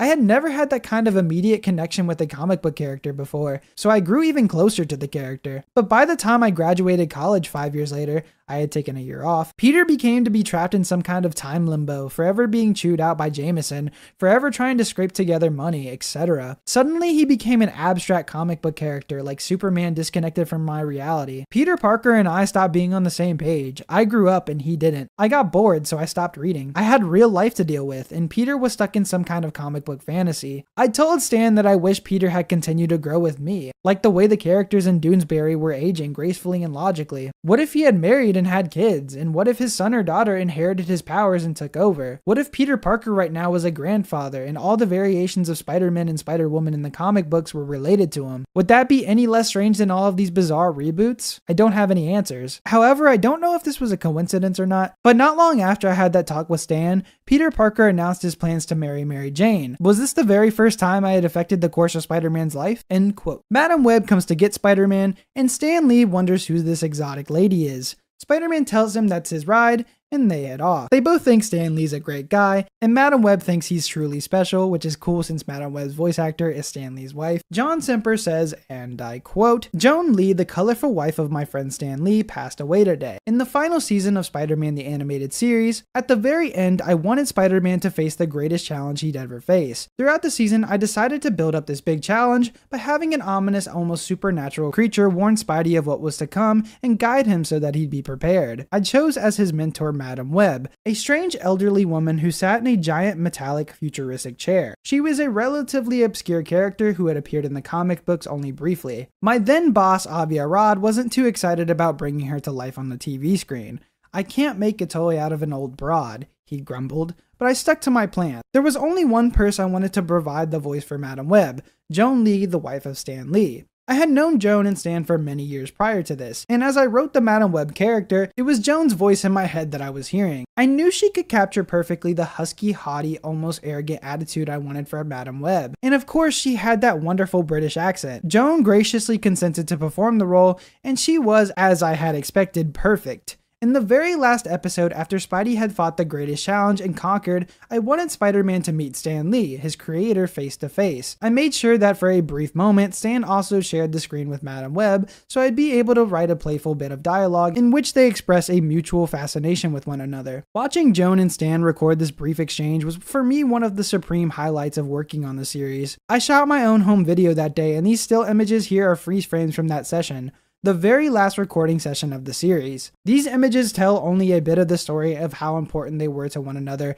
and how much fun they had in each other's company. I am deeply saddened to learn of Joan's passing. She was a great lady, a real talent, and the incredibly significant woman standing arm in arm alongside the man behind Marvel." End quote. Then they both head off, and Madam Web says face front, true believers, which is one of Stan Lee's catchphrases. Then she tells him that he's gonna help him find the real Mary Jane, and they head off and the credits roll. John Semper says, and I quote, "I recently came across my 25-year-old home video of the final voice recording session for Spider-Man the Animated Series. It was the episode where the late Joan Lee, aka Madam Web, brings Spider-Man to meet his creator, the late Stan Lee. Also at the recording session was the late Brian Keith as Uncle Ben Parker, Ed Asner as J. Jonah Jameson, Earl Bowen as the Beyonder, Gary Emhoff as Harry Osborn, and others. I'll be premiering some of this footage for the very first time at the San Diego Comic Fest this weekend, and it will be a feature of my appearances at upcoming conventions. So if you happen to be near a convention where I'll be appearing later this year, or all of next year, and you're a fan of this show, this is something you can look forward to seeing." End quote. I added this because this is nowhere to be seen. I cannot find this. It's gone. Unfortunately, this is lost media currently because I'm sure this was on his eBay or he just doesn't want to show it, which is insanely unfortunate, and only a couple of people have actually seen this. Stan and Joan were always good to me. Stan was a complete to me when we would get into writing conferences. I'm now rehearing all of these meetings, and Stan is my biggest critic, but I loved Stan to death. I love him to this day. I wouldn't have had the gig if it weren't for him. He's the one who brought me over there and hired me. I really, Stan was great, and I loved Joan, and I loved hanging out with them. I thought they were great people. So I wrote Madam Web for Joan, and then I had Stan come in at the end, and that's why at the very end, Madam Web says something to Peter like, That's Stan Lee. He's quite a guy. I think he's truly special. and that's Joan talking to Stan. I wrote that dialogue for Joan to be able to praise Stan. I wrote that scene. It was an important scene to me. And when Stan is on top of the building after Spider-Man leaves him, and he says, you know, I got to call Pam to get me down. That's Pam Duvall, Stan's actual secretary. That was our building that we were in at that time. We were in a big building in Van Nuys. Yeah, I mean, I really, because that character was Chris Barnes, you know, that actor Spider-Man was from our reality, and he was Chris Barnes. In fact, when I was re-listening to the meeting where I was pitching the story, telling the story to Jim and Mark, I was saying, and then this guy is Chris, and we would just keep referring to him as Chris.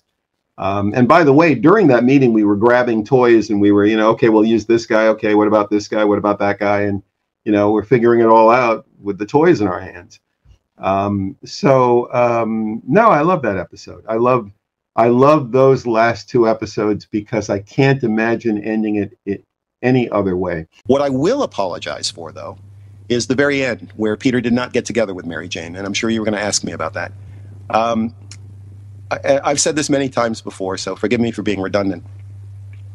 When, people think that I had Stan in there as a gimmick at the very end, but it wasn't, because what I was doing was I was finishing up the Joseph Campbell monomyth, which is that the hero is always a reluctant hero in the monomyth.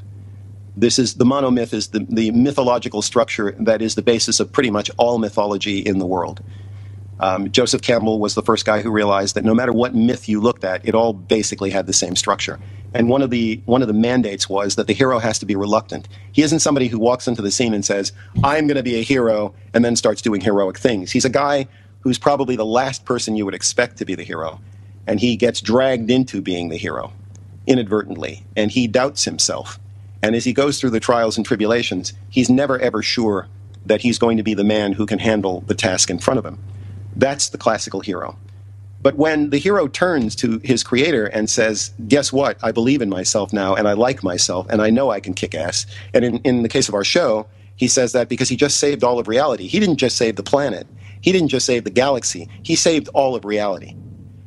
When he turns to his creator and says, I'm a pretty great human being, then the hero's quest as a myth is over. He can continue his life and he can continue being a great guy, but from the perspective of mythology and a tale told around the campfire, there's no more story to tell. It's over. And that was really Peter Parker's saga.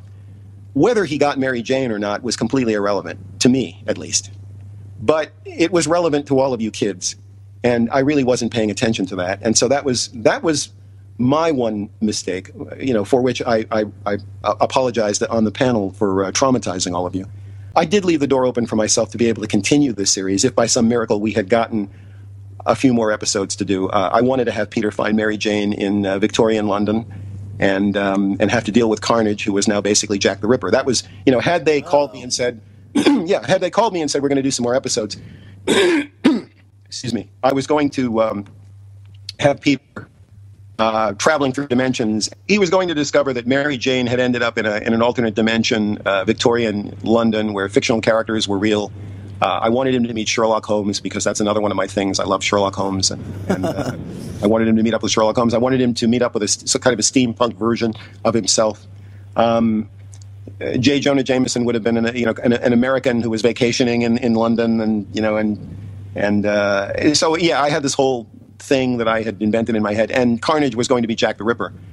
And Peter realized that it was the Mary Jane of his reality and it was the Carnage of his reality, and he had to get both of them out of there, obviously to save Mary Jane, but also to get Carnage out of this reality where he didn't belong, where he was killing people. He was actively killing people.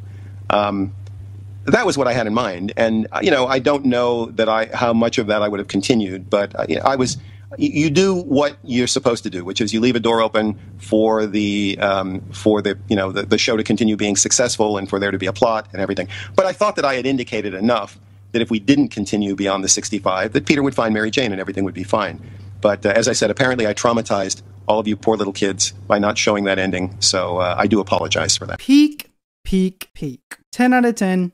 Not even a question. When I think of a perfect Spider-Man show finale, bam, this is the one. This is actually one of the best finales for a TV show. We have the main character save all of reality and complete his character journey. And what a finale. My goodness, dude. What a smart way to beat the villain too. Peter uses Madam Web's advice on knowing why your enemy is fighting and use Uncle Ben to appeal to his humanity, and this is fantastic. This shows Uncle Ben meant so much to him and helped shape him into the person he is now. This whole reality where essentially everything went right for Peter was insanely interesting, but it shows what it made Peter become. It shows that our experiences shape us into the person that we are now. I'm glad my life isn't perfect because I wouldn't learn what it is to be a good person and make the right decisions. I feel like Spider-Man taught me to make the right decisions, and sometimes you even have to give up something to do what's right. I've never seen that more than I have now. Rewatching this show made me appreciate it so much more for what it's done for the Spider-Man character, but also for showing me the ups and downs in life. The very last episode, we see that Spider-Man goes to the real world where the guy in the suit is just an actor who plays him on television. And it's... I don't want to be analytical about it, but when I really think about it, it's very tongue-in-cheek. Yeah. Putting him in the real world, putting him in the real New York, and you know, lo and behold, he goes and, you know, he meets Stan Lee. And the coolest thing about this, and I'm just tearing up just even talking about it, and I wasn't even, you know, I had nothing to do with the show at all. The coolest thing about this is his wife is Madam Web. How did you guys pull that off? Well, that was all me. That was, you know, I first of all the whole plot for that was me. And I got to tell you, I had to fight because certain people in the production were very hot and bothered about the fact that Spider-Man was leading up to this big challenge. Because, you know, the whole Madam Web thing, and she was preparing him for something. And no one knew what it was except me, because it was my invention. Right. And that made a lot of people very unhappy. Not a lot of people. That made certain people very unhappy. But I knew what I had in mind for the big payoff. I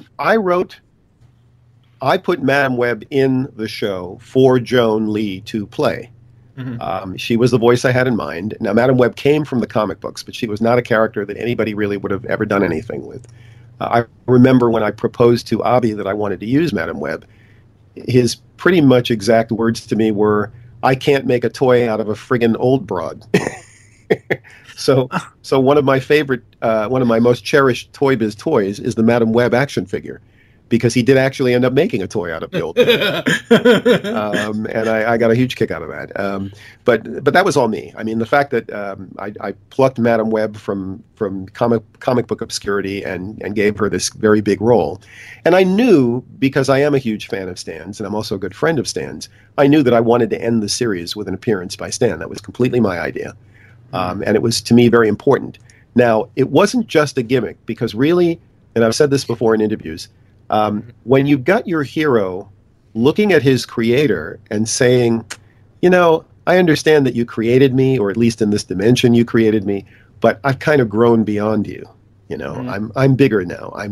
I really like myself.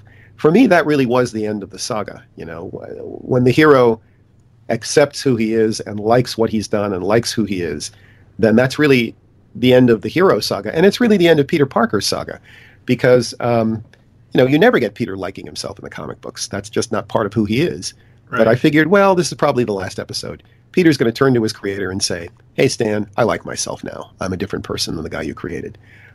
So it really did have a purpose. But, you know, it also was kind of fun. It was sort of like, back in those days, it wasn't so common to have Stan be a character in something. You know, now he's in all the movies, and he does he does his own cartoon shows where he's a character, you know, in the POW Entertainment stuff. This is a point where Chris and I meet, and it was probably one of the reasons why there was such a good synergy on this show. I was first introduced to Hero of a Thousand Faces, which is Joseph Campbell's seminal work, in 1972 or 73 by a good friend of mine, Henry Kaiser III. We were crossing campus, and he said, because Henry is this kind of a guy, he said, "You know, John, you should read this book. It's great." Boom. And he handed it to me. And that was when I found out that Joseph Campbell existed and what it was all about, the whole concept of the monomyth. That was very much a part of the series, the 65 half hours. I looked at it as one giant mythological voyage. And if the series has any, if it resonates at all with people in this day and age, I think that that's one of the reasons why. So the fact that Chris also kind of tuned into this, I think it really speaks to the core of just the backbone, the strength of the series in terms of why it has lasted so long. Yeah, the series had an arc. That's one of the things people mention to me when they talk about the show, is that the show was not just sort of a cartoony snippet, a weekly cartoony snippet. This was high fantasy. This was deep myth, and it was connected, and the stories had context and relevance, and the characters changed and evolved, and that's one of the things that seems to have been the appeal, is that people felt that they were immersed in this world, which had meaning, and it wasn't just sort of, well, this week on. It was part of a whole reality, and again, yeah, I think that's what John was talking about in creating that backbone, because it really was a secondary reality that people could immerse themselves in, which people could immerse themselves. Nothing drives me crazier than starting a lot of these shows today, and most of these series are like the first 20 minutes of a really good movie, and then they just continue ad infinitum. And the problem is they really don't have an ending in sight. And and the thing that I really hate is when all the original writers leave the show and a whole bunch of new writers come in, and so you realize that wherever the show was headed in the beginning, everything has now changed.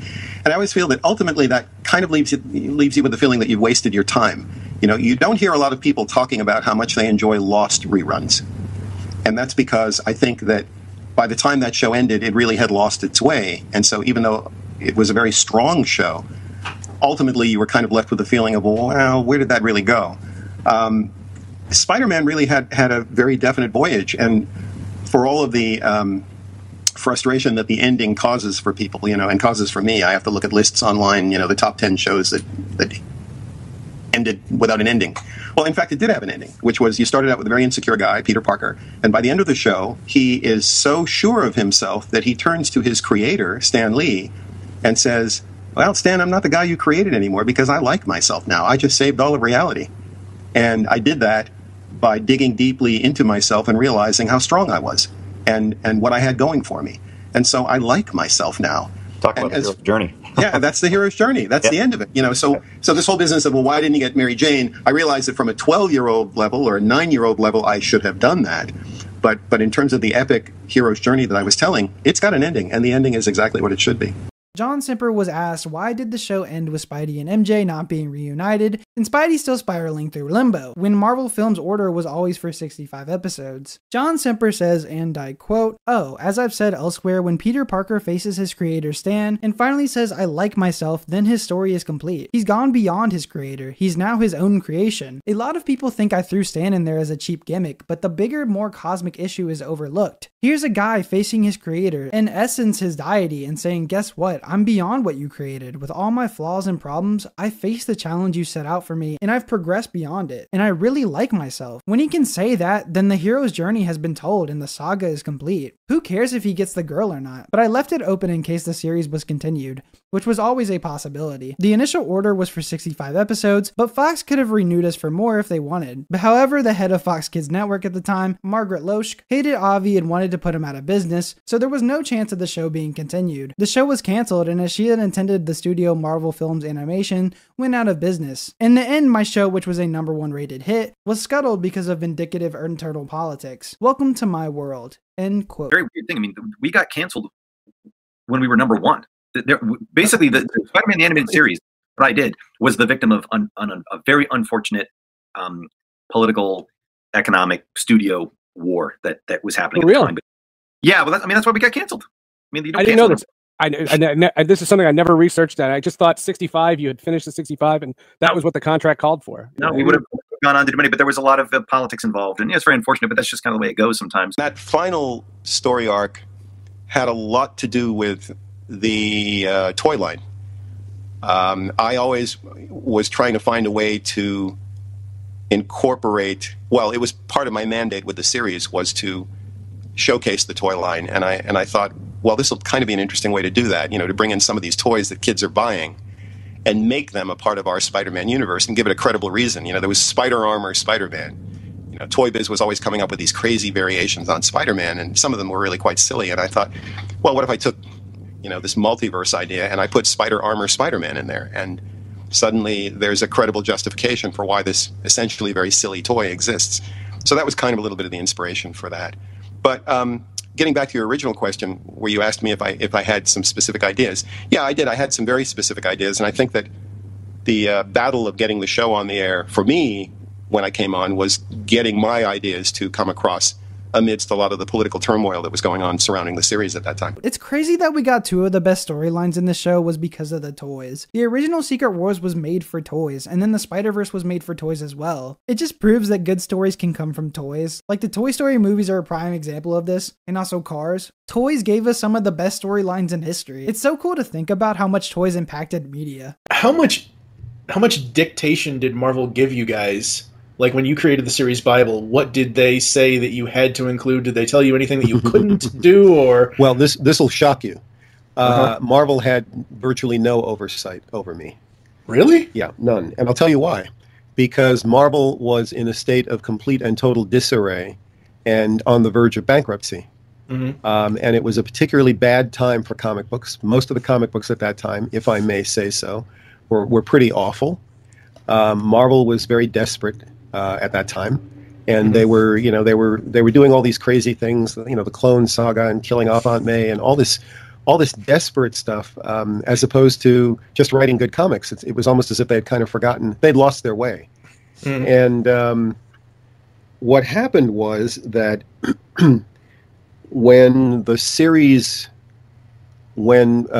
Marvel Films Animation was formed, which was a completely standalone company that was affiliated, if I'm remembering this correctly, was really affiliated with New World. Okay. Avi Arad was going to roll out, he had gotten the toy license to Marvel, and basically the comic books were not going to be able to support the toy line. I mean, the comic books at that time were being so unsuccessful that they really weren't going to propel a toy line. So the whole purpose of the TV shows was to make his toy line be a success, which was not a bad business strategy, perfectly viable business strategy. So all of his attention and all of our attention was on making the shows great. And Marvel at that time was really not, their reputation, the publishing side, their reputation was not so great that they were, that they really had anything to say about what was going to make a cartoon show great. So I got some notes at the very beginning. I barely remember. I don't know that I got any notes on the Bible, but I might have gotten a few notes on the first script. But very quickly, Avi did this really wonderful thing, which is he just completely disconnected me from them. He told them they weren't going to have anything to do with the cartoon show, and he told me they weren't going to have anything to do with the cartoon show, and that was that. So I had an unprecedented and tremendously wonderful amount of control over everything that I ended up doing on Spider-Man the Animated Series. Now, having said that, the series, the thing about whenever I read stuff on the web, and it's you got to take it with a grain of salt. Yeah, right? this is the best Spider-Man show, or that's the best Spider-Man show, or the other one's the best Spider-Man show. Look, the fact of the matter is that when we did Spider-Man the Animated Series, it was the most important thing in the Marvel Universe, period. And it was the most important thing simply because the entire success or failure of the toy line rested on the shoulders of this series. So whether or not Toy Biz made any money was directly related to whether or not these shows were any good, or in fact whether or not they got on the air, because that was initially the first big issue.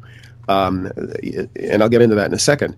But it just simply was the most important thing on the planet. And I don't think any other Spider-Man show since ours has had that kind of pressure on it. Because they've all come, in the wake. First of all, they've all come in the wake of ours, so they've all come after ours, and then many of them have come in the wake of the movies, which are clearly the most important thing in the universe. So yeah, but I mean, the last couple of series have come out after the movies, and so it's very hard for a cartoon show now to be the most important thing in the Marvel universe. But we were. So that's the first thing. The second thing is that there had never been, unless you go back to the Grant Ray Lawrence cartoons, which are basically now what we would call motion comics, there had never been an animated show that had been absolutely 100% true to the comic book, to the Marvel comic book from which it had, been based, from which it had derived. We knew that with Spider-Man we were going to attempt to do that, and it had never been done before. And it had certainly never been done before with Spider-Man. So there was a whole lot of stuff that had to be figured out that I think people take for granted now. Like, for instance, was Peter Parker going to have an interior monologue? Now, it's very easy in retrospect to go, well, of course, you know. But the fact of the matter is that when you're me and you're trying to figure the show out and you're trying to figure out what is going to serve you best dramatically, it's a toss-up. You know, you don't know whether you want him talking that much or whether, you know, or is he going, when he does interior monologue, is there going to be reverb versus when he's saying dialogue? Or is he just simply going to talk dialogue and never have an interior monologue? Or is there going to be a narrator? All of these things have to be worked out, and they'd never been worked out before. So there was a lot of hard work that went into this first time out. Now, subsequently, you know, a lot of these things have been worked out on my show and then in the movies. And so when someone comes along now and does a Spider-Man show, there's precedent. They can point to something and say, well, let's do that. That works. We didn't have that precedent. You know, I couldn't point to the Ralph Bakshi show and go, hey, that really works, because you know, that show was incredibly primitive. As much as I enjoyed it when I was a kid, that was a very primitive show. And the same with, you know, the Spider-Man and Friends kind of thing. Very enjoyable shows for what they were. But we were going to do something that was, for the first time, was going to really reflect the Marvel Universe. Again, these episodes are 10 out of 10. I do wish that we got 1 or 2 more episodes with all these different Spider-Men. Plus, the cost of the episodes wouldn't be as hard on them since Chris is doing all the voices for all of the different Spider-Men. Secret Wars had to have a lot of different voice actors. I think that this story told everything it needed to tell in 2 episodes, and I don't think Secret Wars achieved that, and that's why I put this as a 10 out of 10 and Secret Wars as a 9 out of 10, even though it probably should be lower. I just think it would have been cool to see him having more interactions with these Spider-Men and showing more of how their lives are different. But that's just me wanting that compared to Secret Wars, where I felt like it needed 1 more episode for such a big story. Season 5 arcs. This season came out differently with its arc name heading. They would split them for the entire season. Episode 1 had no heading but was just called The Wedding. Then episode 2 through 6 had the 6 Forgotten Warriors headline. 7 and 8 was Return of Hydro Man. 9 through 11 was Secret Wars, and finally 12 and 13 are Spider Wars. And this season probably does the best with the headlines, since it sticks with different headings for different bigger arcs, and it does a great job with it.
Spider robot?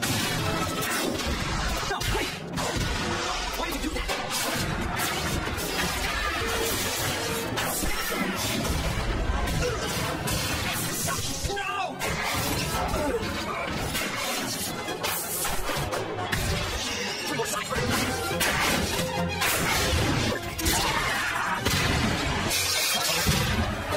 I think season 5 is fantastic. We have the wedding episode, we have the unraveling of MJ being a water clone, we got Secret Wars, and we got a Spider-Verse episode, but done in such a unique way. But I think this season did have low points. Like I mentioned, I didn't find the 6 Forgotten Warriors too entertaining, and the others were just not too special, so it's a mixed bag, but I still can't help but love the episodes that I just mentioned. I think they're all big in scope, but they do it in such a way that it matters. That finale is everything. Him meeting his creator, it's like, where do you even go from there? When I was rewatching this series, I forgot how much I love hearing Christopher Daniel Barnes as Spider-Man. I don't even know if I like Josh's performance better or his, because they both do such a great job of capturing both Peter Parker and Spider-Man. And it's really cool that they both had such an admiration for the character before even playing it, because when they were voicing Spidey, Marvel wasn't this huge corporation and was nowhere near as big as it is today. So I love that they got essentially fans to bring this character to life. I also just wanted to mention that most of the people that have played Spider-Man have been the fans, which I think is insanely cool. I was proud that you regard this as being one of the best things that you've done. Oh, absolutely. I think also because I was such a fan, and am a fan, but I grew up on Spider-Man. So while I was approached the project as an actor, obviously, when I first heard about it, I was like, are you kidding? I get to audition for Spider-Man? I mean, you know, the thing that I find interesting about the character is that it goes through time. And I've done a lot of voiceover work, and I've actually done a lot of Spider-Man-esque stuff. You know, I've played villains, and I've played different characters on different shows and video games, and there have been a lot of different Spider-Men.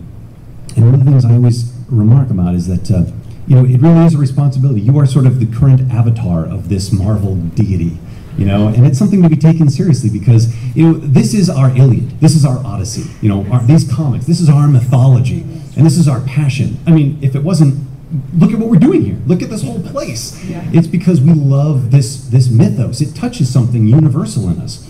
So when you get a chance to actually be the voice of that character, that means something. You know, it means something for a generation. It means something for an experience that people relate to for years. And you know, it's not just a job. And I think that's one of the things that made the show so great was that we all, like we've talked about, it was like a radio show. We were all in the booth together, and we were all interacting with each other. And you feed off of that, and it brings it to life. And the show was a half-hour drama. You know, like I said, it was a real show. It was a real story. And so the way I approached it, the way it made me feel, and the way that everybody else felt about it, that's what makes this show, 20 years later, have a full room when there are a lot of other things going on. Because I think you guys felt it too, you know, and you appreciate it, and I think a lot of people do. And it was just such an honor to be a part of it. You know, that's all I can say. It's just an honor. You know, my wife said something to me when she has come to me with me at 2 conventions. She turned to me one day and she said, "Baby," she goes, "I don't know how you do it." She said, "You hear this? People say the same thing to you over and over and over again, and they say it 1,000 times in a row. And you know, at different conventions, they say the same thing over and over. And every time you look at them and you smile and you act like you've never heard it before, and you thank them." And I said, "Yeah, because that's my job. Like, it's like that's what I'm there to do, is to like make it a positive experience for them. Because it doesn't matter if I've heard it 1,000 times. That's the only time they get to say it to me, and that's what matters. I mean, that's the way I look at it. Maybe I'm taking it too seriously, but that's always the way I've kind of looked at it. We see the Spider-Man go through so many phases and emotions in his life. I love that we can see him at his happiest and at his lowest because that's life. We as people always are going to have these phases in our life, and we're going to have all of these different emotions about these different things that are happening to us. Life is unpredictable. Who knows where anything is going? Who knows who will still be in our lives? Who knows who we're going to be with forever? And I think this Spider-Man shows that so perfectly. I absolutely love that it always felt like this character wasn't stagnant, never to change or grow, but go through so many things in life and showing that not everyone has figured everything out. This is a Spider-Man show that can be watched as a child or as an adult. You can appreciate Spider-Man beating people up and seeing his amazing rogues gallery, but when you grow up, you relate so much more to this Peter specifically, especially since he's in his 20s where almost nobody has everything figured out. And even sometimes when you eventually do, life will throw a curveball at you. It's strange because when I'm saying all this, I'm 20 myself. I just turned 20 in June.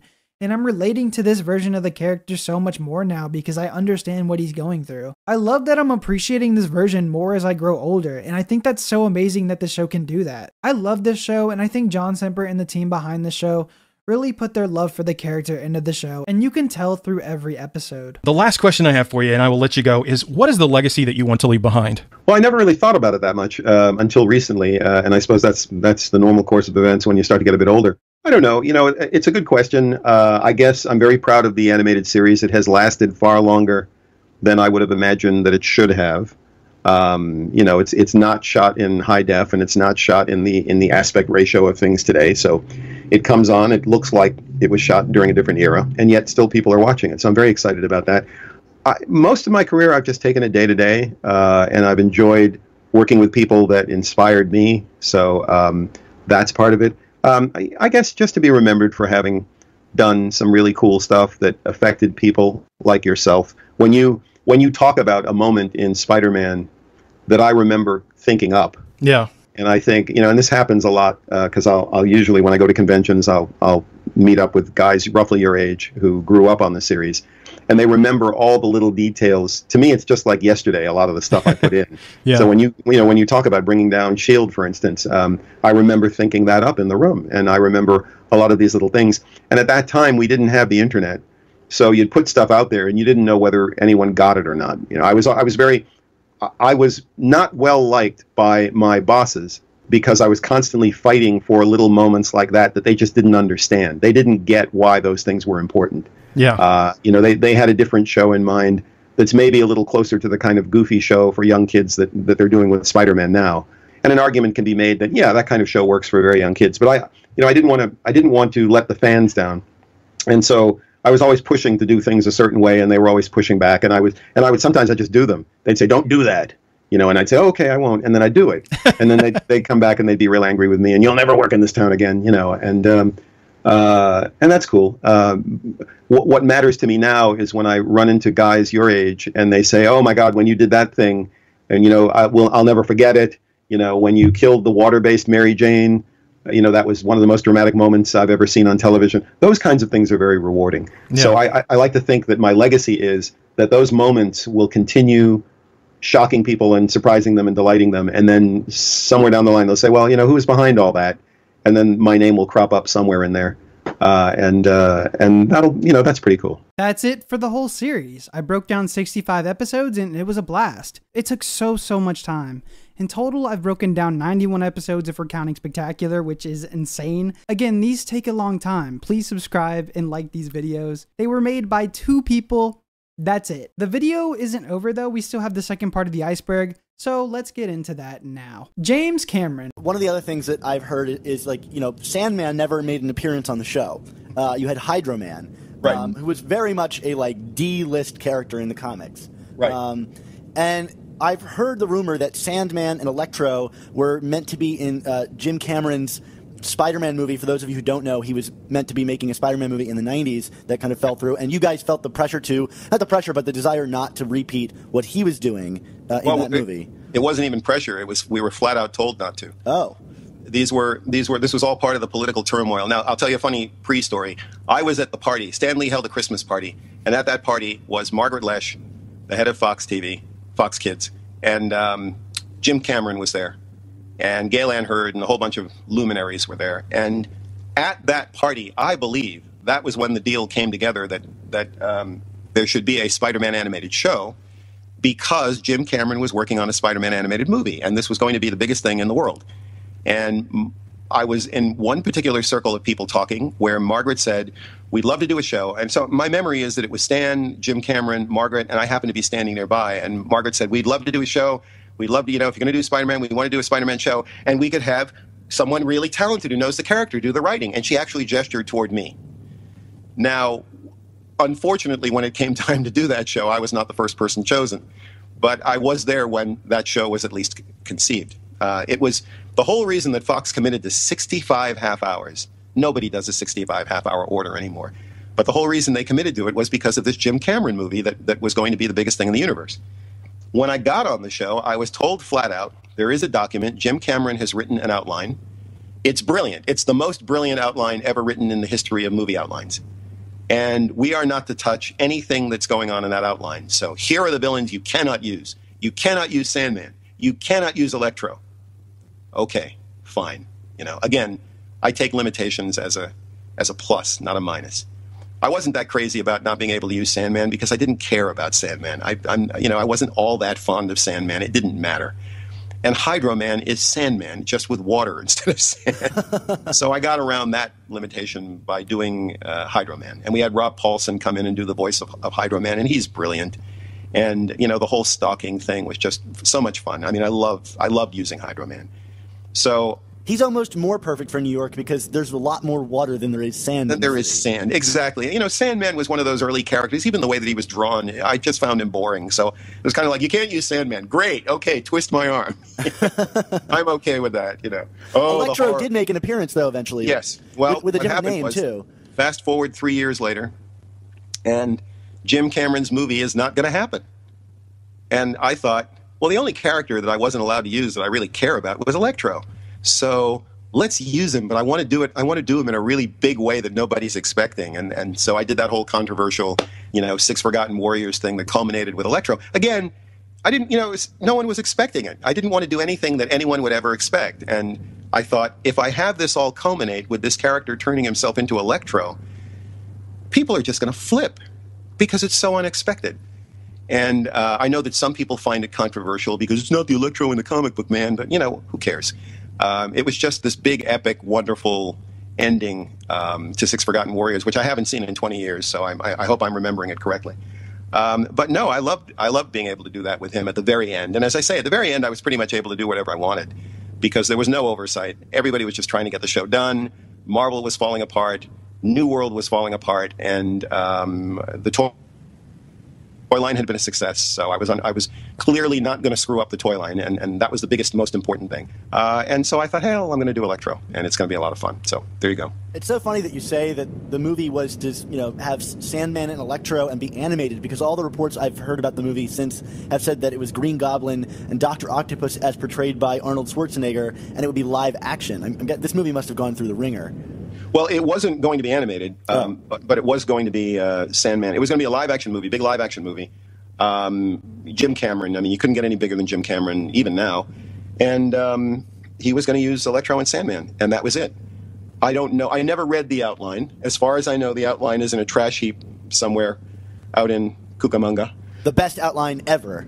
Have you read it? No. But it was the best outline ever. It truly, I mean, that's all I heard was how, this outline was going to simply redefine motion picture for the rest of humanity, and probably throughout the galaxy. I have read reports that say that the Gwen Stacy death occurs in the very first movie, and that was one of the big sticking points that against it, was that people thought it was going to be too violent of an introduction of Spider-Man. Which I don't know. It's not that surprising given Jim Cameron, but I'll tell you the only thing I know about the outline. I was not allowed to read the outline. I wasn't important enough to be able to read the outline. And that's just as well. I had no interest in reading the outline. But all I know, because I had a conversation with Stan once where he took me aside and he said, because Stan and I were pretty good friends, so we used to just have conversations. And he said the only thing that bothered him was that Jim wanted to make Spider-Man have the organic webbing, which Sam Raimi did too, as I recall, where the webbing would just shoot right out of his wrist instead of having the contraption. And Stan wasn't too happy with that idea. Just privately, he wasn't too thrilled with that idea at that time. Now, I doubt that Stan would care one way or another now. But at that particular moment, that's all I know about the Jim Cameron outline.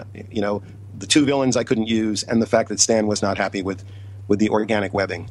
But that's it. I never read the document. What I did tell my writers was that I said at one point, Jim Cameron's not going to make a movie, so let's make Jim Cameron's movie. And I started doing what I call the Spider-Man movies, which is where you get the 6 Forgotten Warriors, chapter 1, 2, 3, 4, 5, 6. If you join them all together, they're a movie. And there's one company, there's one home video company in Canada, I believe, that figured this out. They figured out what I was doing, and they released all of these as movies.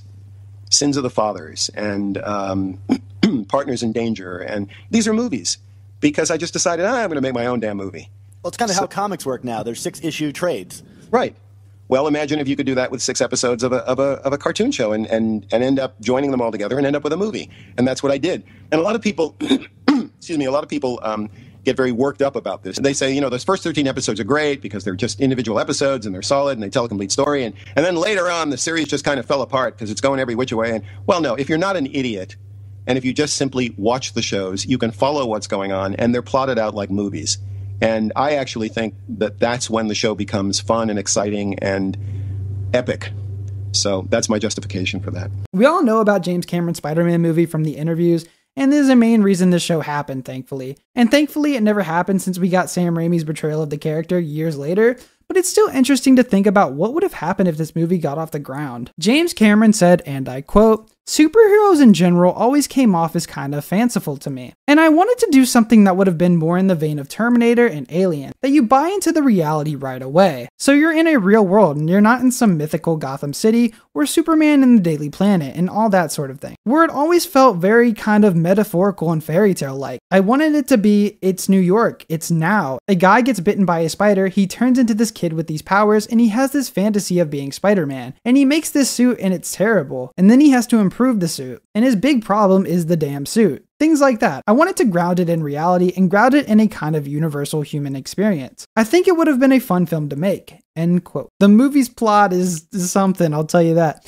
You can check out the full plot of it, it's online. The whole script leak, and there's quite a bit of videos about it, but I'm just going to mention the things that made me laugh and made me happy we didn't see this portrayal. So number 1, when Peter gets his spider powers, he stalks Mary Jane at her house and watches her get ready for bed. Number 2, Flash smacks MJ and Peter sees this, and when Flash is alone, he beats him semi-conscious and destroys his car and tells him to stay away from MJ. Number 3, Spider-Man takes MJ on top of the George Washington Bridge, and Peter talks about spider mating rituals and tells her to close her eyes, and then they kiss and they have sex. That's all I'm going to talk about, but other than that, it's actually okay. Like, I feel like Spider-Man is actually in character for his Steve Ditko counterpart, and there's some creative choices that I like. It's weird because I hear everyone shit on this movie, and I feel like they look at these 3 scenes in particular, but if you ignore that and see the rest of the story, it's actually not terrible. And even then, I think it shows how immature this Peter is and could show a lot of development because this Peter is insanely awkward, so he could turn into so much more. But I'm still glad we got our boy Tobey Maguire in the first Spider-Man movie,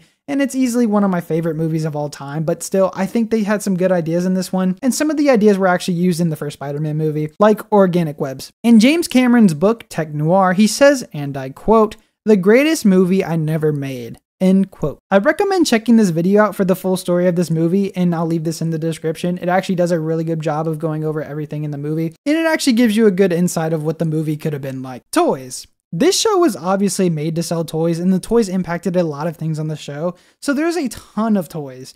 I'm going to try to go over every single toy, but I'm mostly going to be skimming through a lot of these, and you can pause to check them out a lot more if you want. We got Wave 1, which is all of these guys. We got 2 Spider-Man, and they do be looking pretty epic. We got Venom and Carnage, which makes sense since they were very popular at the time. There's your Hobgoblin figure that was so important. We got Doc Ock, and finally Alistair Smythe in his second form, surprisingly. And it looks like they did his comic design since he has a ponytail on the back of his head, so that's interesting. And he definitely portrays his comic design more than the one he had on the show. This wave was made before the series even aired, and the next wave would also be released before the series aired. Wave 2 features these gentlemen. We have another Spider-Man, and he carries a web parachute. It features Peter Parker, who is wearing this uniform, which he only wear once in the series, and that was the Hydro Man arc. Then it has Kingpin, Kraven, the Lizard, Vulture, but it's interesting that he's the young one before the series aired. I mean, that's probably the most recent Vulture storyline, but I thought he would be more recognizable as an old man, but that's fine. Then we have an alien Spider Slayer, and this guy never appeared on the show, but was in the comics. Wave 3 features probably the coolest lineup, and that's these guys here. Obviously, we got another Spider-Man, and he has the eyes more keen to the animated series. We have Spider-Armored Spider-Man, which would be in Season 5. We got Scorpion, Shocker, and the Green Goblin. Then finally the Rhino, but this poor guy got shelved, so it was really hard to get a Rhino action figure back then. Downstairs somewhere in one of my boxes, I actually have the Rhino toy from the first season. And because it was determined, they pulled it off the shelves, it was determined that his horn was too pointy. And children might hurt themselves. Yeah.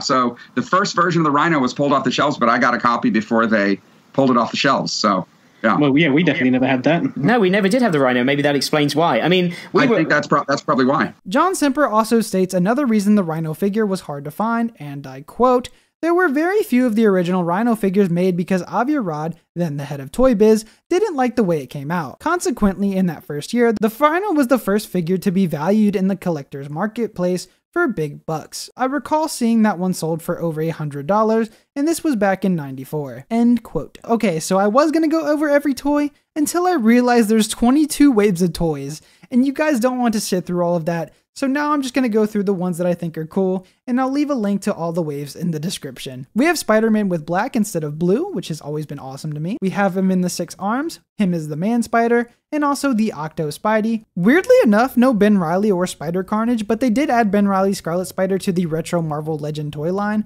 where they would use the 90 Spider-Man packaging in 2020, so luckily for you, you can have your whole Spider-Verse, but it took a long time to get that. Okay, I was mistaken, you actually can get the Scarlet Spider toy, but it doesn't seem part of the main toy line, and you'd have to get it through a card game toy line, but it was still made by Toy Biz. It was also in the Maximum Clonage box set, so you could also get it that way too. They had Doppelganger, and he looks great. They had Hydro Man, Doctor Strange, and they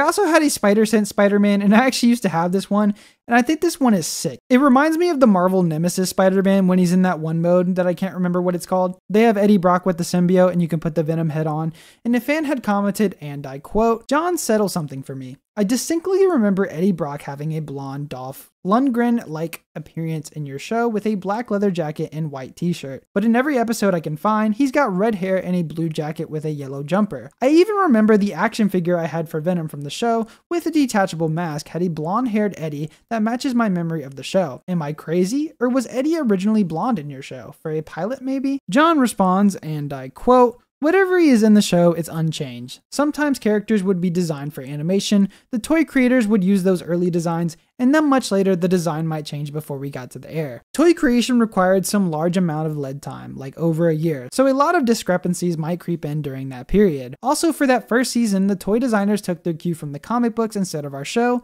because our characters hadn't been designed yet. And Eddie, as I recall, was blonde in the comics at the time. My guess is you bought the toy before you saw the show, and your memory was affected by having played with the toy first, before seeing the character on TV." End quote. Even though there's 22 waves, they would keep going after wave 16, and that's when the series had ended. It seemed like everything after wave 8 kinda sucked though. Like they just go way off the deep end, and there's some good ones in there, but most of it just looks bad to me. It's like they stopped trying. They have the 10-inch action figures of all the main people in the series. They even got Venom. Too bad he doesn't have his 19 inches, but he's still awesome.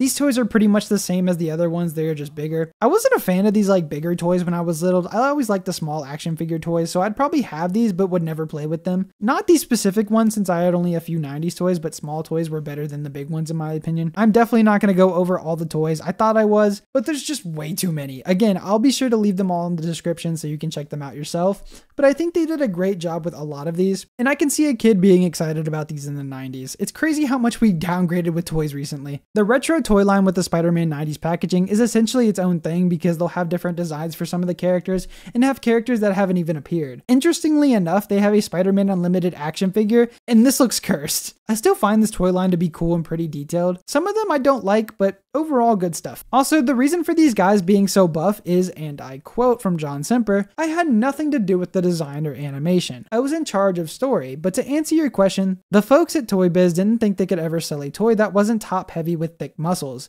That affected the design of all the major heroes and villains in our series." End quote. He also says that he came up with the idea for the silly string webbing, but of course I lost the information, but that's insane because they would keep making this a Spider-Man toy for a long time. They made these a couple months ago by Mondo. They are full-on collector figures and they're really cool. They have quite a bit of detail, but they're $200 each, so I'll probably never get them. But I've heard some reviews that they aren't too great, so if you want these, I'd recommend doing some research before you actually go buy these things, but I still think they look great. I just think that the price that it's going for is ridiculous. My favorite one is the Venom one because he just looks absolutely fantastic, and I hope we keep seeing support for the 90s show. I'm sure we will see a lot more of these since this universe is being popularized again. Oh yeah, I forgot to add this. They have an Adventure Hero Spider-Man set, and it's hilarious how ridiculous some of these are. I'm not even going to talk about them, but just look at them. This show was milking the toys dry from this show. Lizard Love. I think it's obvious in the series that they liked using the lizard. He's one of the villains that appears most in the series, appearing in almost every season. In season 1, he appears in the first episode. In season 2, he would appear in the Tablet of Time,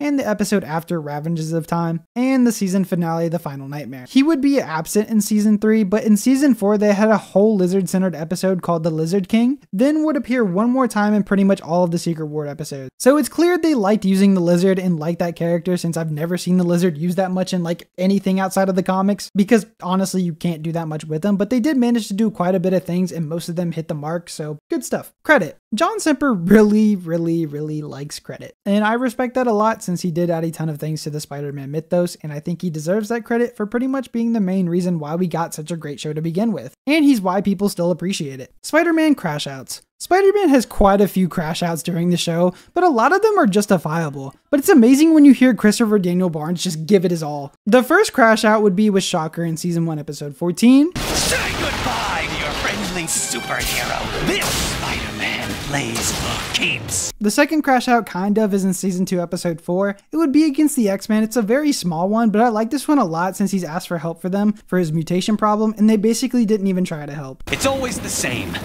I can save the world 10 times over, but when I need help, I'm on my own. Thanks for nothing. The third would be in season 2 episode 6 is when he was having his mutation problems and he gets mad at Mariah Crawford for not giving him the serum that might change him back into human, but that obviously doesn't happen. Please hand me that serum or I'll find it myself. Wait, you're not being rational. Just give me what I need. The fourth crash out would be in season 2 episode 10 when he sees Blade and Terry Lee kissing while his aunt is in danger. I'm sick of hearing about you and your mission. It's not like any of your brilliant weapons and schemes have worked.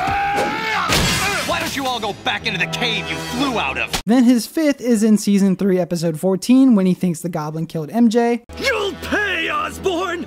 If I have to chase you forever, you'll pay! Then at the end of the episode, he would have another one against Madam Web, since she won't bring MJ back. Don't you ever enter my life again. Do you hear me? Do you hear me? The seventh would be in season 4 episode 4, and it's actually a ton of Spider-Man scenes because he's angry that Black Cat is trying to help him, since he doesn't want her to die like Mary Jane did. Great! Just great! Don't worry, Spider. I'll help you find him. I don't need your help. I need you to stay out of my way, out of my life! All I need to know is that it destroyed a good friend of mine.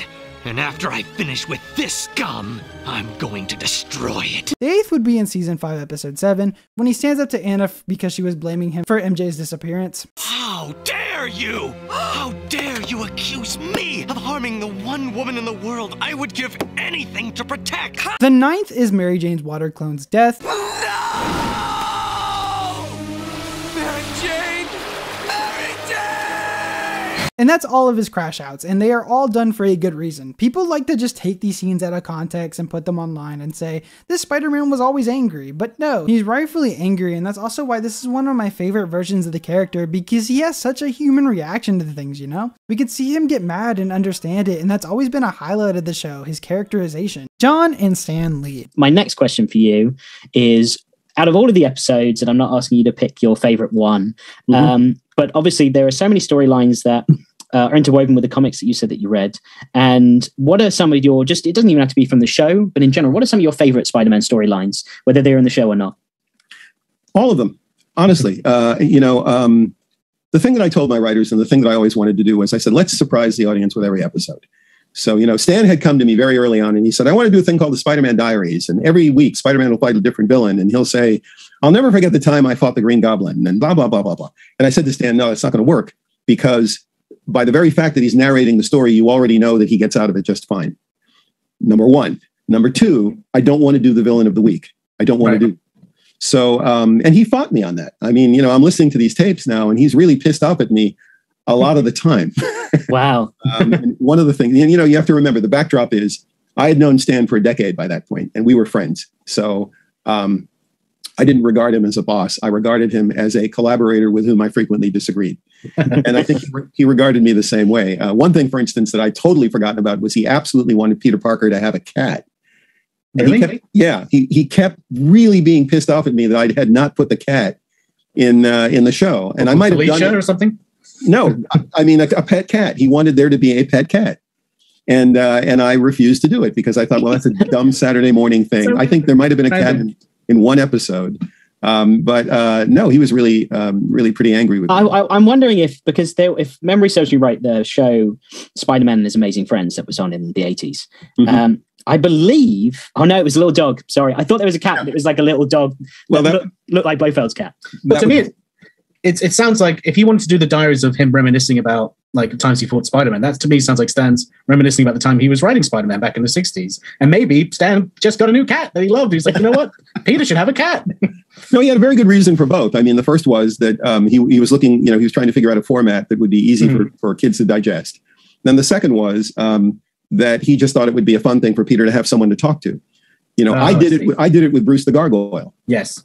Which to me was much more interesting and I love Bruce. Visually exciting. But that was really what he was doing. You know, the thing is that Stan is a great storyteller.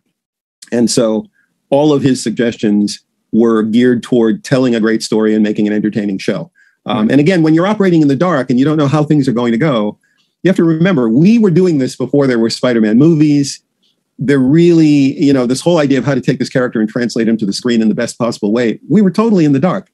So you really have to make choices, and you have to believe in your choices, and you have to fight for your choices.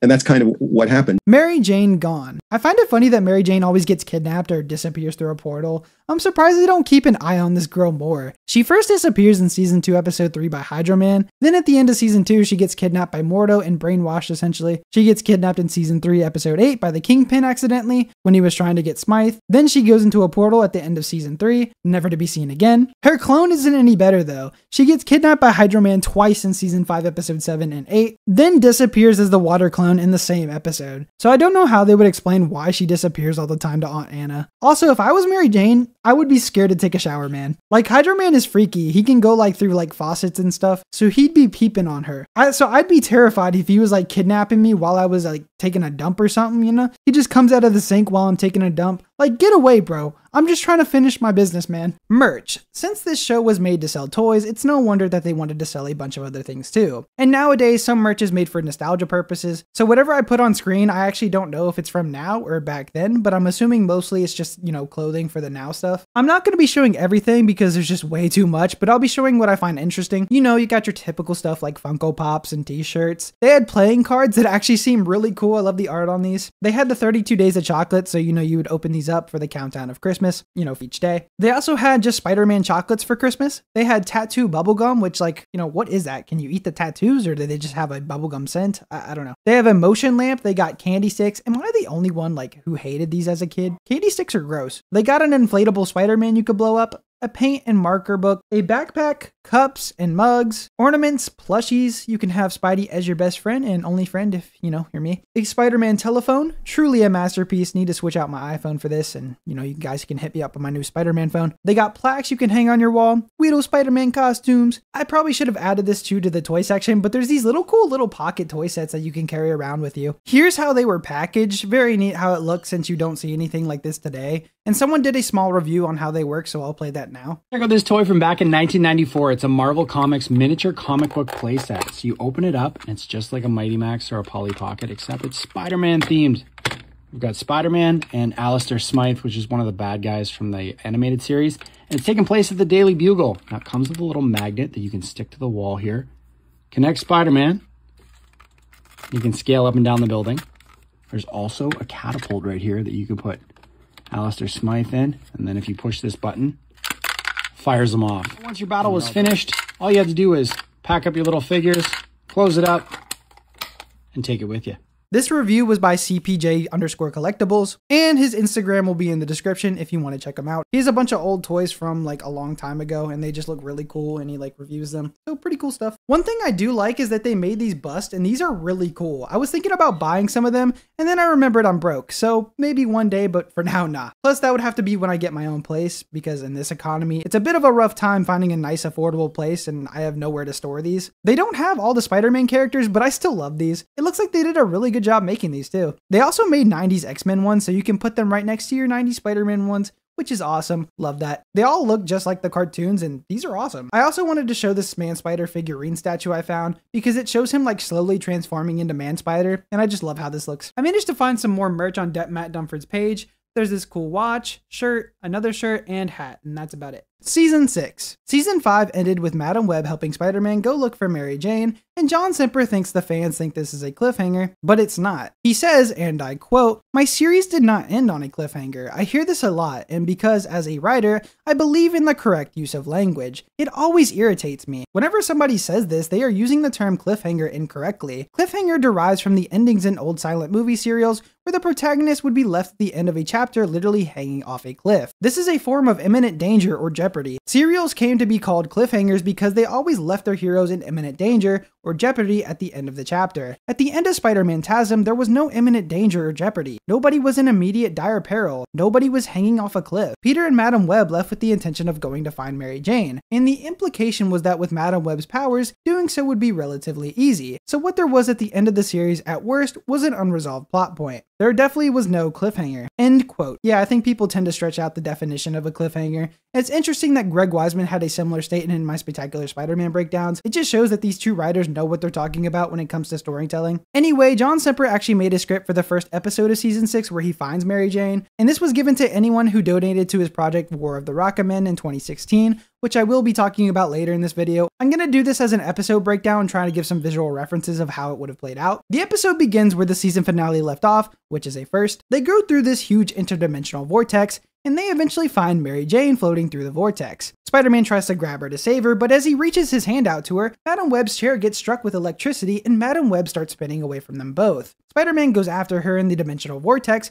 but has trouble since the vortex is unpredictable. Suddenly, a flash of lightning appears and they both plop to solid ground. Madam Web's chair broke and she's disappearing from this dimension, so she needs Spider-Man to find a way to repair her chair. She disappears and Spider-Man figures out that he's in a strange dimension in an entirely different world. He puts a spider tracer on the chair and ventures off to look around. He doesn't see any sign of life anywhere and is in a thick fog. His spider sense suddenly goes off as a train comes right for him. He gets on top of the train, arriving at a large, dazzling lit cityscape that appears very antiquated, British, and Victorian. We then see a giant clock tower in the face of Big Ben. Spidey realizes he's in an alternate reality London. I mean, London already is basically an alternate reality, so I think they're just in regular London. But anyway, Spider-Man starts exploring this 1888 Victorian London. Spider-Man first thought he just traveled back in time, but in a newspaper he finds this person named Professor Challenger, and he's launching an expedition to find a lost world. And Professor Challenger is a fictional character in his reality, which by the way is a fictional character in the real world too. We then skip over to this woman who is a streetwalker, it says, trying to get a guy to take her home, I guess. She is quickly met by Carnage, and Carnage is quickly met by Spider-Man. They start talking, and this is the same Carnage from his reality, but for some reason he landed here instead of the Dark Dimension. Maybe Dormammu was able to get him out of there somehow and into this reality, who knows. Carnage wants to become the greatest killer of all time, Jack the Ripper. He starts beating up Spider-Man, but then Carnage sets a fire with a candle by accident, and it gets interacted with a gas lamp pole. He saves the people, but Carnage gets away and he broke his web shooters during the fight so he can't catch up to him. He starts looking for Mary Jane, unknown if she even landed in the right time in this dimension. Peter disguises himself since they were blaming him for the fire,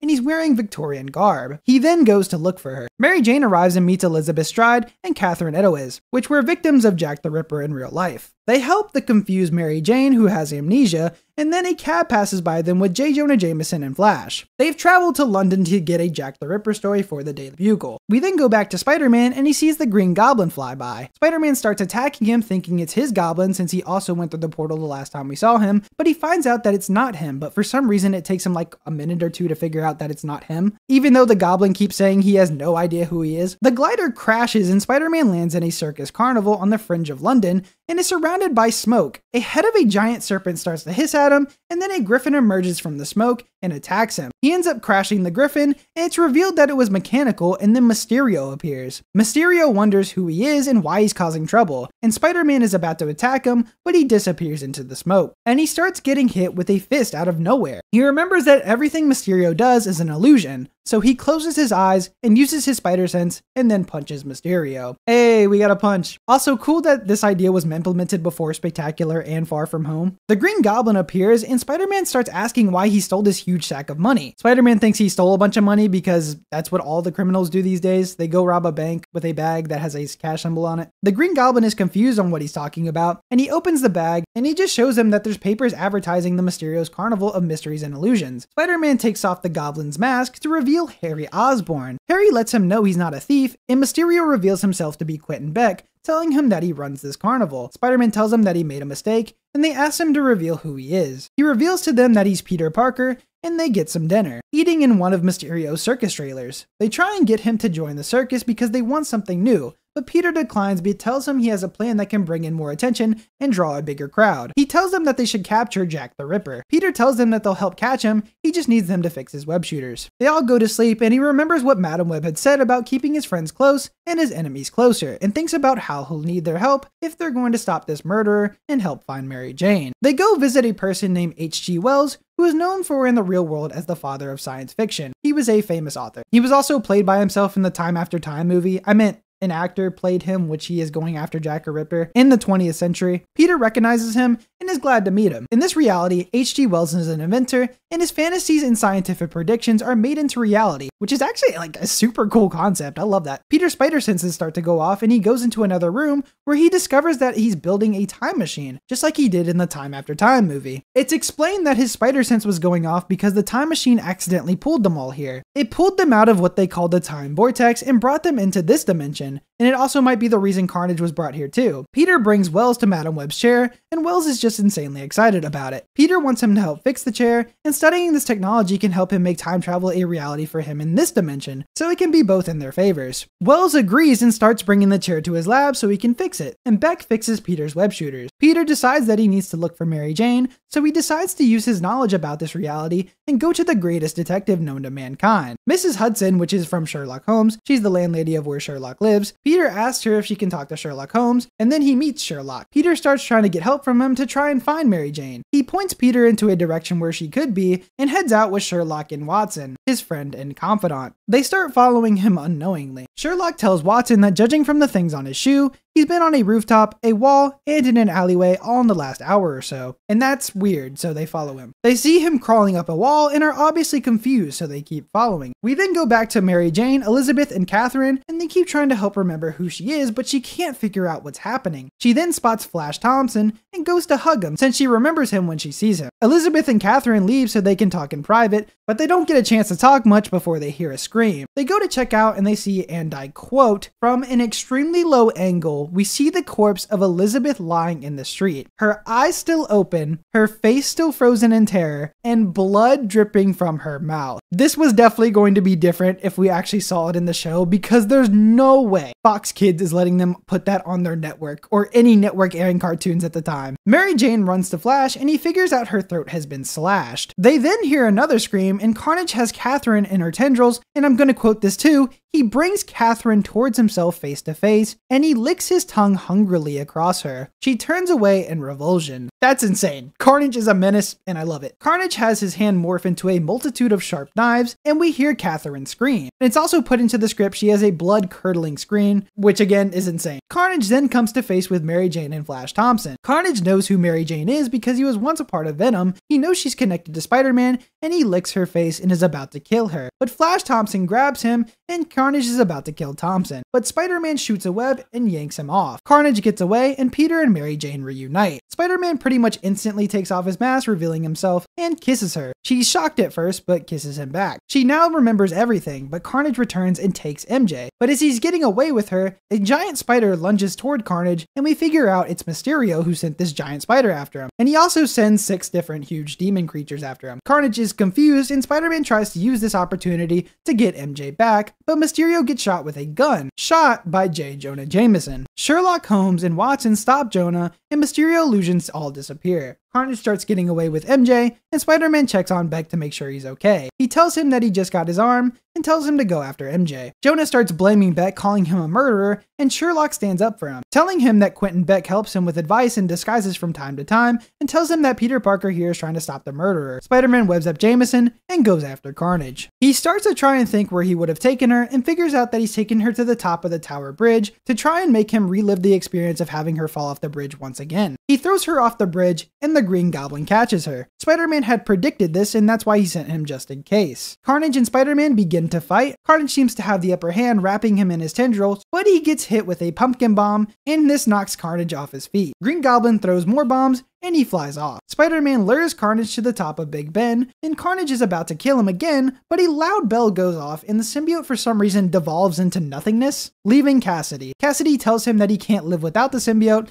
and jumps off the Big Ben. Spider-Man attempts to catch him with a web line, but is unsuccessful, and Cassie falls into the river below, and Cassidy is dead. Spider-Man also managed to get pictures of this, and he's gonna give them to Beck and Harry for their circus, or they can sell it for cash. They start trying to fix Madam Web's chair, but Carnage comes crashing through the window and grabs Mary Jane, putting a sharp blade up to her throat. Spider-Man's confused on how he's here, and Carnage tells him that the symbiote dissolved into liquid, and Cletus was almost dead, but he was able to get to him in time to save him. Also, for some reason, his spider sense works on Carnage. Carnage gestures the blade, pretending to slide it across her neck. Carnage takes her over to Madam Web's chair, and sits in the chair while still holding MJ. He touches some buttons and distortion ripples emanate from the chair. The chair begins to vibrate and the symbiote is having a hard time staying on Cassidy. Mary Jane then punches him in the face and is free from his grip. The chair is doing a number on Carnage, even saying that he's stretching apart as if the glue that holds him together is coming unstuck. Carnage then just explodes. Yep, he just blows up. Do we add this to the blow up counter?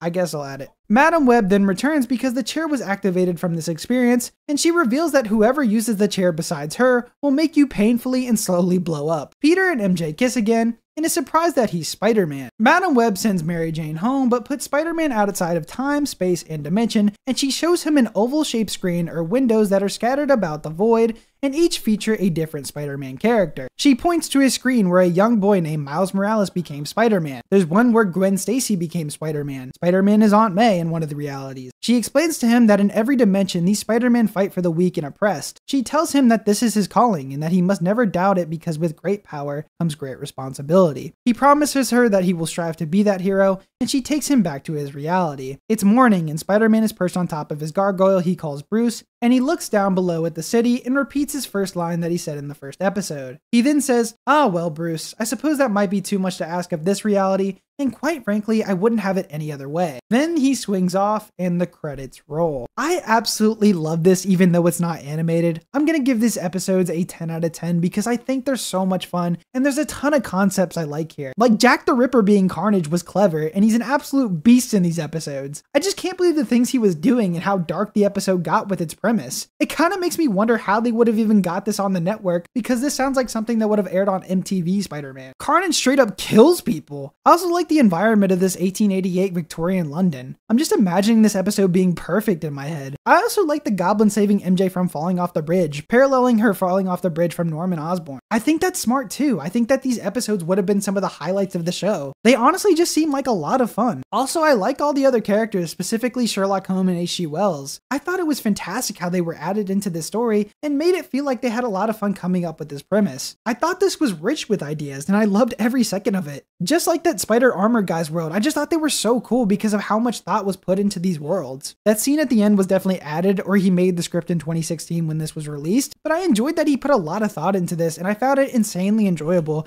and it just makes me wish we got more episodes of this amazing show. I did leave the door open for myself to be able to continue this series if by some miracle we had gotten a few more episodes to do. I wanted to have Peter find Mary Jane in Victorian London and have to deal with Carnage, who was now basically Jack the Ripper. That was, you know, had they called me and said, had they called me and said we're going to do some more episodes, excuse me, I was going to have Peter traveling through dimensions. He was going to discover that Mary Jane had ended up in an alternate dimension, Victorian London, where fictional characters were real.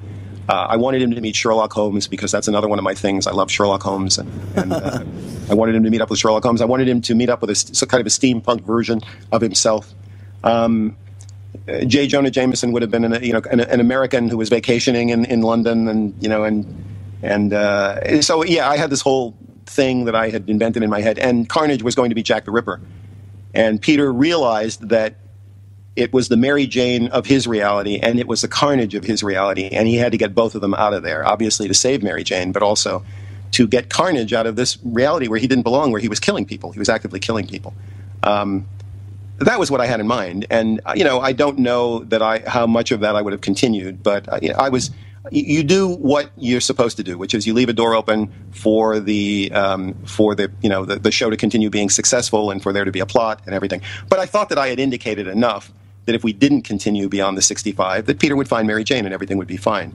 But as I said, apparently I traumatized all of you poor little kids by not showing that ending, so I do apologize for that. There's this gem on YouTube of Chris, Joan, and Sarah doing lines of this script that I just gone over. It's only a small amount of the episode, don't expect a full-on voiceover, but it's still insanely cool that we get a little glimpse into this. The artwork behind it was put in the beginning of the season 6 thing I did. I'm not sure who made this art for it. I think it was the YouTuber's art, and this video will be in the description so you can check out the full thing. The YouTuber name is Thwip. This was supposed to be a non-profit fan film that was going to be fully released in 2016, but I don't think they were able to get the voices for everyone, so I'm sure that's why this was canceled, which sucks, but it's still cool from the footage we have of it. Now I'm going to go over the other planned episodes. A lot of these are just maybes that I found on the wiki, but there's not many sources backing these claims up, so take this with a grain of salt because I haven't seen any sources confirming these ideas. It's possible Sandman would have appeared later down the line since James Cameron's Spider-Man movie was definitely canceled, and they had used Electro in season 5, who they were originally allowed to use. Hulk might have made an appearance, but this was unlikely since John Semper didn't think the Hulk was too interesting, and also right issues. Richard Fisk would have returned as the Rose, which is who he is in the comics, and he was going to frame Ned Leeds. These next ones I have fact-checked. So a fan asked what was Norman's fate and were you interested in bringing him back, and he answers, and I quote, "Message. It's always hard for me to speculate about what might have been, because when I finished the 65 episodes, the story was over and I was done. But had we been asked to do more episodes, yes, it's entirely possible that Osborn might have come back." End quote. Mysterio would have been revealed to be alive, and he would have the time dilation accelerator,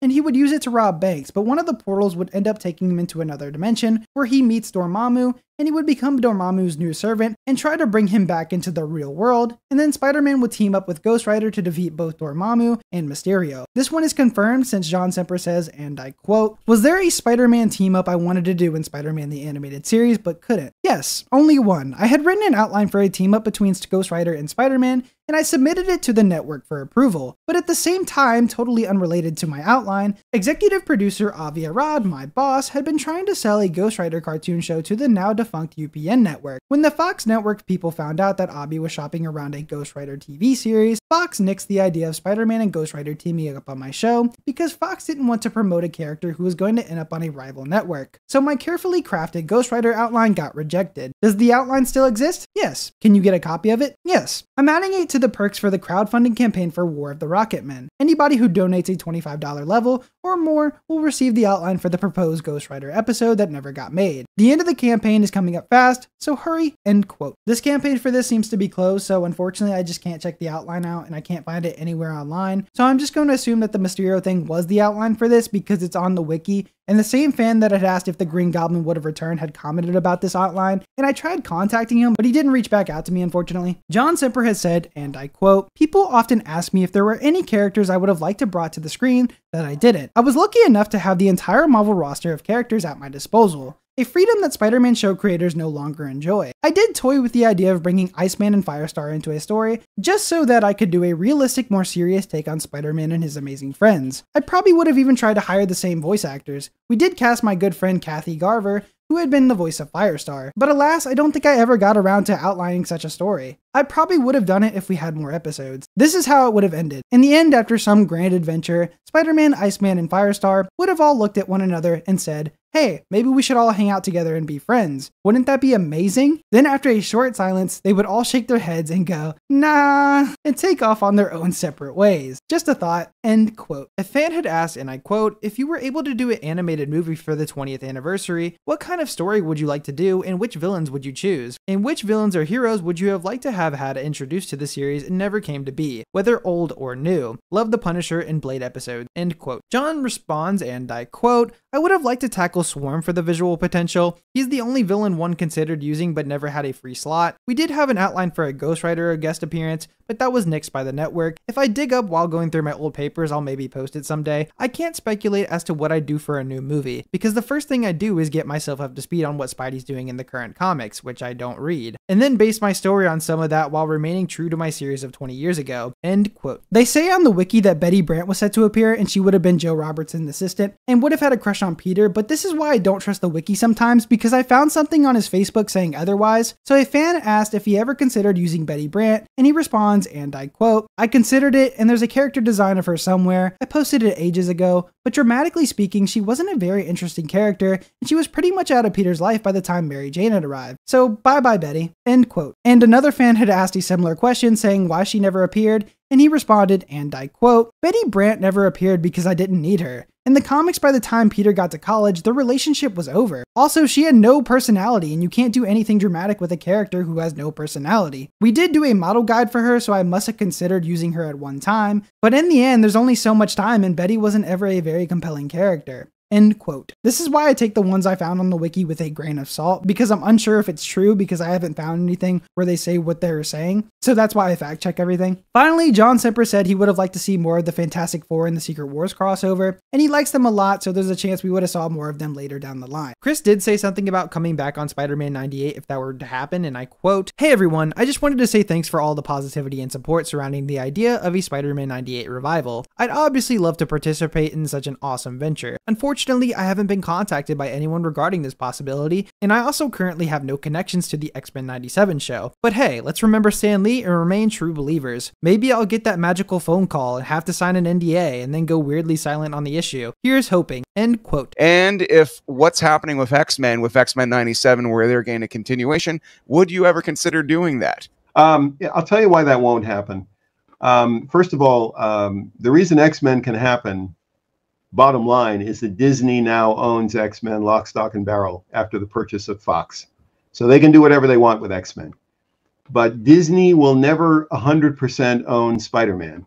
So whatever they do has to be done in conjunction with Sony. And I don't foresee that Sony is ever going to give up Spider-Man. It's not in my lifetime, I don't think. So I think that with Spider-Man, Disney kind of has to do the Sony Spider-Man, which, quite frankly, is a character that I can enjoy in the movies, but I don't understand him. It's like all these people know his identity, and his girlfriend knows his identity, and the little, the sidekick friend knows his identity, and I don't understand that character. So the prospect. Plus, I can never figure out who owns my series. I assume Disney owns it. But, I don't know why they've never brought it out on DVD. That's the other question people always ask me, as if I own the series. Like, why aren't you out on DVD? Well, I don't know, because I don't own it. So you would have to ask Disney. And I must say, there are certain entities that have always offered me work. Disney never offers me work. I have never. I think I'm on some kind of blacklist over there. And it's fine. I'm gainfully employed, and I've never stopped being employed. But I've never been asked to do anything over at Disney, and that's fine. That's cool. Disney can continue being Disney, and John Semper can continue being John Semper, and I'll be fine. So for those two reasons, one is Disney doesn't 100% own Spider-Man, and so I think that it gets complicated. Number two, I've never been particularly well liked at Disney. Number three, I'm an old guy now, in theory. So I'm not anybody's first choice necessarily for doing animated shows anymore. I still work. But if they're going to do a big franchise show now like Spider-Man, I don't think they're going to call me up. They're going to call up, like the kind of people that they have doing the Spider-Man show now, which are ironically probably live action people. And I always find that really kind of strange, But so, yeah, I'm not a big enough name to get a Spider-Man show now. But I would love, I think, if I could have this. Oh, okay, so this is number 4. What was I up to? I think I was up to number 4. I would not be able to have the kind of control that I had because Spider-Man is this mega franchise now, even bigger than it was before. and they're not going to hand it over to me and let me have the kind of control that I had over my series, which was a lot. So that's the part that would make me not want to do it. You know, unless somebody just said, here, have Spider-Man, and left me alone. You know, I don't want to work with the corporate entity that a lot of people have their hands on. Of course. Yeah, we can't do that because, you know, in Indonesia, we were selling dolls that have this color, and so we can't do, you know, that kind of thing doesn't interest me at all. I was very lucky. I had this wonderful sweet spot where I could control this character in a way that was really comfortable for me. And it was a wonderful, wonderful connection, a wonderful opportunity. And I just don't think that that would ever happen again. So I would have to go make a gigantic, big selling movie like Dune. And then maybe they'd come to me and say, well, we'll let you do this because you're a big famous filmmaker. But I don't think they're going to let John Semper handle that character quite that way anymore. References. There are very small references to the Spider-Man in the other shows connected to this universe. Like 2 months before the show premiered, they had a small cameo of him shooting his web in the X-Men animated series, but they didn't fully show him, it was just him shooting his web. On the wiki, it says there's a small reference to MJ in this X-Men episode, and this is supposed to be her, but I don't know, it just seems like a bit of a stretch. She looks similar though. In the episode John Semper wrote on Hulk, he added a small, somewhat Spider-Man cameo when Strange and She-Hulk are inside Bruce Banner's mind, but he's miscolored. In Iron Man, Peter Parker gets name dropped by Homer, Tony's AI robot. Peter Parker picked a peck of pickled porpoises. They show him in the Scarlet Spider suit twice just because they didn't have the rights to actually bring Spider-Man into the show. One was in the Fantastic Four show, and the other was a small appearance in an alternate future. We then go to the most recent ones, which are in X-Men 97, where we see Peter got Mary Jane back, and this kind of ties in with the season 6 part of the video. You can also see Flash Thompson behind them, and then we got a full-on Spider-Man appearance, which was absolutely sick. I was beyond hyped. That's every reference made from the other shows, and that's about 10 to 15 seconds of appearances, which is pretty sad. I also forgot we had a Hydro Man episode in the Fantastic Four show. He's played by a different actor, and I'm sure it's the real Hydro Man, since he's not obsessed with Mary Jane, and this was premiered before he appeared on Spider-Man TASM. It seems like this was before his appearance in that show. He acts completely different too. He's basically a different character. Daredevil also appeared in the Fantastic Four show and also has a different voice actor. What's cool is he has the same design as he did in this show, but he appeared in the Fantastic Four show before he appeared in this one as well. He would appear in X-Men 97 looking insanely badass. Now give us an animated Daredevil, that would be dope, please. Crew jackets. They made crew jackets that people would wear on the crew of the show, and it's confirmed that there's 5 different ones, and unfortunately I have only seen 3 of them, and that would be these 3. These look sick. One was selling on eBay, but I'm sure that one was snatched up real quick. And John Semper is wearing the other 2, and then the last 2 are nowhere to be found. I also managed to find another crew jacket on Matt Dunford's page, and this is how it looks, so pretty neat stuff. Spider-Man Unlimited. Some people seem to think Spider-Man Unlimited is canon, and it's honestly clearly not canon to this show, so I'm just assuming people haven't actually watched the show. I think what truly confuses people is that they use the theme song for one part in the first episode, so I think they trick you into thinking it's in the same continuity. I think you could write this off as like, you know, it's a universe right next to that one, like he found Mary Jane, he told her his secret. There's not much that says he didn't go through the same things as our main Spider-Man TASM Peter did, and there's even similarities, but there's also things that make sure it's not connected to that show. It's like the showrunner did 85% of his research, and I'll show you why. It's specifically in season 1 episode 11, 1 is the loneliest number. Spider-Man starts describing when he first met a symbiote, and we get a flashback with him saying it's when John Jameson's shuttle crashed onto the George Washington Bridge. But the thing is, when he gets on the ship, the symbiote immediately gives him the black costume, and then when he realized it was slowly doing things to his mind and making him a monster, he found its weakness, and Eddie Brock is webbed up like he was in Spider-Man TASM, and it got onto him. They fight him, and Spider-Man just somehow wins, it's not explained, and it doesn't look like it's near the space shuttle launch. S.H.I.E.L.D. takes him in instead of him going to prison, and Venom just kind of gives Cassidy the symbiote instead of him getting it from Mordo and Dormammu, and he looks like he was also on the helicarrier. So this episode eliminates that this is the same Spider-Man we saw in the 90s show, but you could also say this is the same universe right next to that one theory, and just say things ended up happening differently, and he's still gone through similar things. But the creator of Spider-Man Unlimited messes this up too, so Will Magnot, and no offense to him, I think he's done some great things, says in Wizard Magazine issue 97 that Spider-Man Unlimited, and I quote, Unlimited fits into continuity during the time Peter and Mary Jane were engaged. What? What? This makes no sense.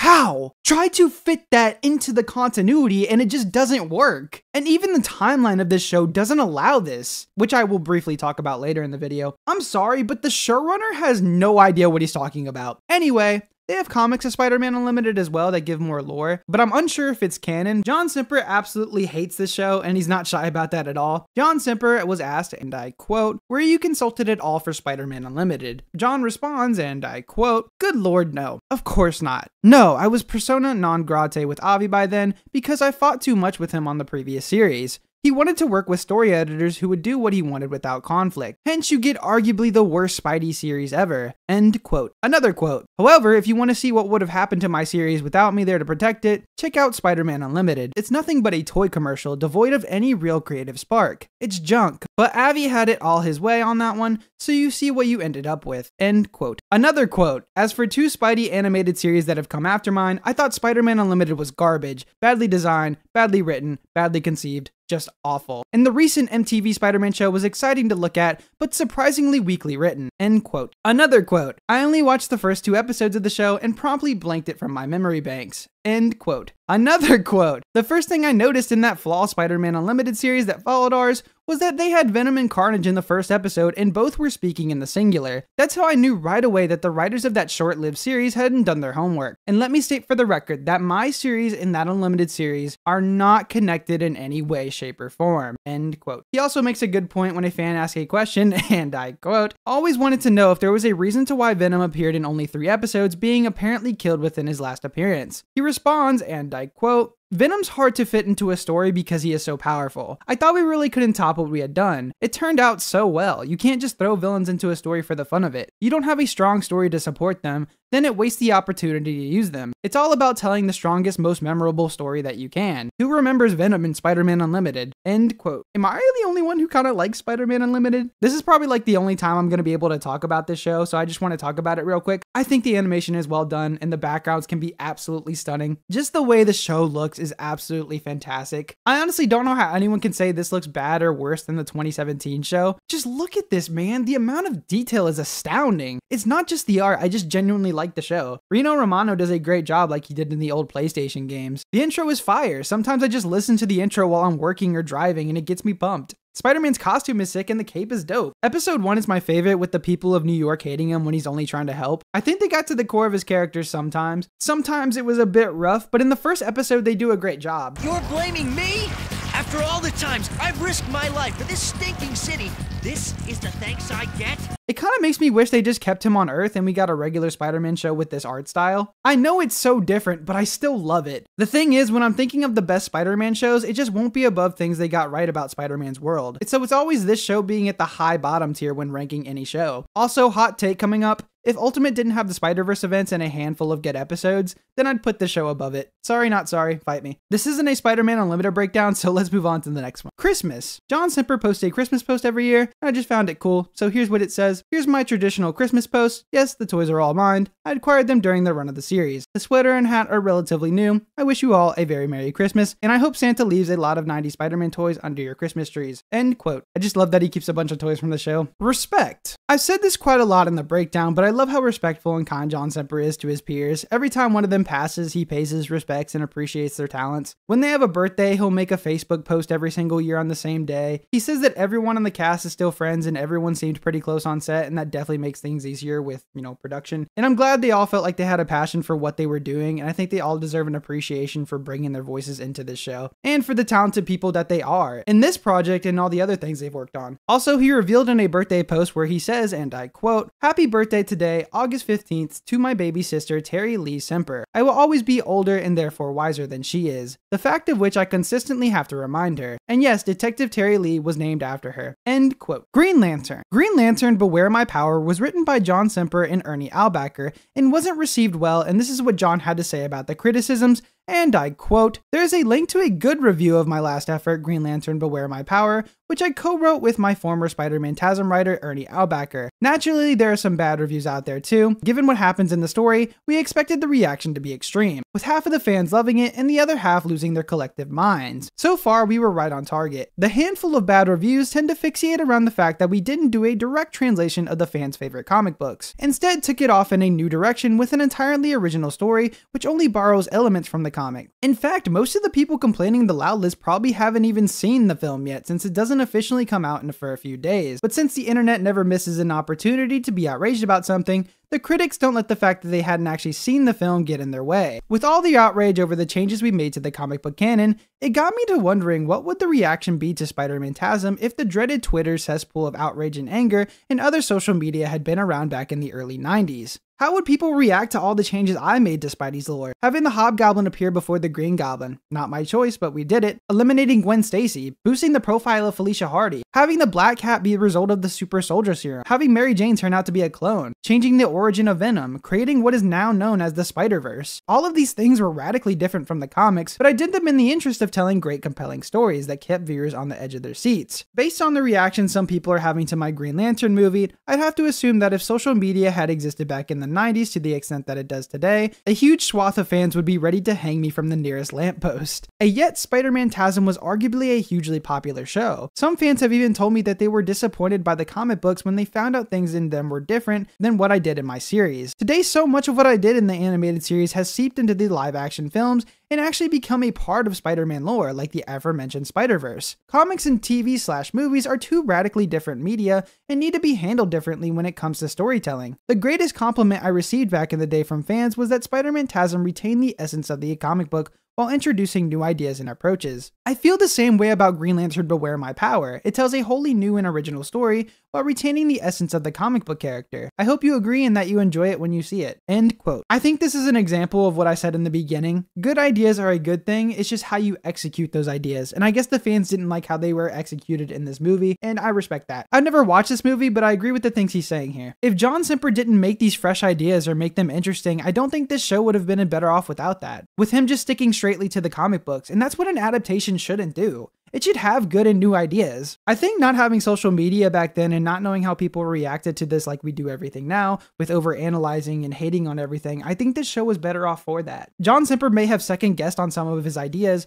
and I think his full creative liberties he had on the show would have been held back. I think that's another thing with this day and age, is that we can sometimes second-guess ourselves on things with our creative liberties because we got so tied up into what people may think of a certain creative choice, which you know is not always a bad thing, to not be second-guessing yourself. But in this specific situation, I think it made for a better show. And also, getting actual criticism is helpful, but I think a lot of what we do now is just hate and not give logical criticism. I think this show had the creative freedom that it needed to thrive, and I think John Semper really brought that to life. One of my favorite things Stan Lee had said, and I had this in my Spectacular Spider-Man Breakdown project, he said, "If you have an idea that you genuinely think is good, don't let some idiot talk you out of it." Now, that doesn't mean that every wild notion you come up with is going to be genius. But if there is something that you feel is good, something you want to do, something that means something to you, try to do it.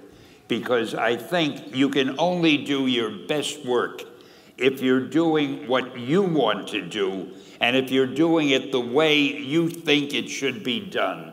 And if you can take pride in it after you've done it, no matter what it is, if you can look at it and say, I did that, and I think it's pretty damn good, that's a great feeling. So don't let idiots talk you out of something that you think is good. By the same token, that doesn't mean every single thing you think is good is going to win a prize. Got to have a little judgment there. And I think that perfectly sums it up. War of the Rocketmen. Your newest project, War of the Rocketmen. What can you tell us about that? Well, I found myself organizing a reunion event to commemorate the 20th anniversary of the Spider-Man series. We were going to put on a panel. We did put on a panel at Stan Lee's Kamikaze Expo, which is kind of a mini comic book convention. It's getting larger and larger. It's nowhere near as large as the San Diego Comic-Con, but it's getting pretty big here in LA. And a good buddy of mine, Pat Jankowitz, who's an author, he said to me, "Why don't you do a panel here, at the Kamikaze Expo," which was excellent because it meant that none of us would have to travel. We're all here. And fortunately, I have remained friends with pretty much all of the main cast of Spider-Man. They're all good friends of mine, which is just a wonderful gift. So I called them all up, and they all agreed to do it.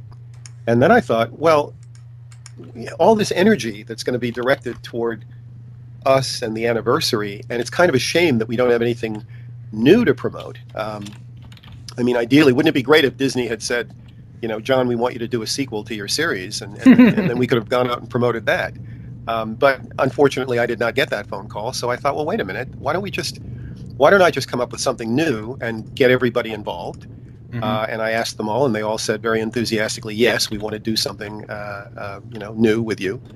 And I was very pleased that they did that. And so I came up with a project that's really, for me, a dream project. I've always had a huge interest in the Republic serials of the 30s and 40s and 50s.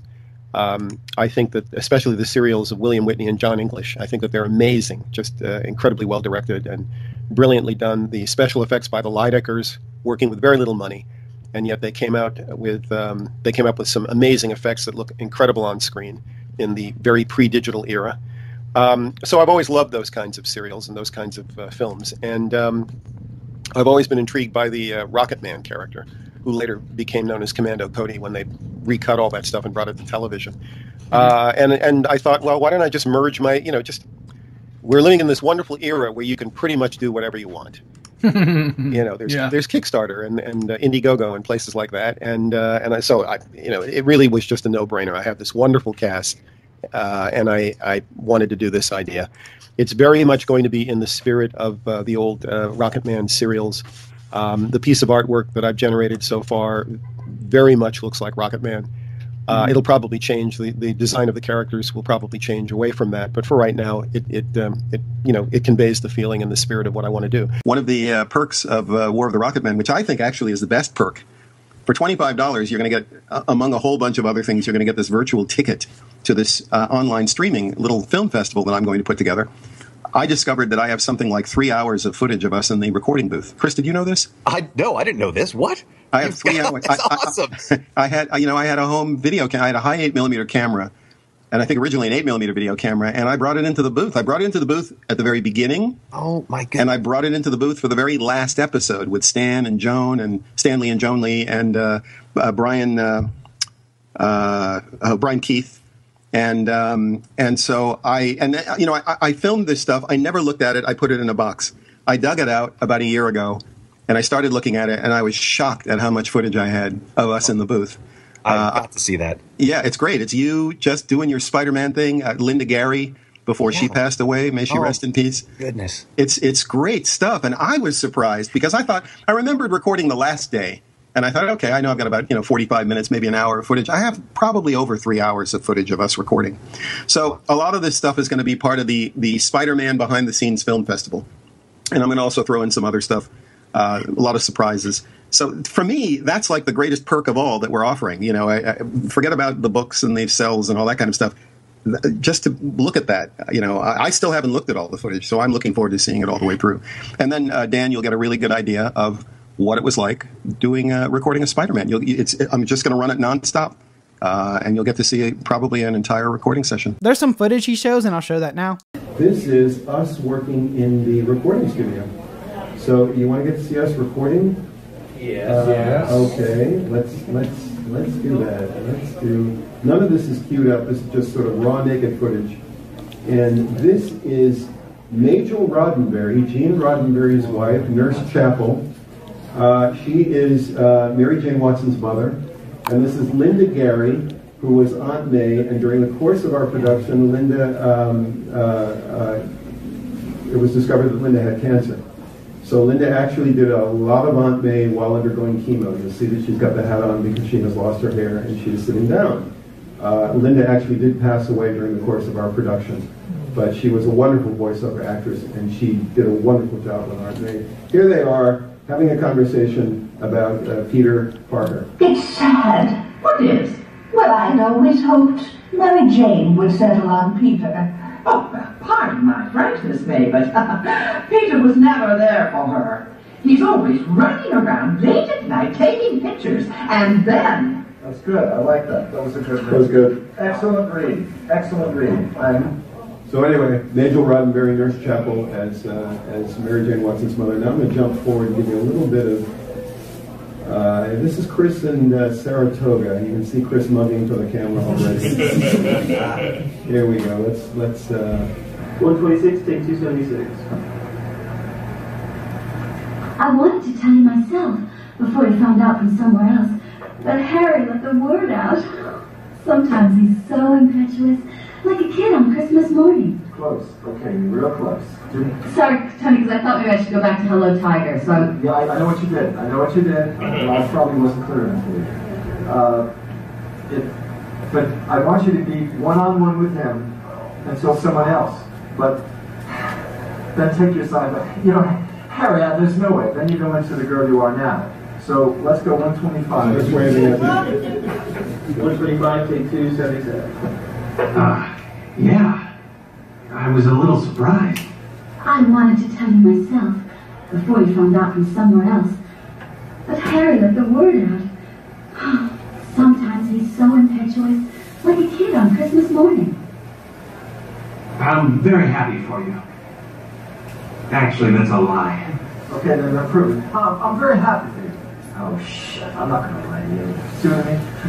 Give me a wonderful phony. Gee, it's good to see you again. Right. Because you got somewhere to go. Here we go. How are you? Yeah. 127, take 278. I'm very happy for you. Actually, that's a lie. Anyway, you get the idea. That's what it was like being in the booth with these guys. Wonderful, talented performers.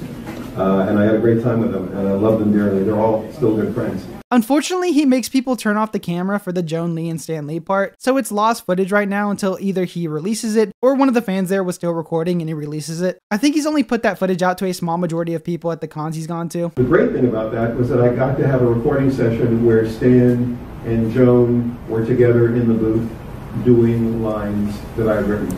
And I'm now going to show you, for the very first time, I'm going to show you. I would ask those of you who are recording to turn off your cameras for this part, because I'd like to keep this footage.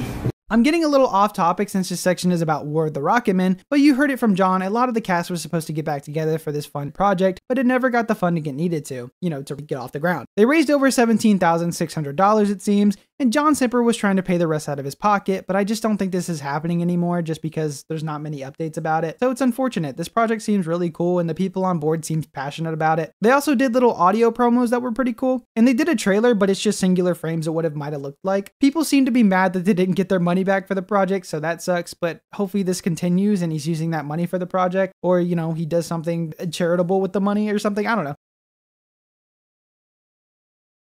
Semper Files. John Semper has something called the Semper Files, where he would reveal production details about the show back in 2018 on his Patreon. His Patreon is gone now, and these files will no longer see the light of day unless he releases them again, so it's another unfortunate scenario, but I think we did a pretty good job of going over everything in the series, so it's not all a loss. Weak Spider-Man. Okay, I'm probably gonna piss some of you off, but this is one of the weakest versions of the character. He's one of the best written, yes, but this man gets defeated so much and has been beaten up so much and is almost unmasked so many times. He takes a lot of L's and gets captured quite a bit. He's almost been unmasked so many times, and he's also revealed his identity to quite a bit of people too. Again, one of the best written, but one of the weaker versions of the character for sure. What's happening to me? Oh, now let's see who's under that mask. Hey, oh, when was the last time you washed your hands? Hey, quick game, Smite. Like a pro. Perfect time for an upset. No! Spider-Man is Peter Parker? No, unmasking Spider-Man is a privilege reserved for my father. A lucky break for you, Spider-Man. Let's see what you look like under this mask. Now, I finally have a chance to find out who you are behind that mask. Perhaps you should remove it. It might make you think clearer. Oh, something's wrong. No, keep it on, as you wish. Actually, I was saving Peter Parker. Excuse me? You got that disc, right? Oh, yeah, right. The disc. This is certainly more than I expected. I'm finally going to see who you really are. Oh, I think it looks good in the mask. Spider-Man's greatest secret is mine. What? The Green Goblin's greatest foe, a mere boy? It's me. Peter? But this is impossible.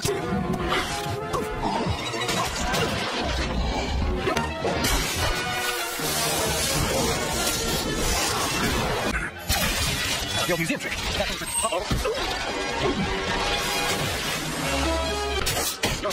to to me, listen carefully. You'll never have twice as many monsters. I run twice the ransom. 1 hours. Especially hard to buy. I had wanted a much tougher battle. All I want are my powers back. Fine, but you've got a problem. This is like the See? This worked out a superhuman brain.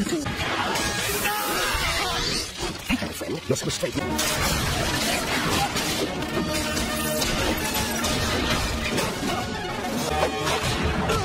We can leave you now. We've done our job. But we want a peace. Stand! I hope your life force isn't as useless as your life. Eddie, no! It's just a little short of a wrong. The video of the surprise. Sorry, Spider.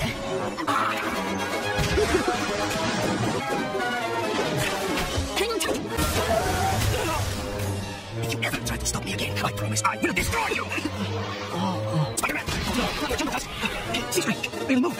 I can't risk further interference. I will keep my promise and destroy you. He's also already. And once again, what makes you need? No!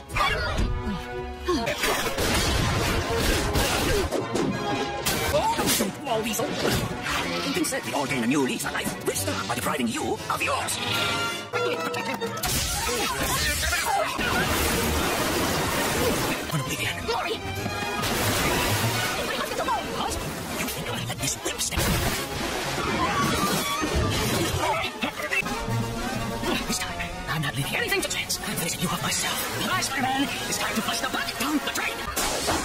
Soon, my vehicle, you'll be nothing more than that. Spider-Man video game. I didn't learn about this till I made this video, and you'll actually hear me talk about it a tiny bit when we get to the interview part of the video, because this video is structured a bit weird. But there's a Spider-Man video game based on the 90s Spider-Man show. I had no clue this existed, and it's probably because no one really talks about this game. This game was made for Sega Genesis and the Super NES. It's a side-scrolling platformer. The story is simple. Spider-Man enemies escape from Ravencroft, and Spider-Man has to stop them. You can call the Fantastic Four in certain sections of the game to help you fight. Once you send all the villains back to Ravencroft, Venom turns into the Punisher, saying that your way of dealing with criminals isn't effective, and he goes to Ravencroft to try and kill all of his enemies. And he has to fight Venom and all of his enemies again, and he defeats them. I've heard mixed opinions on this game, and all I really know is that it was difficult. Stan Lee and J. Jonah Jameson. Speaking of Jameson, didn't Stan want to do the voice of Jameson at one point? Very much so. Yes, and very much on my series. He so very much wanted to be J. Jonah Jameson, but we were able to cast Ed Asner, and that was better casting.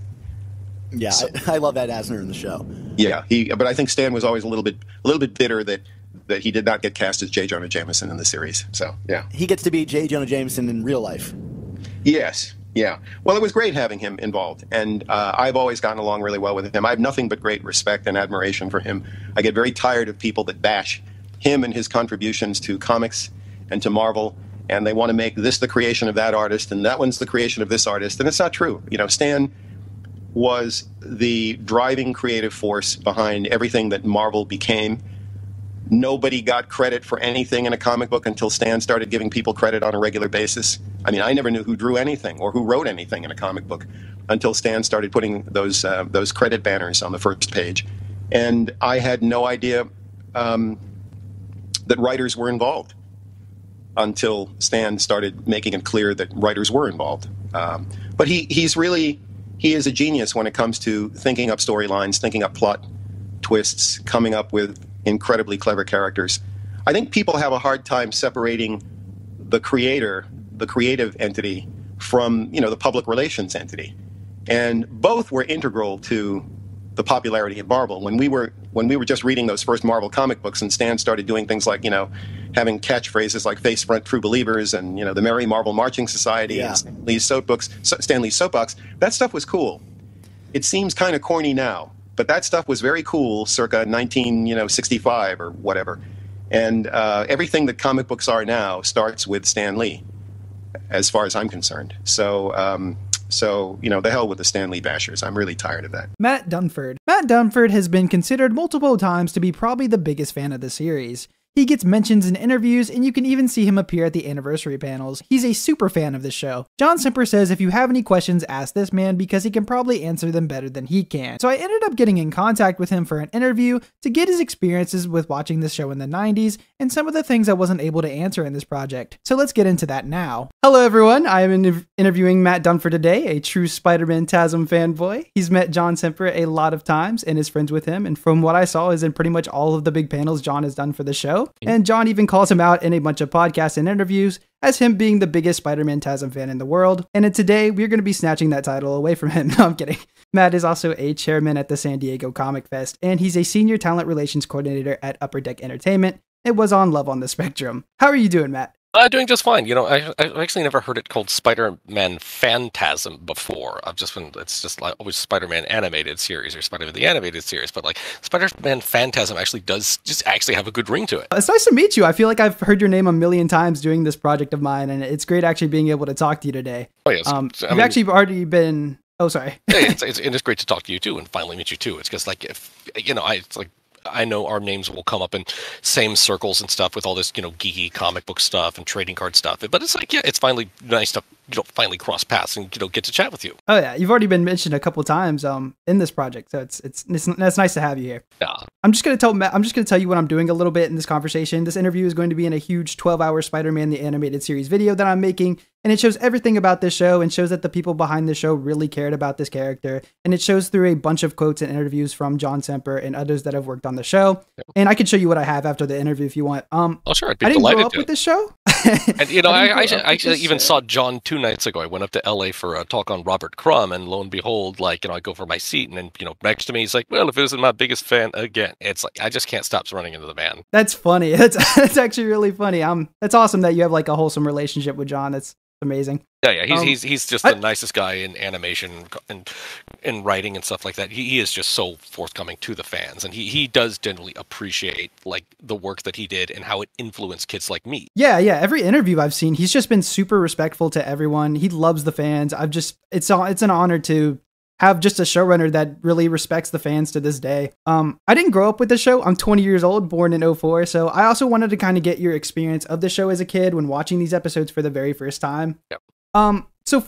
First question, Matt, what's your history with Spider-Man? How did you grow up with him, and what makes him such an important piece in your life? Well, pretty much like Spider-Man is the first, I don't want to say he was the first superhero that really appealed to me for this stuff, but, you know, I gravitated toward different things that I like. The first really hardcore interest on anything that I ever had was, of course, pirates. I loved pirates as a little boy, watched Peter Pan every day. I collected Lego Pirates, and Lego Pirates, you know, those toy sets were just the best thing that you could have for, you know, a kid with a creative imagination trying to build everything. And then my parents got me a Lego Pirate set one day that had it actually had my first comic book in it, Captain Redbeard and the Gold Medallion. And so I read this thing, but of course I couldn't read, so I'd ask my parents to like read it for me, because all of a sudden these Lego Pirates that I was playing with had you know, a story to tell, and we could learn about Captain Redbeard and Governor Broadside and all those Lego pirate figures. So they read this to me over and over and over again until the point where they just got sick of it, and they just got me a tutor for Hooked on Phonics so I could read it for myself. So that was my first comic book. And of course, around the time in like 1992, it's like, you know, you have stuff like Darkwing Duck coming out and Batman. So those were my like early superhero exposures. But it was just, you know, one day while walking down the aisle of the Toys R Us with my dad, I see the most beautiful thing I've ever seen in my life. And it was this holofoil cover to a Spider-Man comic. And Spider-Man was celebrating his 30th anniversary that year. It was a collection of 30 issues that were collected in that set.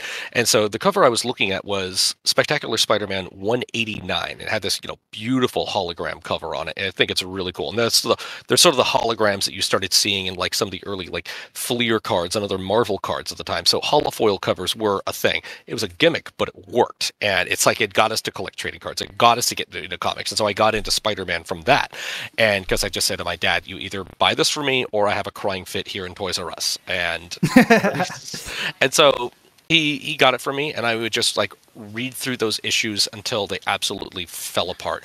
That first issue of Spectacular Spider-Man, it introduced me to this character called the Green Goblin. His name was Harry Osborn. Apparently he was one of Peter's old friends, and he just like was this psycho who kidnapped his own family and kept talking about, oh, you murdered my dad and I'm going to get back at you. I'm going to get back at you. And he was kind of a chump, but like you could tell that like he spoke highly of his dad, who was the real deal. But Harry was really crazy, and that was drawn by Sal Buscema, and it was my first appearance to like things that also had like the round robin saga in there, so I got to be exposed to like early fresh Mark Bagley artwork on Spider-Man, and then like McFarlane and other guys. And so like the early 90s, I know people don't think of it as like the greatest era of Spider-Man, but it absolutely was just a great learning curve for fans like me. And then in the following year you'd see like the X-Men cartoon come out, and then it's like I was getting like more and more little bits of exposure to the world of Marvel Comics and stuff like that. And I attended my first San Diego Comic-Con in 1994. I was watching the X-Men cartoon, and I saw an advertisement for Comic-Con. And I say, hey, Dad, can we go to that? And so he takes me to Comic-Con, and me and my brothers, we all pile in the park. We drive downtown to the convention center. We get there, buy passes on site, and have a good day around. And I was just blown away by that first 1994 Comic-Con, and it was just the coolest thing in the entire world. I just immediately went over to the Marvel booth and just was in awe. My older brother was more concerned with getting Pogs, but I was so that shows you like product of the time. And I went in there and I went to the Marvel booth, and I was just mesmerized, and I was seeing these little snippets of this upcoming Spider-Man cartoon that was coming out later that year, and it looked really cool. And I went up and I got this uncut sheet of clear 1994 Spider-Man, and then some old guy signed it to me. I'd find that sheet a couple of years later, a couple of years ago, signed by this guy named John Romita Sr. So I met John Romita Sr. and didn't even realize it because I was that too stupid kid. And for me, Fleer Spider-Man 1994 still remains my favorite trading card set of all time. It's really up there, just narrowly edging out Jim Lee X-Men and Joe Jusko's Marvel Masterpiece and Pokemon Neo Genesis in 2000. So those are the kind of like real trading card sets. But I had this little snippet, and so being a kid glued to Saturday morning cartoons, I would definitely start just watching Saturday morning cartoons every day. And so we're saying coming on November 19th, the special sneak preview episode of Spider-Man, And so 1994 or November 19th is a day that will live in infamy for me. So it was the premiere of the Spider-Man cartoon with the episode Night of the Lizard. And that absolutely blew my mind. It was the coolest thing that I had ever seen in my entire life. So all of a sudden, Spider-Man has leapt off the page, and now he's in this cartoon, and he is just flourishing. He's awesome. He's got this great witty banter as he goes back and forth between the lizard and all this stuff. The stories were there. I mean, I'd known about like these classic Ditko stories and read them in the back of like reprints for a couple of times. I was continuing my comic book education with this thing, but you had this sort of just like it just felt so fresh and so new in what was going on in the cartoon. And but it still felt familiar, and it felt exciting, and it blew me away, and I could not believe just how amazing that was. And after the episode had concluded, well, I finished up all my Saturday morning cartoons on the Fox network, because like early 90s Fox Kids, you could not compete with that cartoon lineup. But I begged my mom to take me to Toys R Us, which she did, and I got my first two Spider-Man animated series action figures that had come out at the time. So I got Web Shooter Spider-Man. I got him because Web Slinger Spider-Man had his arms stuck up in a fixed position. He couldn't, fight or anything like that. He could, do a web swing kick. But then I also got Kingpin, even though Kingpin wasn't my favorite villain at the time. I was more of a Carnage guy, but I got Kingpin because he was big. He was a really big figure. So I liked the big action figures. So those were my first two, and I still have them on my desk to this day, 31 years later. That's awesome. I love that. Yeah, I would imagine it's pretty exciting seeing like Spider-Man with that like movement and all the lines, they had to draw all the lines and everything. I mean, it must have blown your mind, Yeah, I couldn't experience that because everything was just for me, everything now is just it's just like that now. Yeah, it's just like that. So and I was awesome. And as I was talking to John the other night, he says, Matt, I'm about to do a rewatch of Spider-Man because I haven't watched it in so long. And I'm like, John, would you believe I haven't seen most of the episodes in over 25 years? And he's like, and you're still a world authority that knows more about my show than I do. I'm like, yeah.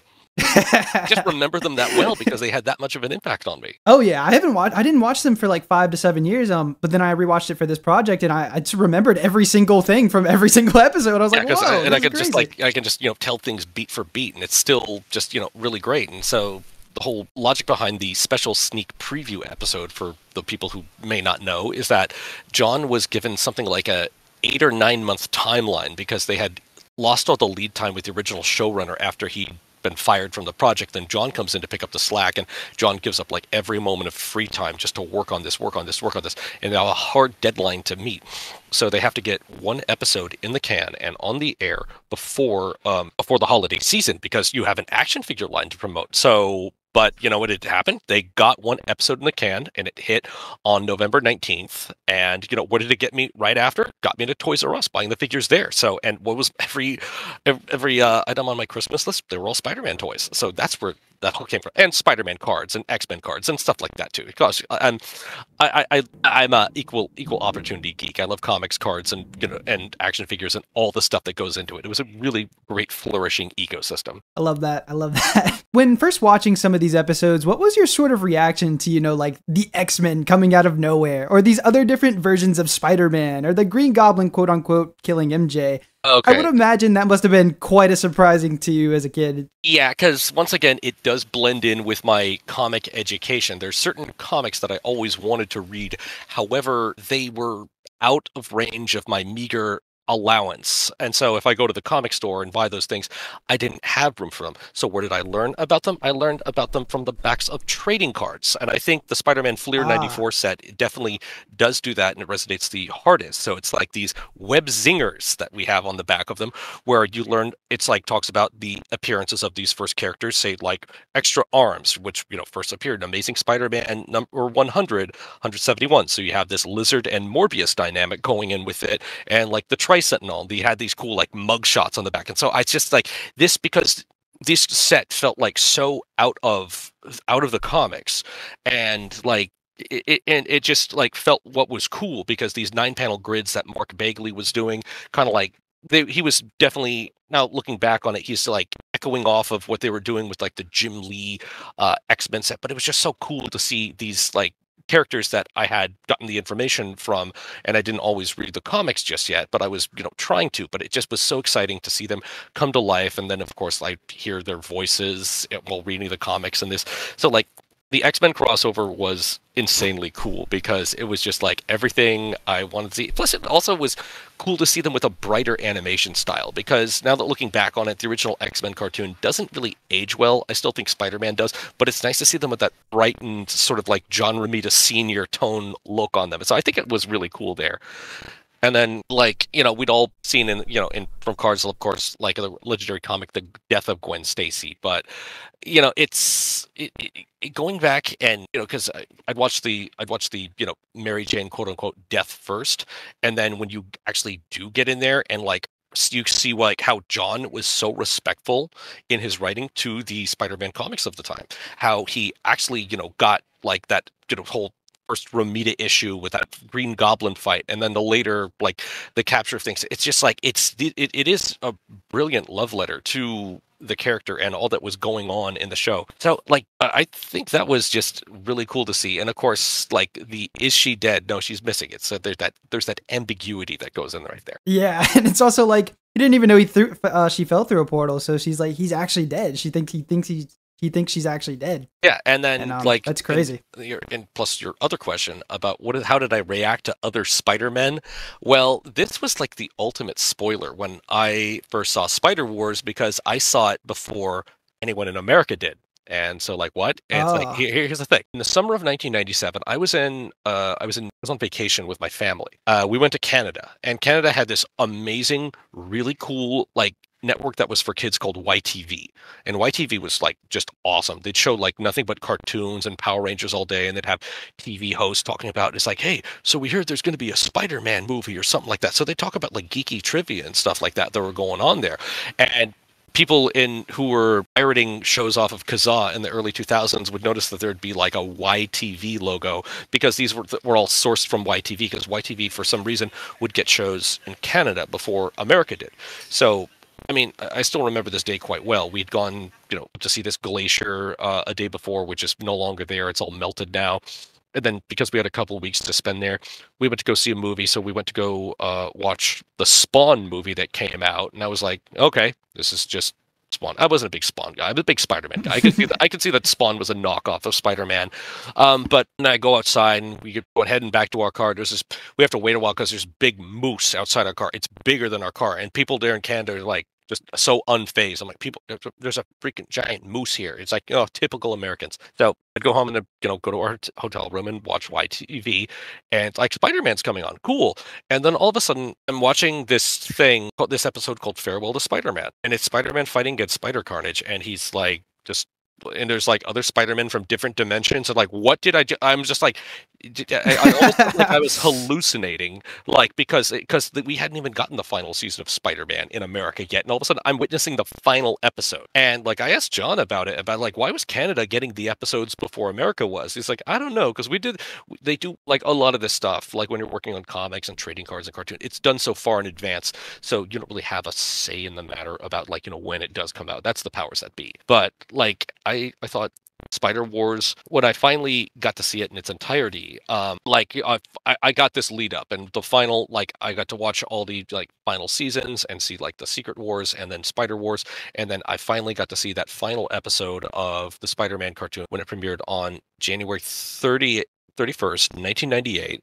And, I still remember watching it and being like, okay, we've got the conclusion now. And then afterwards, we went to go see Titanic. So once again, we're aging ourselves and like doing these things in real time as they're coming out. But just like, I still think Spider Wars remains like the coolest Spider-Man story ever told. And oh yeah. Yeah. And with that, the whole thing there's like, I wasn't really so particular on the Sony Spider-Man films. I like the Tobey ones, but I wasn't really so big on what they were doing with like Amazing Spider-Man and that. And they're like, okay, Sony's making another Spider-Man movie, so I guess I'll go watch that. I got handed tickets to some Hollywood premiere or something like that. I never go to this, but I said I had nothing to do, so I'm like, okay, I'll go up and I'll watch it. And I watched it, and I was like, wow, that was actually really good. Sony made a good Spider-Man movie. It was good, but it wasn't original. It wasn't original. And as soon as I got done with that, I texted John and I said, hey, John, when this new Spider-Man movie comes out, I really think you should watch it. He's like, well, Matt, I'm trying to be respectful of the material. I don't watch Spider-Man projects that come out. And I'm like, no, John, you should really, really, really watch this. And I finally convinced him, and he went to go see Spider-Verse. He says, yeah, that was a really good movie. I think I liked it more when I made it the first time in 1997. And yeah, because they completely... They took the whole point of Spider-Verse from the final two episodes of Spider-Man. And so, like, he says, Matt, at coming up at San Diego Comic Fest, would you like to do a panel where we talk about the real Spider-Verse? And so we did. And Spider-Verse was still really hot in everyone's mind. And I really, we did this panel. It was great. It was like 200 people in this room. And so John and I are up on stage, and he's very respectful of the work that went into it. He said, the Spider-Verse movie was really good, really great really good animation, very unique, although it's not exactly the most original concept in the world.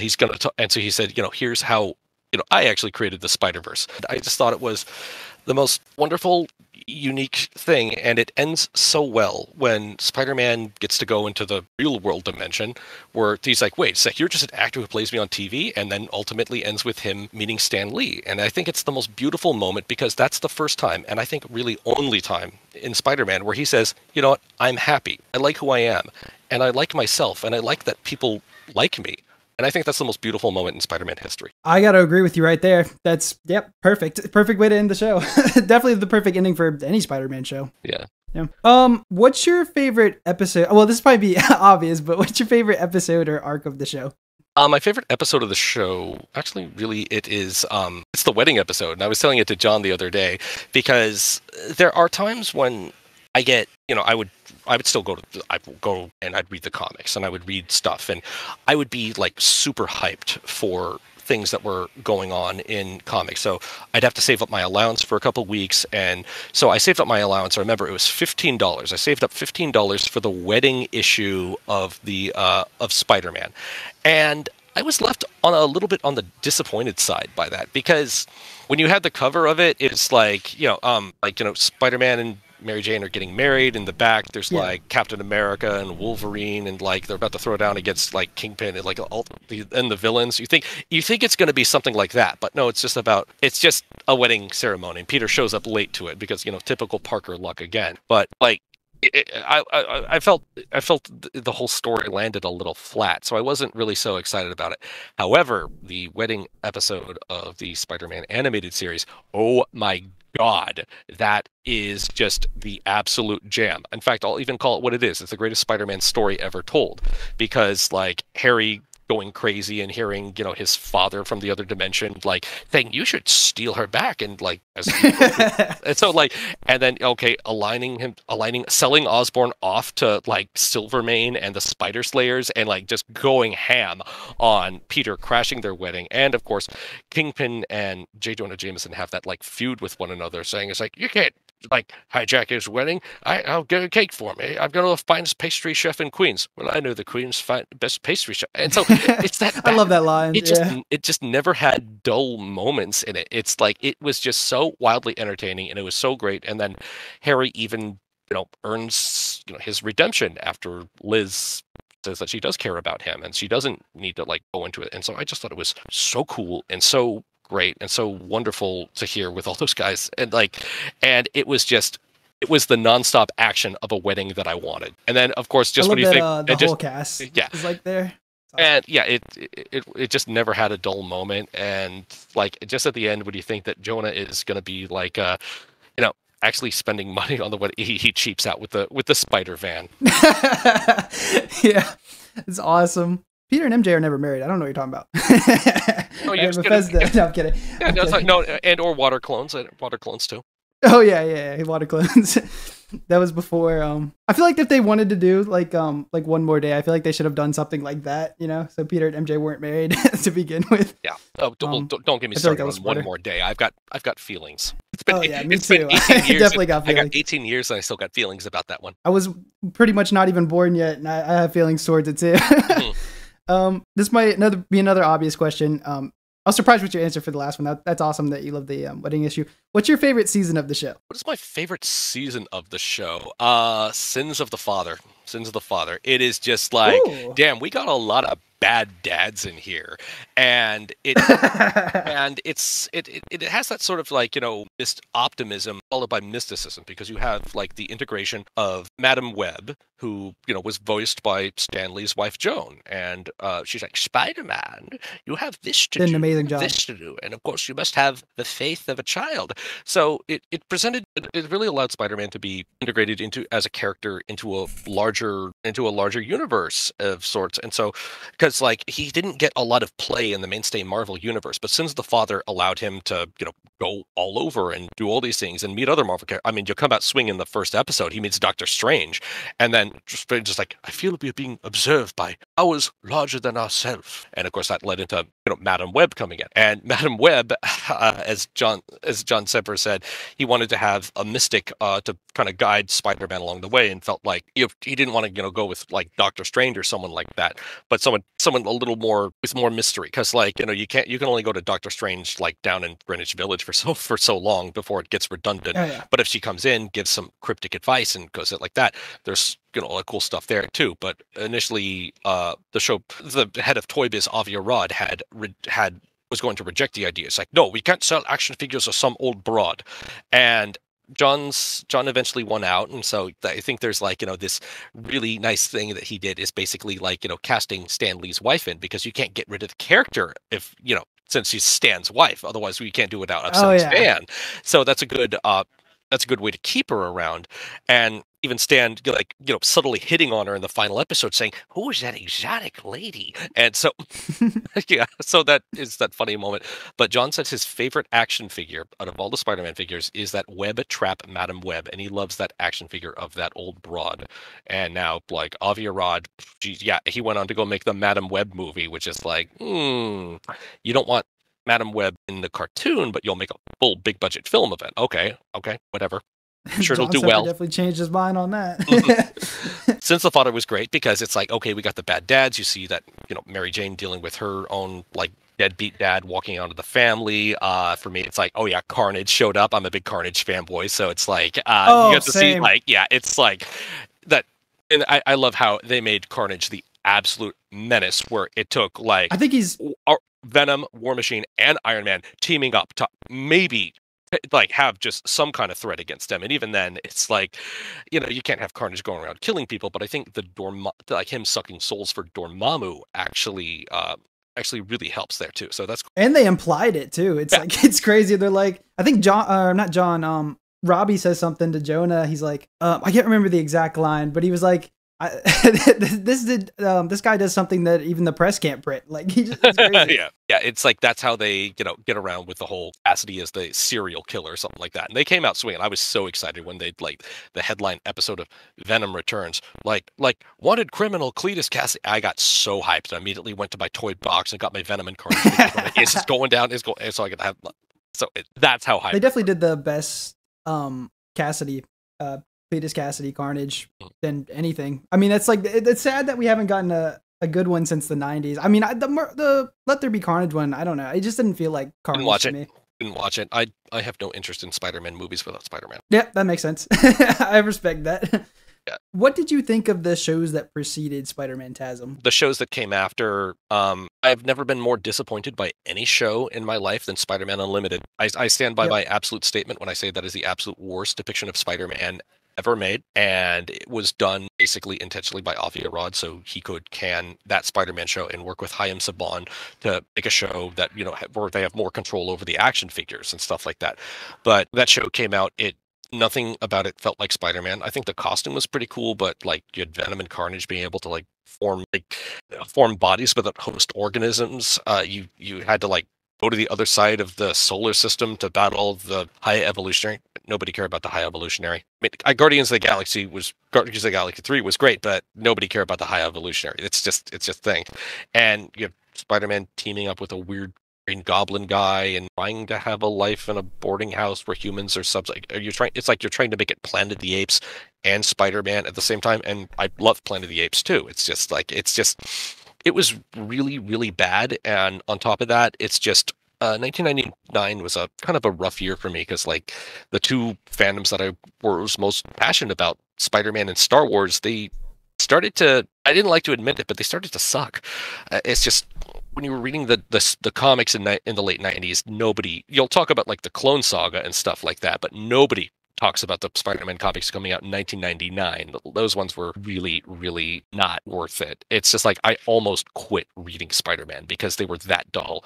Oh. But yeah, and the other thing with, so Spider-Man wasn't good in the comics, but he wasn't good in his cartoon either. In fact, that cartoon was being aired on Saturday mornings in 1999 at the 9 a.m. time slot, the same time that Kids WB was airing Pokemon. And this is like height of Pokemania in the late 90s. It had just come out and it's just full fad status. And this was the whole thing is my collecting habits, you could see them at this point where like as a kid to be like, here's the Lego Pirate stage.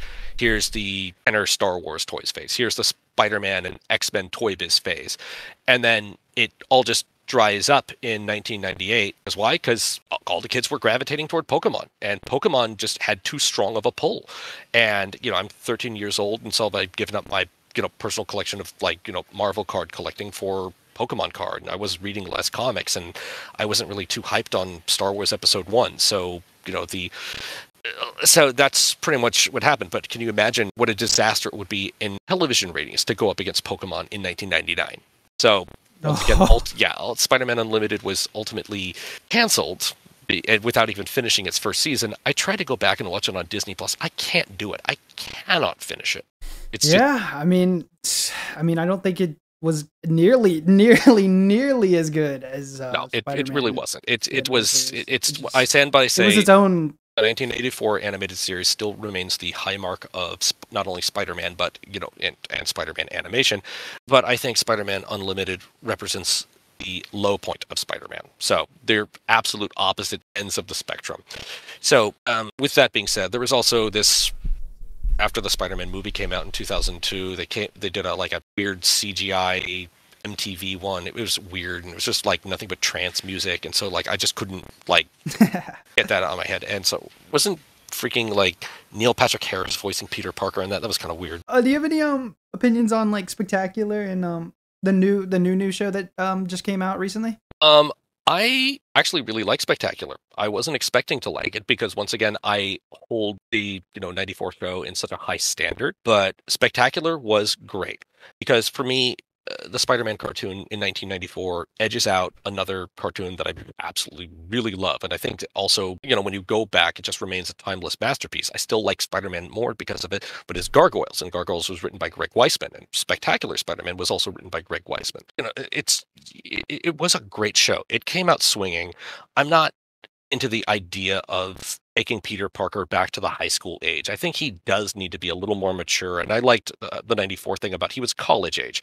But I think if you're going to put him in high school, I think what they did on Spectacular was really great. It was progressive. It showed a continuity that the effects of one thing that you did in this episode would affect the next one, and things down the line and down the line. And once again, it was a really brilliant show. And this is a hard thing for me to say. I think if it kept going, I might have considered it better than the 90s Spider-Man because it was getting really good, but then they just cut it off right there because, they ultimately canceled it when Disney acquired Marvel in the summer of 2009. And there were all these fan petitions to save it and bring it up and like, please save it, please save it, please save it. But once again, the powers that be have the say on it. In my high school years, I was such a huge fan of Ultimate Spider-Man because for me, if there's like a Spider-Man that I'm not liking, there's always an alternate version that I find I can like. In the late 90s, 2000s, I wasn't vibing with what was going on in the Spider-Man comics and Amazing and Spectacular. But then when Ultimate Spider-Man hit from Bendis and Bagley in 2000, I was a freshman in high school. I was a 14-year-old boy just like Peter Parker, and he was great. And so it was the absolute best moment in life for me to read that, and I just loved it. But then when they came out with the Ultimate Spider-Man cartoon, 2011, 2012 or something like that, I watched one episode of it, and it's like, hey, look, I'm Drake Bell as Spider-Man, and I'm breaking the fourth wall. And I'm like, this isn't Spider-Man, this is Deadpool. Yep. Got that exact same feeling. Yep. I do have a lot of friends who work on the show and stuff like that, but I really wasn't feeling it. So, and here's the thing. Animation's good, though. Yeah. And then, there was another Spider-Man cartoon that came after that or something like that. 2017. The 2017 one. I don't have any opinions on it because I haven't watched it just yet. But I think I would like to give it some chances on it, and I would get it because I've actually heard some pretty good things on it. And then the other stuff that was going on, and the new Spider-Man, cartoon that has come out recently. I will always give a chance to stuff. I mean, I just haven't had the time for that 2017 one. I do like the look of the new show, and I haven't watched it yet. I like how they go for like a little more comic book feel. They make it more Ditko-ish, and because I think that's an exploration where it's like you have, you have art styles. You go between Ditko and you go between Romita, and I think like, the 94 show lived and breathed Romita energy. So you don't need to do that again. You can freshen it up. And so I had watched some clips of it, and I think it looks cool. And I think I like how they isolate it from the main MCU, but it's kind of like MCU-ish, so you can have a little more creative freedom on it. When I was hanging out with John at the Robert Crumb talk in LA 2 days ago, I'm sitting with John, and then over to my left, I see this, this lovely gal who I'm a big fan of. I've run across her many times. Her name is Zara Fazal. She's an actress. She recently played like Wonder Woman in that DC game or something like that. She does a lot of voice acting too. Beautiful, stunning, wonderful, friendly girl. And I start talking with her and say like, oh, hey, John, I like you met Zara. It's like, cool. It's like John made the Spider-Man cartoon. It's like, oh, I'm in the new Spider-Man cartoon. Oh, you are? And it's like, yeah, I play Carla Connors, the new Lizard. And I'm like, oh, I didn't know that. I guess I gotta watch it now. So that seems to be the thing. One of my friends are doing this stuff. Yeah, so it's like I was like, oh wait, they gender swapped the Lizard. Okay, that's cool. Yeah, there's I think it's a pretty good show. I think you should check it out for sure. I get time. I do like it with a comic style. Can you tell us about the Ghost Rider outline John Semper made for the series? Because I've been looking everywhere for this outline, but I cannot find it for the life of me. I think that going through with like this, it's like, because I've heard about it, but I've never seen it before. I have never seen it before. And like, I don't know what it is. If I had more insight on it, I think it would be cool to see. But like, it's just one of those projects that just never came to be. Because I mean, I had those Ghost Rider action figures, and it was I feel like everyone was about Midnight Suns. Actually, I even got to work on a Midnight Suns trading card set a couple years ago. That was fun to see, like macabre and dark side of Marvel and like the spiritual realm, because I've always liked that. And I think like, what was it, the 1994 Fleer set, where it's like when I was introduced to it, like they had that amazing Bill Sienkiewicz 9-piece set where it's like all the like mystics and people coming out in Ghost Rider. But like, yeah, I just don't know what became of the Ghost Rider cartoon. The action figures were cool though. It sucks that he couldn't be in the show because of the flaming head. I thought that was dumb. Oh, okay, but you'll allow Human Torch in. Okay, yeah, sure. Yeah, and Dormammu. He literally has a flaming they both head. have their heads on fire. Come on, same thing. Yeah, I don't know. It's Come on, for that matter, you just should have subbed them with Herbie the Robot. Yeah, there you go. Okay, Future Crispy cutting in here just for some context, because the next question I ask him needs some context. So I found that for this show, there was this sweepstakes that you can enter, and you could have a chance of being on the show, which is cool. We have no clue who won this contest, but I personally think it's Maria Taina Elizondo from season 3, but that isn't confirmed. Back to the interview. Do you know who won the sweepstakes for being on the show? And was it Maria Taina Elizondo from season 3, episode 2 and 3? You know what? I don't know. And it wasn't me. And I'm still upset about that 30 years later. Because I entered that contest. And I don't really know if it came to fruition. It's one of those things that I've been, kind of butthurt about since I was a 10-year-old boy, because I didn't win the chance to be on the Spider-Man show and some other girl got it or something. I always assumed it was her, but I'm not sure if this contest ever came to be. It's like, because I can't give you a straight answer. I remember enthusiastically seeing it in like, my comic book and like, buying an extra copy of that comic so I could cut out the entry thing and mail it in for the sweepstakes stuff, because I wanted to have like, preserve things. And I'm all about doing this stuff, but I didn't win. And then I saw that episode. I'm like, oh man, that's lame. Then of course I'd watch it years later. I'm like, haha, you died of cancer. That's okay. That's funny. Would you want the show brought back because it had such an impactful ending? It's something that some people think that shouldn't be touched. And if it did come back, do you think they would bring John Semper back as the showrunner? I'll tell you what I often tell people. As much as I love the show and I love everything about it, I don't think we should cater to nostalgia. We should just keep moving forward. And there are these things that do happen, when we get brought up in this thing. Because like for the 2017 San Diego Comic Fest, I had invited Eric and Julia Leewald and Larry Houston, who were, the writers and producer of the X-Men cartoon. And like, they're like, are you sure you want us? It's like, no one's ever, invited us to a convention before. I'm like, they're going to love you. They're going to love you. Because we've never done anything like this. So I brought them, invited them.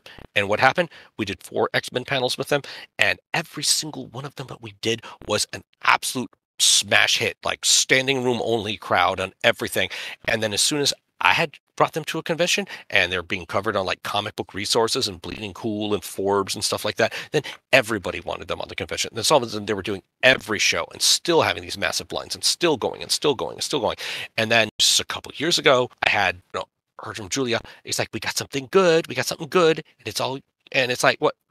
They're bringing it back. What? And I'm kind of shocked that they're bringing back the X-Men cartoon. And I'm like, and then I got invited to the X-Men 97 premiere, and I see Julia and Eric and Larry outside the marquee of X-Men 97, and like Julia's jumping up and down. She's like, look at this, Matt. She's like, look, this is all you. This is like, you did this. You set this in motion. And like, I'm like, yeah, I'm grateful. This is great and all, but like, I didn't really want it to come back. And so I told her that, and then they showed me that first episode of Return of the Night of the Sentinels or whatever, and I was like, what the hell? That was kind of amazing. It was like perfect comic storytelling, like start to finish. It's just like, and it's like, okay, and they show another episode. I'm like, dude, like, Inferno in one episode, like the entire Inferno saga, and it was like, and they showed us 3 episodes of X-Men 97, and they were all amazing. And I went up to Julia, I said, like, Julia, I stand corrected. I was more entertained by those 3 episodes of X-Men 97 than I was by the 65 episodes of X-Men back in the 90s. Because they brought it up, they matured it, and it was respectful to the source material, but it still, like, kept it going. It kept it with, like, and it was brilliant. It was perfect comic book storytelling. So something that I was very much opposed to the return of, ended up being a huge fan of. But, you know, I think it's respectable because it brought back the people who were the figureheads of it. In all honesty, I don't want the Spider-Man cartoon brought back. But if it does get back, it would have to have John at the head. Otherwise, it wouldn't have my support. I'm just like, he knows what he's doing, and he's the right guy for the job. So I know there's a lot of talk about that following X-Men 97, but like the truth of the matter is I don't really want Spider-Man brought back. There is that wonderful script that John did to conclude things. Peter finds Mary Jane. Oh, yeah. And he can provide it to you if those people who are willing. But it's just, you know, it's a show that hit us at the right time and the right moment. And I think as an 8-year-old boy, it captured my mind. I mean, I still have nothing but fondness for it as a 39-year-old man, as you can tell.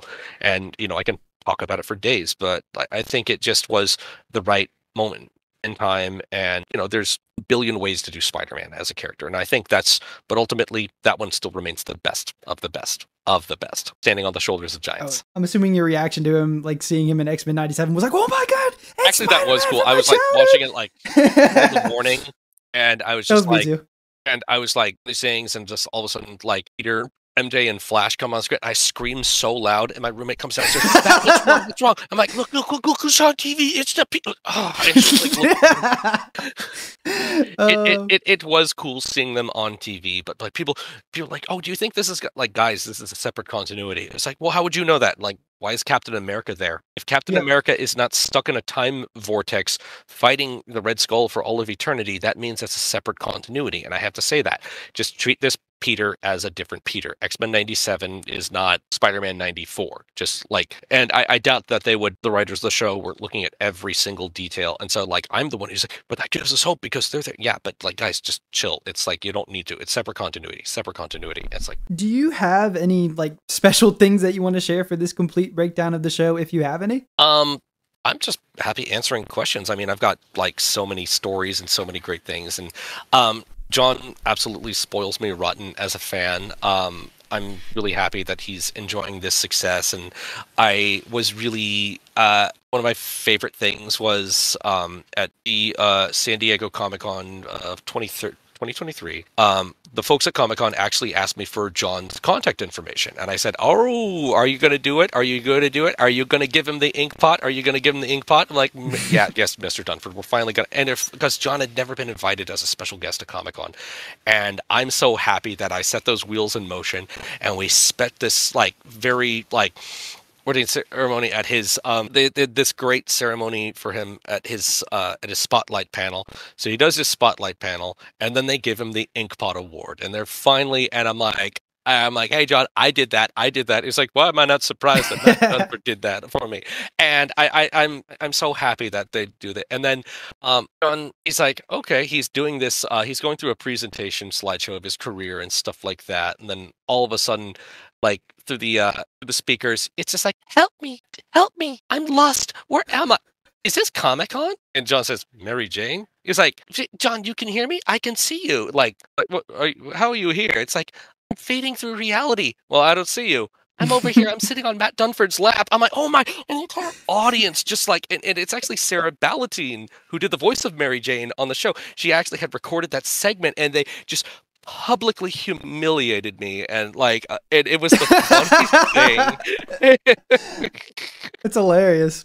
It was the thing, and like, okay, wow. It's like I had like, thanks MJ. It's like I had the biggest crush on you when I was a kid, and now you're embarrassing me in front of the entire audience.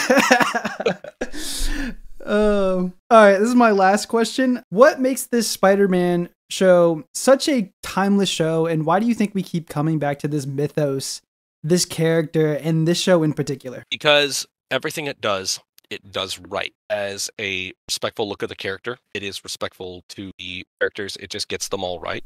It is respectful to the source material. You could tell that John and his writing team they only had one request for materials, and they said, we need a copy of every single Spider-Man comic that has been printed to date. Marvel acquiesced, and they give them that. They used that as the source material. It had amazing casting.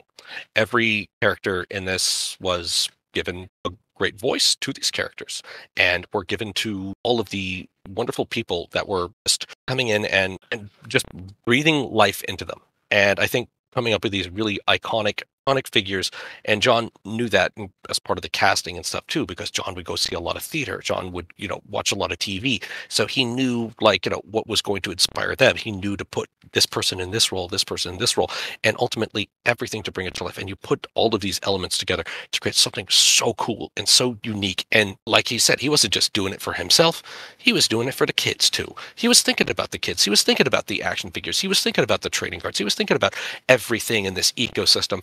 And to think, whenever I do a panel with John, he always brings his one Spider-Man toy with him. He says, this is the one Spider-Man toy that I could find when I went to all the toy stores as soon as I got the gig on Spider-Man. This is the one guy who was thing. And he says, as soon as I did the cartoon, all of a sudden now the market is flooded with Spider-Man stuff and so much Spider-Man, and it's all over. And to think that it just wasn't, Spidey wasn't quite the household name as he was until, 1994. And then, the character's blown up into a, multi-billion-dollar property. And, I dare you to walk down the street without seeing someone wearing a Spider-Man shirt or something right now. Of course, I'm wearing a Spider-Man shirt right now, so, that would be me. But because it gets it right, and people look to the show as a source material. I mean, you see so many clips and scenes of the Spider-Man films that Sam Raimi did that were, taking literal clips that John had done out of the Spider-Man show. And, you see it being sourced for stuff like Spider-Verse. You see all these other things. And so that's, because it does everything right. And that's why we keep coming back to it, because it allowed Spider-Man to be a great figure in his own realm. But it also allowed him to explore the rest of the Marvel universe and interact with Doctor Strange, the X-Men, do Secret Wars and stuff like that. And it was sourced from great stories and made them even better. So I know they say it's hard to improve upon perfection, but John and his writing team were able to do it. Amen. Yeah, that was great.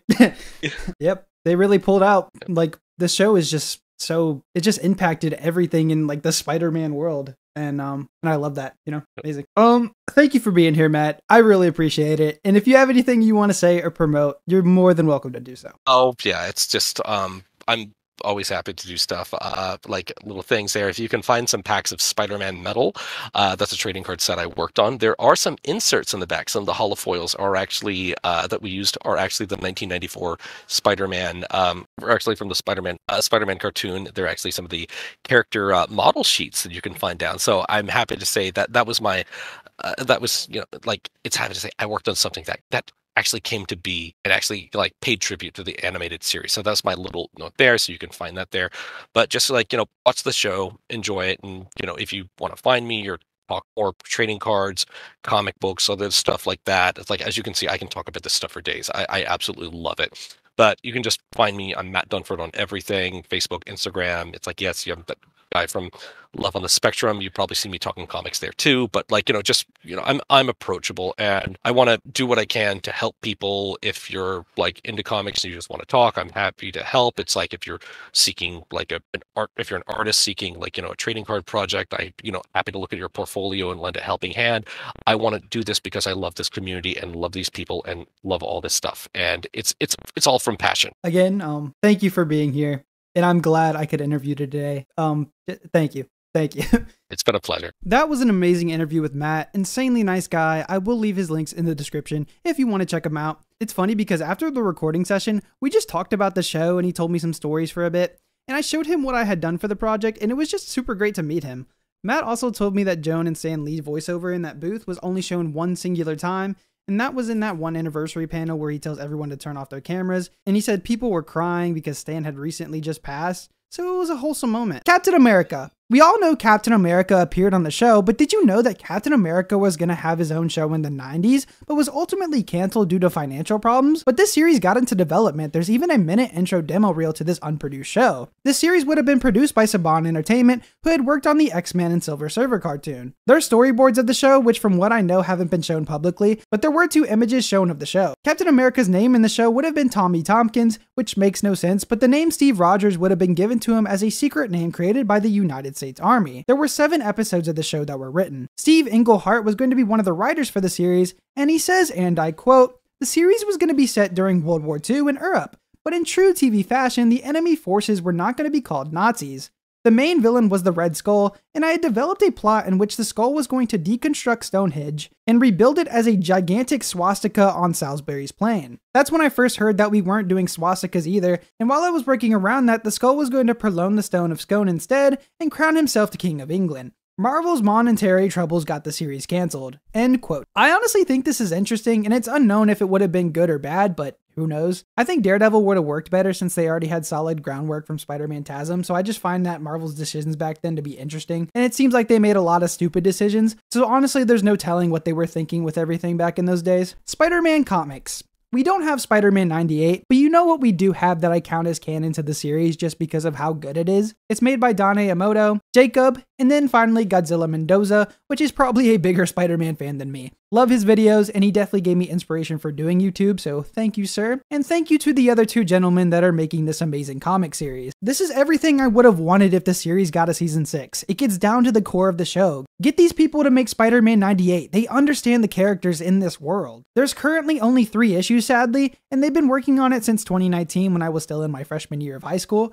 I still remember reading this though, and I gave it another read, and I still heavily enjoyed it. I would do a full breakdown of the series like I did for season 6, but I recommend checking the comic out, so I'm not going to spoil it because there's moments in there that make you flip out like I was. In my opinion, this is the best piece of Spider-Man 90s media outside of the series, and it's not even an official thing. Please trust me and go read this. It's 100% free, and it's in the description. It's an absolute blast. It even ties in with one of the other Fox Kids shows, and I was flipping out. I was jumping up and down and hyped, and then I had to wait 4 years for the next issue. But it's understandable, they aren't making any money off this, and making a comic takes time, so I respect it. And if we keep getting this amount of quality, I don't care if I have to wait a decade. I don't care. They are beautifully written, made, and the artwork is so good. I love everything about this. Now time to stop glazing and get on with the next entry. I want to mention that this just got released for real. It's a comic book about the continuation of Spider-Man 94 in a Part 4 miniseries, and of course they make this literally as soon as the video is done. Like I just had 1 more episode in season 5, everything else was completed,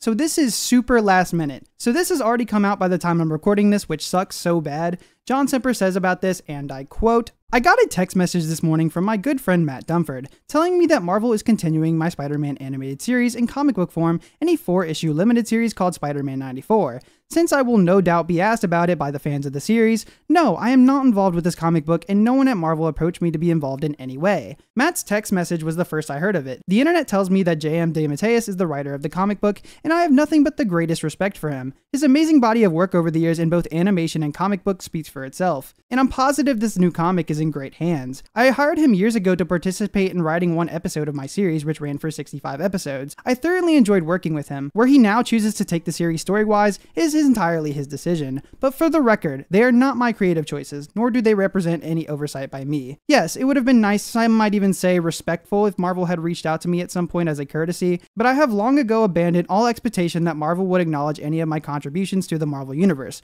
like for instance my creation of what is now known as the Spider-Verse. So I wish them well and encourage us all to celebrate with good cheer this 30th anniversary year of the Spider-Man the Animated Series, and keep your eye on all my socials, especially YouTube, because I intend to launch my own celebration of my series in this near future. In the immortal words of my mentor Stan the Man, "Nuff said." End quote. Of course, this it just happens to drop when everything is done, and now he's about to make a tribute thing to Spider-Man the Animated Series.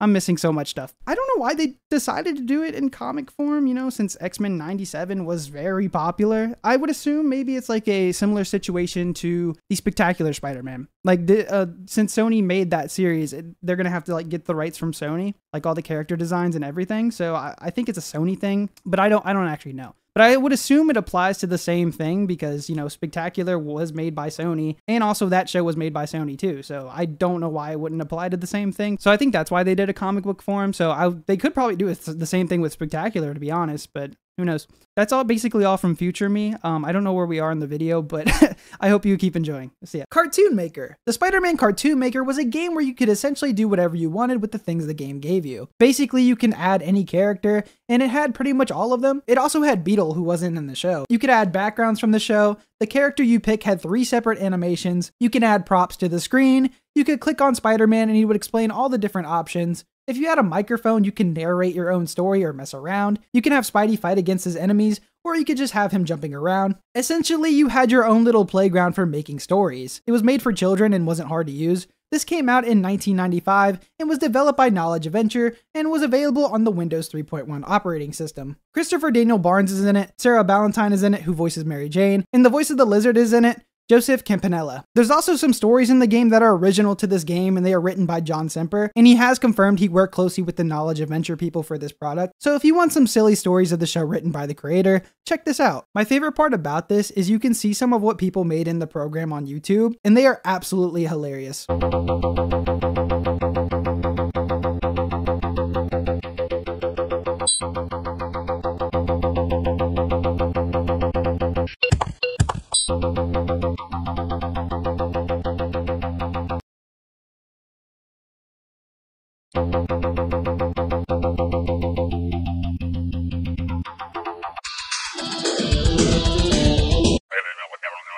I can't even believe this.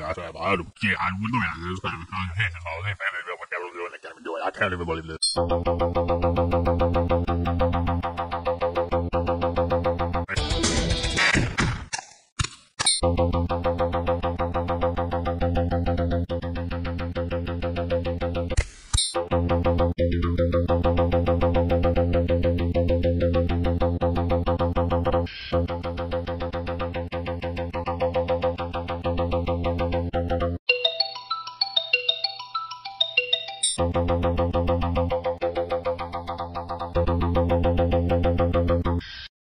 Peak Fiction. This one is great too.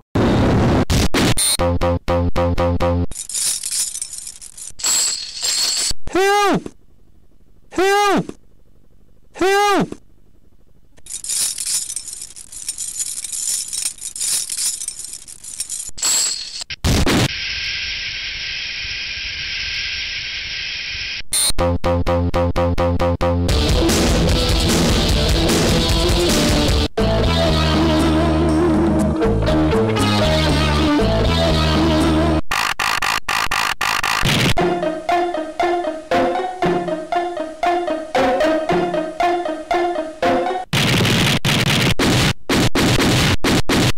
Okay, last one.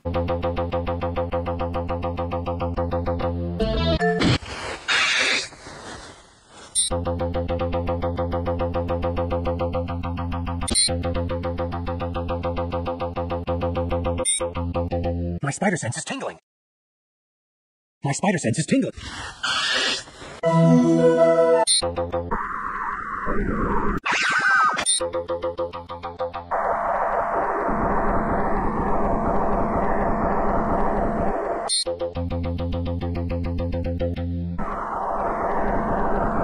These 3 are my favorites, but there are quite a bit of these, and I love it. Again, this is something you wouldn't be seeing made nowadays, so it's cool. And you can see that they had heart when creating it. They also did one for the X-Men 90 show too. Timeline. Big shout out to Titan and the Bit of Everything YouTube channel for making this timeline on the series. I insanely recommend checking out the hard work that was put into making the timeline for this show, and the one they also made for X-Men the Animated Series as well. But they compiled the canon timeline in the show, and they have a 30-minute YouTube video of showing how they got all that information, and how confusing the timeline is, and that will be in the description below. They spent an enormous amount of time making that video, and it sadly only has 6K views, so go check it out if you want a full analysis on the timeline of this show. Again, I'm not really going to explain anything here since they have a video perfectly explaining it, so I don't think there'd be a point since there's no way I could do it as good as they did. And they did put a lot of effort into that video, and if you check it out, tell them Crispy Crib sent you. DVDs. The DVDs for this show are a complete mess. Here's the only DVDs they have of the show. They have Spider-Man vs. Doc Ock, which contains episode... Oh, wait. They don't have what episodes they contain on the box because that would make everything too easy. So I had to look up what episodes this DVD has, and it has Season 1 Episode 6, which is the Doc Ock episode, which, you know, makes sense, it has it on the cover. And then it has Season 4 Episode 2, which is such a leap. And then they have Season 4 Episode 3, and then finally Season 4 Episode 5, so it's missing Season 4 Episode 4. This is ridiculous. It's a total mess. Even the menu is terrible. It's the most bland menu you'll ever get, and all of this for a small price of $25. You heard me correctly. You get all 4 episodes on Amazon for an insane price. Go buy something else. This is horrible. You can just buy Disney Plus for a month and have some money left over, and be able to watch the entire series. But that's not all, folks. They made 4 of these things. They made the Venom Saga, which includes Season 1, Episode 7 through 9, and also includes episodes Season 3, Episode 10, and 11. And I think this one is okay if you just want to watch the Venom episodes of this show, but it's still $16 on Amazon, which you can, again, use to buy Disney Plus and watch the whole show. They have Daredevil vs. Spider-Man, which happens for 2 minutes in the episode, but whatever. And this includes Season 3, Episode 6 through 9, and they have The Return of the Green Goblin, which is episodes Season 3, Episode 10, Season 3, Episode 13, and 14, Season 4, Episode 1, and Season 4, Episode 4. And the last one we have is called The Ultimate Villain Showdown, which had a little bit more effort put into this one with the menu screens, but other than that, it's the same dumb stuff. It's Season 3, Episode 3 through 5. I hate these DVDs. I think they were made for some quick cash. With just how low effort they are and how they look, they're terrible. What I will give these DVDs is that they have some of the 1960s episodes on them, and they even got the episode where Daredevil was in that one Fantastic Four episode in the Daredevil vs. Spider-Man DVD, but that's the only good things I gotta say about them. Other than that, I think they are a mess. All of these DVDs were released in 2005,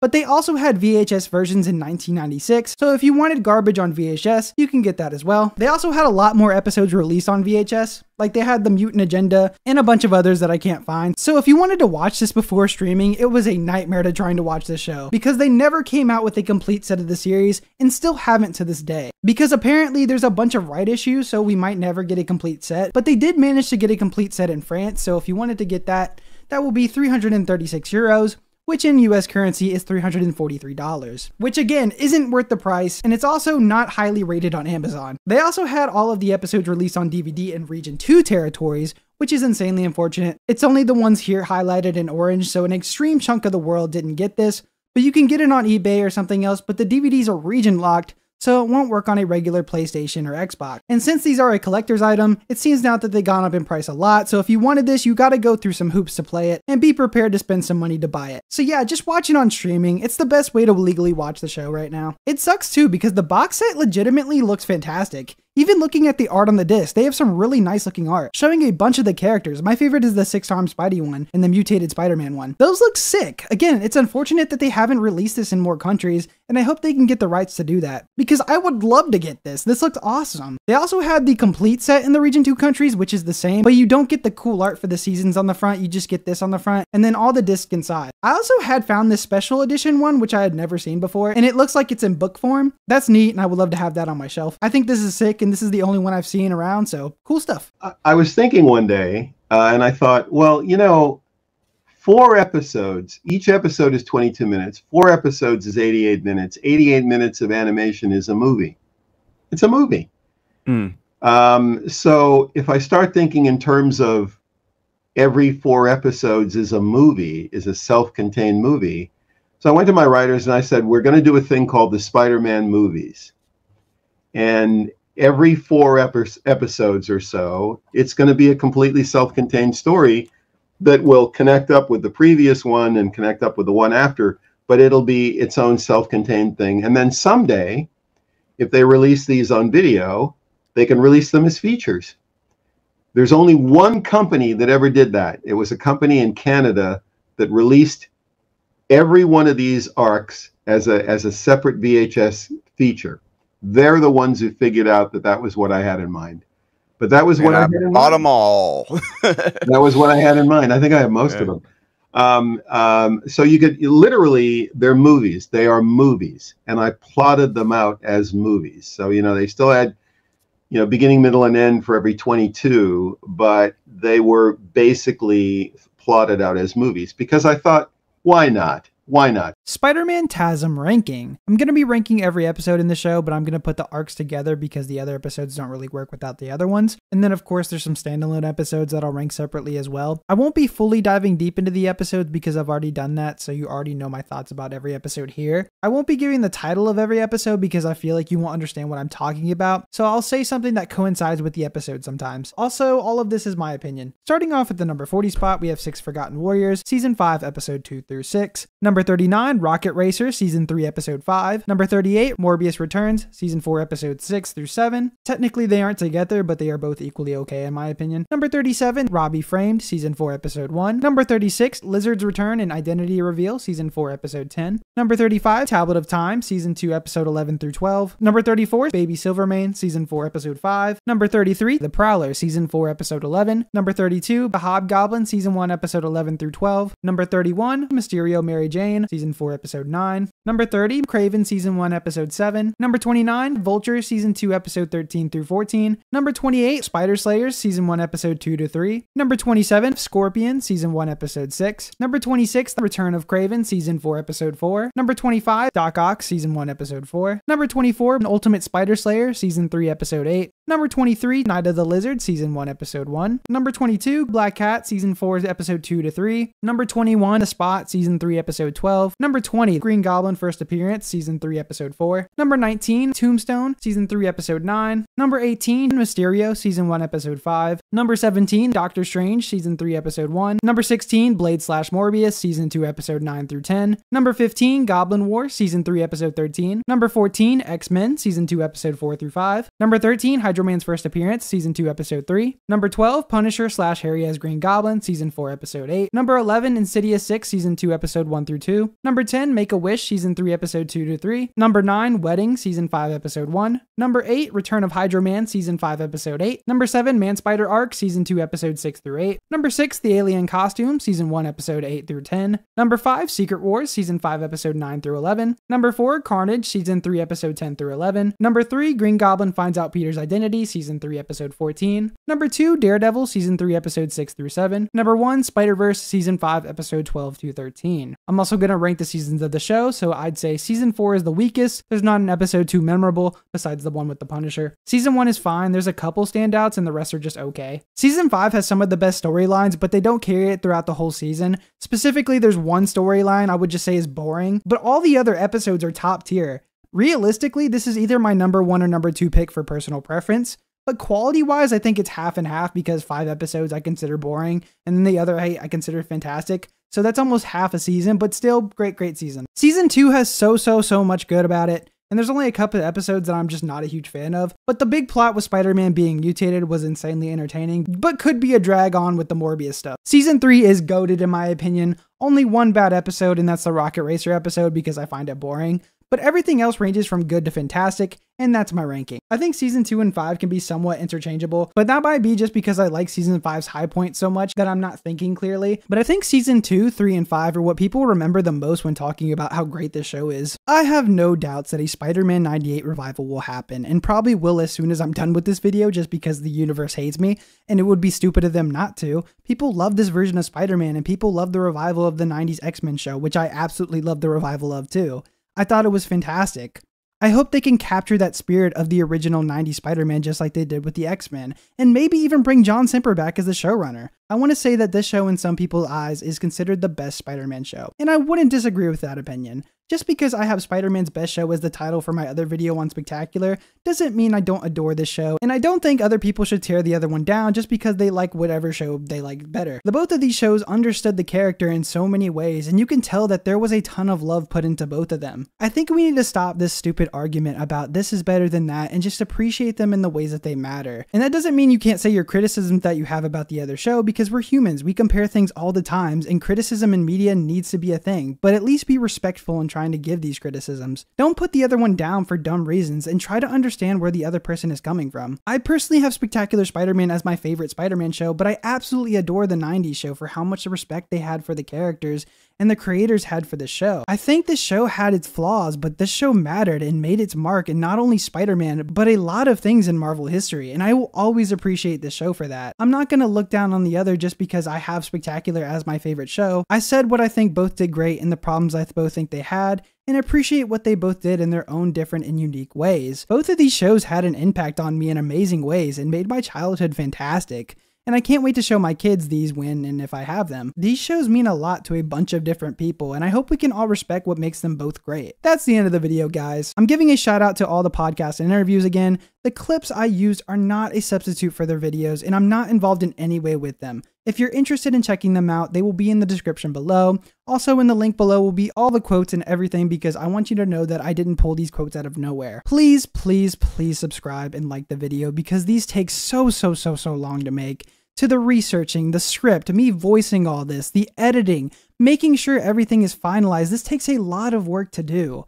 I can't pump these out in a month or two. It takes a long time for me to get it all done, and I'm basically doing everything myself, which has now changed with my great editor Nito, and the one who has been doing the thumbnails, which is Vic. But even then, it's just us three doing it, and I want this to be a full-time job for me. If anyone has any editors that might be interested, or even researchers for the project, I would love for them to join the crew, because I want to try and get these videos out a bit faster. Researching can also be a headache with all of these interviews, posts, and finding absolutely everything I can. It just becomes hard to manage, since you have to keep track of where everything is going in the video. Like all the things from the creator, which I read out loud, came from his Facebook, and he's been posting on his Facebook page for an entire decade. So I spent 3 full days of looking through his Facebook account. So again, just please sub for more in the future, because I can't express the amount of time and effort it takes to make these. I need to give a special thanks to those guys as well. Vic has been killing it every single time with these thumbnails. It's insane how much talent that man has. He does commissions, so if you want some artwork done, just go to his links in the description and contact him through there. Nito has also been killing it as well, insanely impressed with everything he's been able to put into the channel, and I'm glad to have him on board. Lastly, I need to give a big thanks to Shark Eds for doing the montages for this video. They looked really good, and I'm really happy with how they came out. So thank you so much, Shark, for making those for me. I really appreciate it. I lastly want to mention my biggest inspiration, which is Quentin Reviews. I hope people don't think I'm just ripping him off, because I definitely have ideas from him, but I still want to be my own thing. My original breakdowns were inspired by the Ink Tank, and he still inspires these breakdowns too. I still want to have my own originality to these videos. I love discussing what I love and what I hate about these shows, and learning tons of new things that I didn't even know. I think it's amazing that I'm still learning new things that I've never known about these shows, because I've watched them 1,000 times. It's also interesting to hear the showrunner talking about how much love they had to putting into the show. And I feel like that's what I'm trying to do the most with these breakdowns, to show how much passion the cast and crew put into the show. I feel like that gives me my own identity into this long-form content basis that's been going on with YouTubers recently. I also want to show my love for the thing I'm breaking down without feeling like a copycat, and I hope I'm achieving that. I'm getting annoyed with YouTubers recently just posting garbage and not really putting any effort into their videos, because I feel like when you make a video, you should be able to look back on it and be proud of what you made. I think it's called slob content, and it's way more of a thing now than it was when I was a kid. People seem like they genuinely cared about what they made and not just make the video for money. I want to keep putting effort into these and putting a tremendous amount of passion, because I love this. Also, looking for another editor to add to the crew, someone who's going to be just as passionate as I am about this, and I was lucky enough to find one, or rather he found me, and that's Nito, so big thanks to him, truly. Contact me through here if you're interested in joining the small crew I have. It's really just me and Nito editing the videos, and then Vic doing the thumbnail, and we also had Shark doing little montages in the videos. And all of them put their passion into what they were doing, and I tremendously appreciate that, because that's what I want from this content. My current plan at the moment is to do a couple more longer Spider-Man videos, then moving on to some other things that I enjoy, because I want to venture into other things eventually, and I also want to get back into Invincible someday. But I'm unsure if I should wait till the show's over, because it gives me more time to make the breakdowns into something more complete, I feel. But I'll figure it out. And if you have any other shows that you think maybe should get a breakdown, just comment below. And if I like the show, then who knows, it might get a breakdown. But that's most likely not going to happen for quite a while, because I have some cool things planned. If you want the next video early, go to my Patreon. If you're watching this on Patreon right now, you'll have to wait until this actually comes out. But it's the same deal. If you want the next video 4 months early, go to my Patreon, or you can Cash App me and send your contact information and a name so I can put you in the special thanks for the next video. That's literally all I have to say, guys. Thank you so much for watching, and have a great day.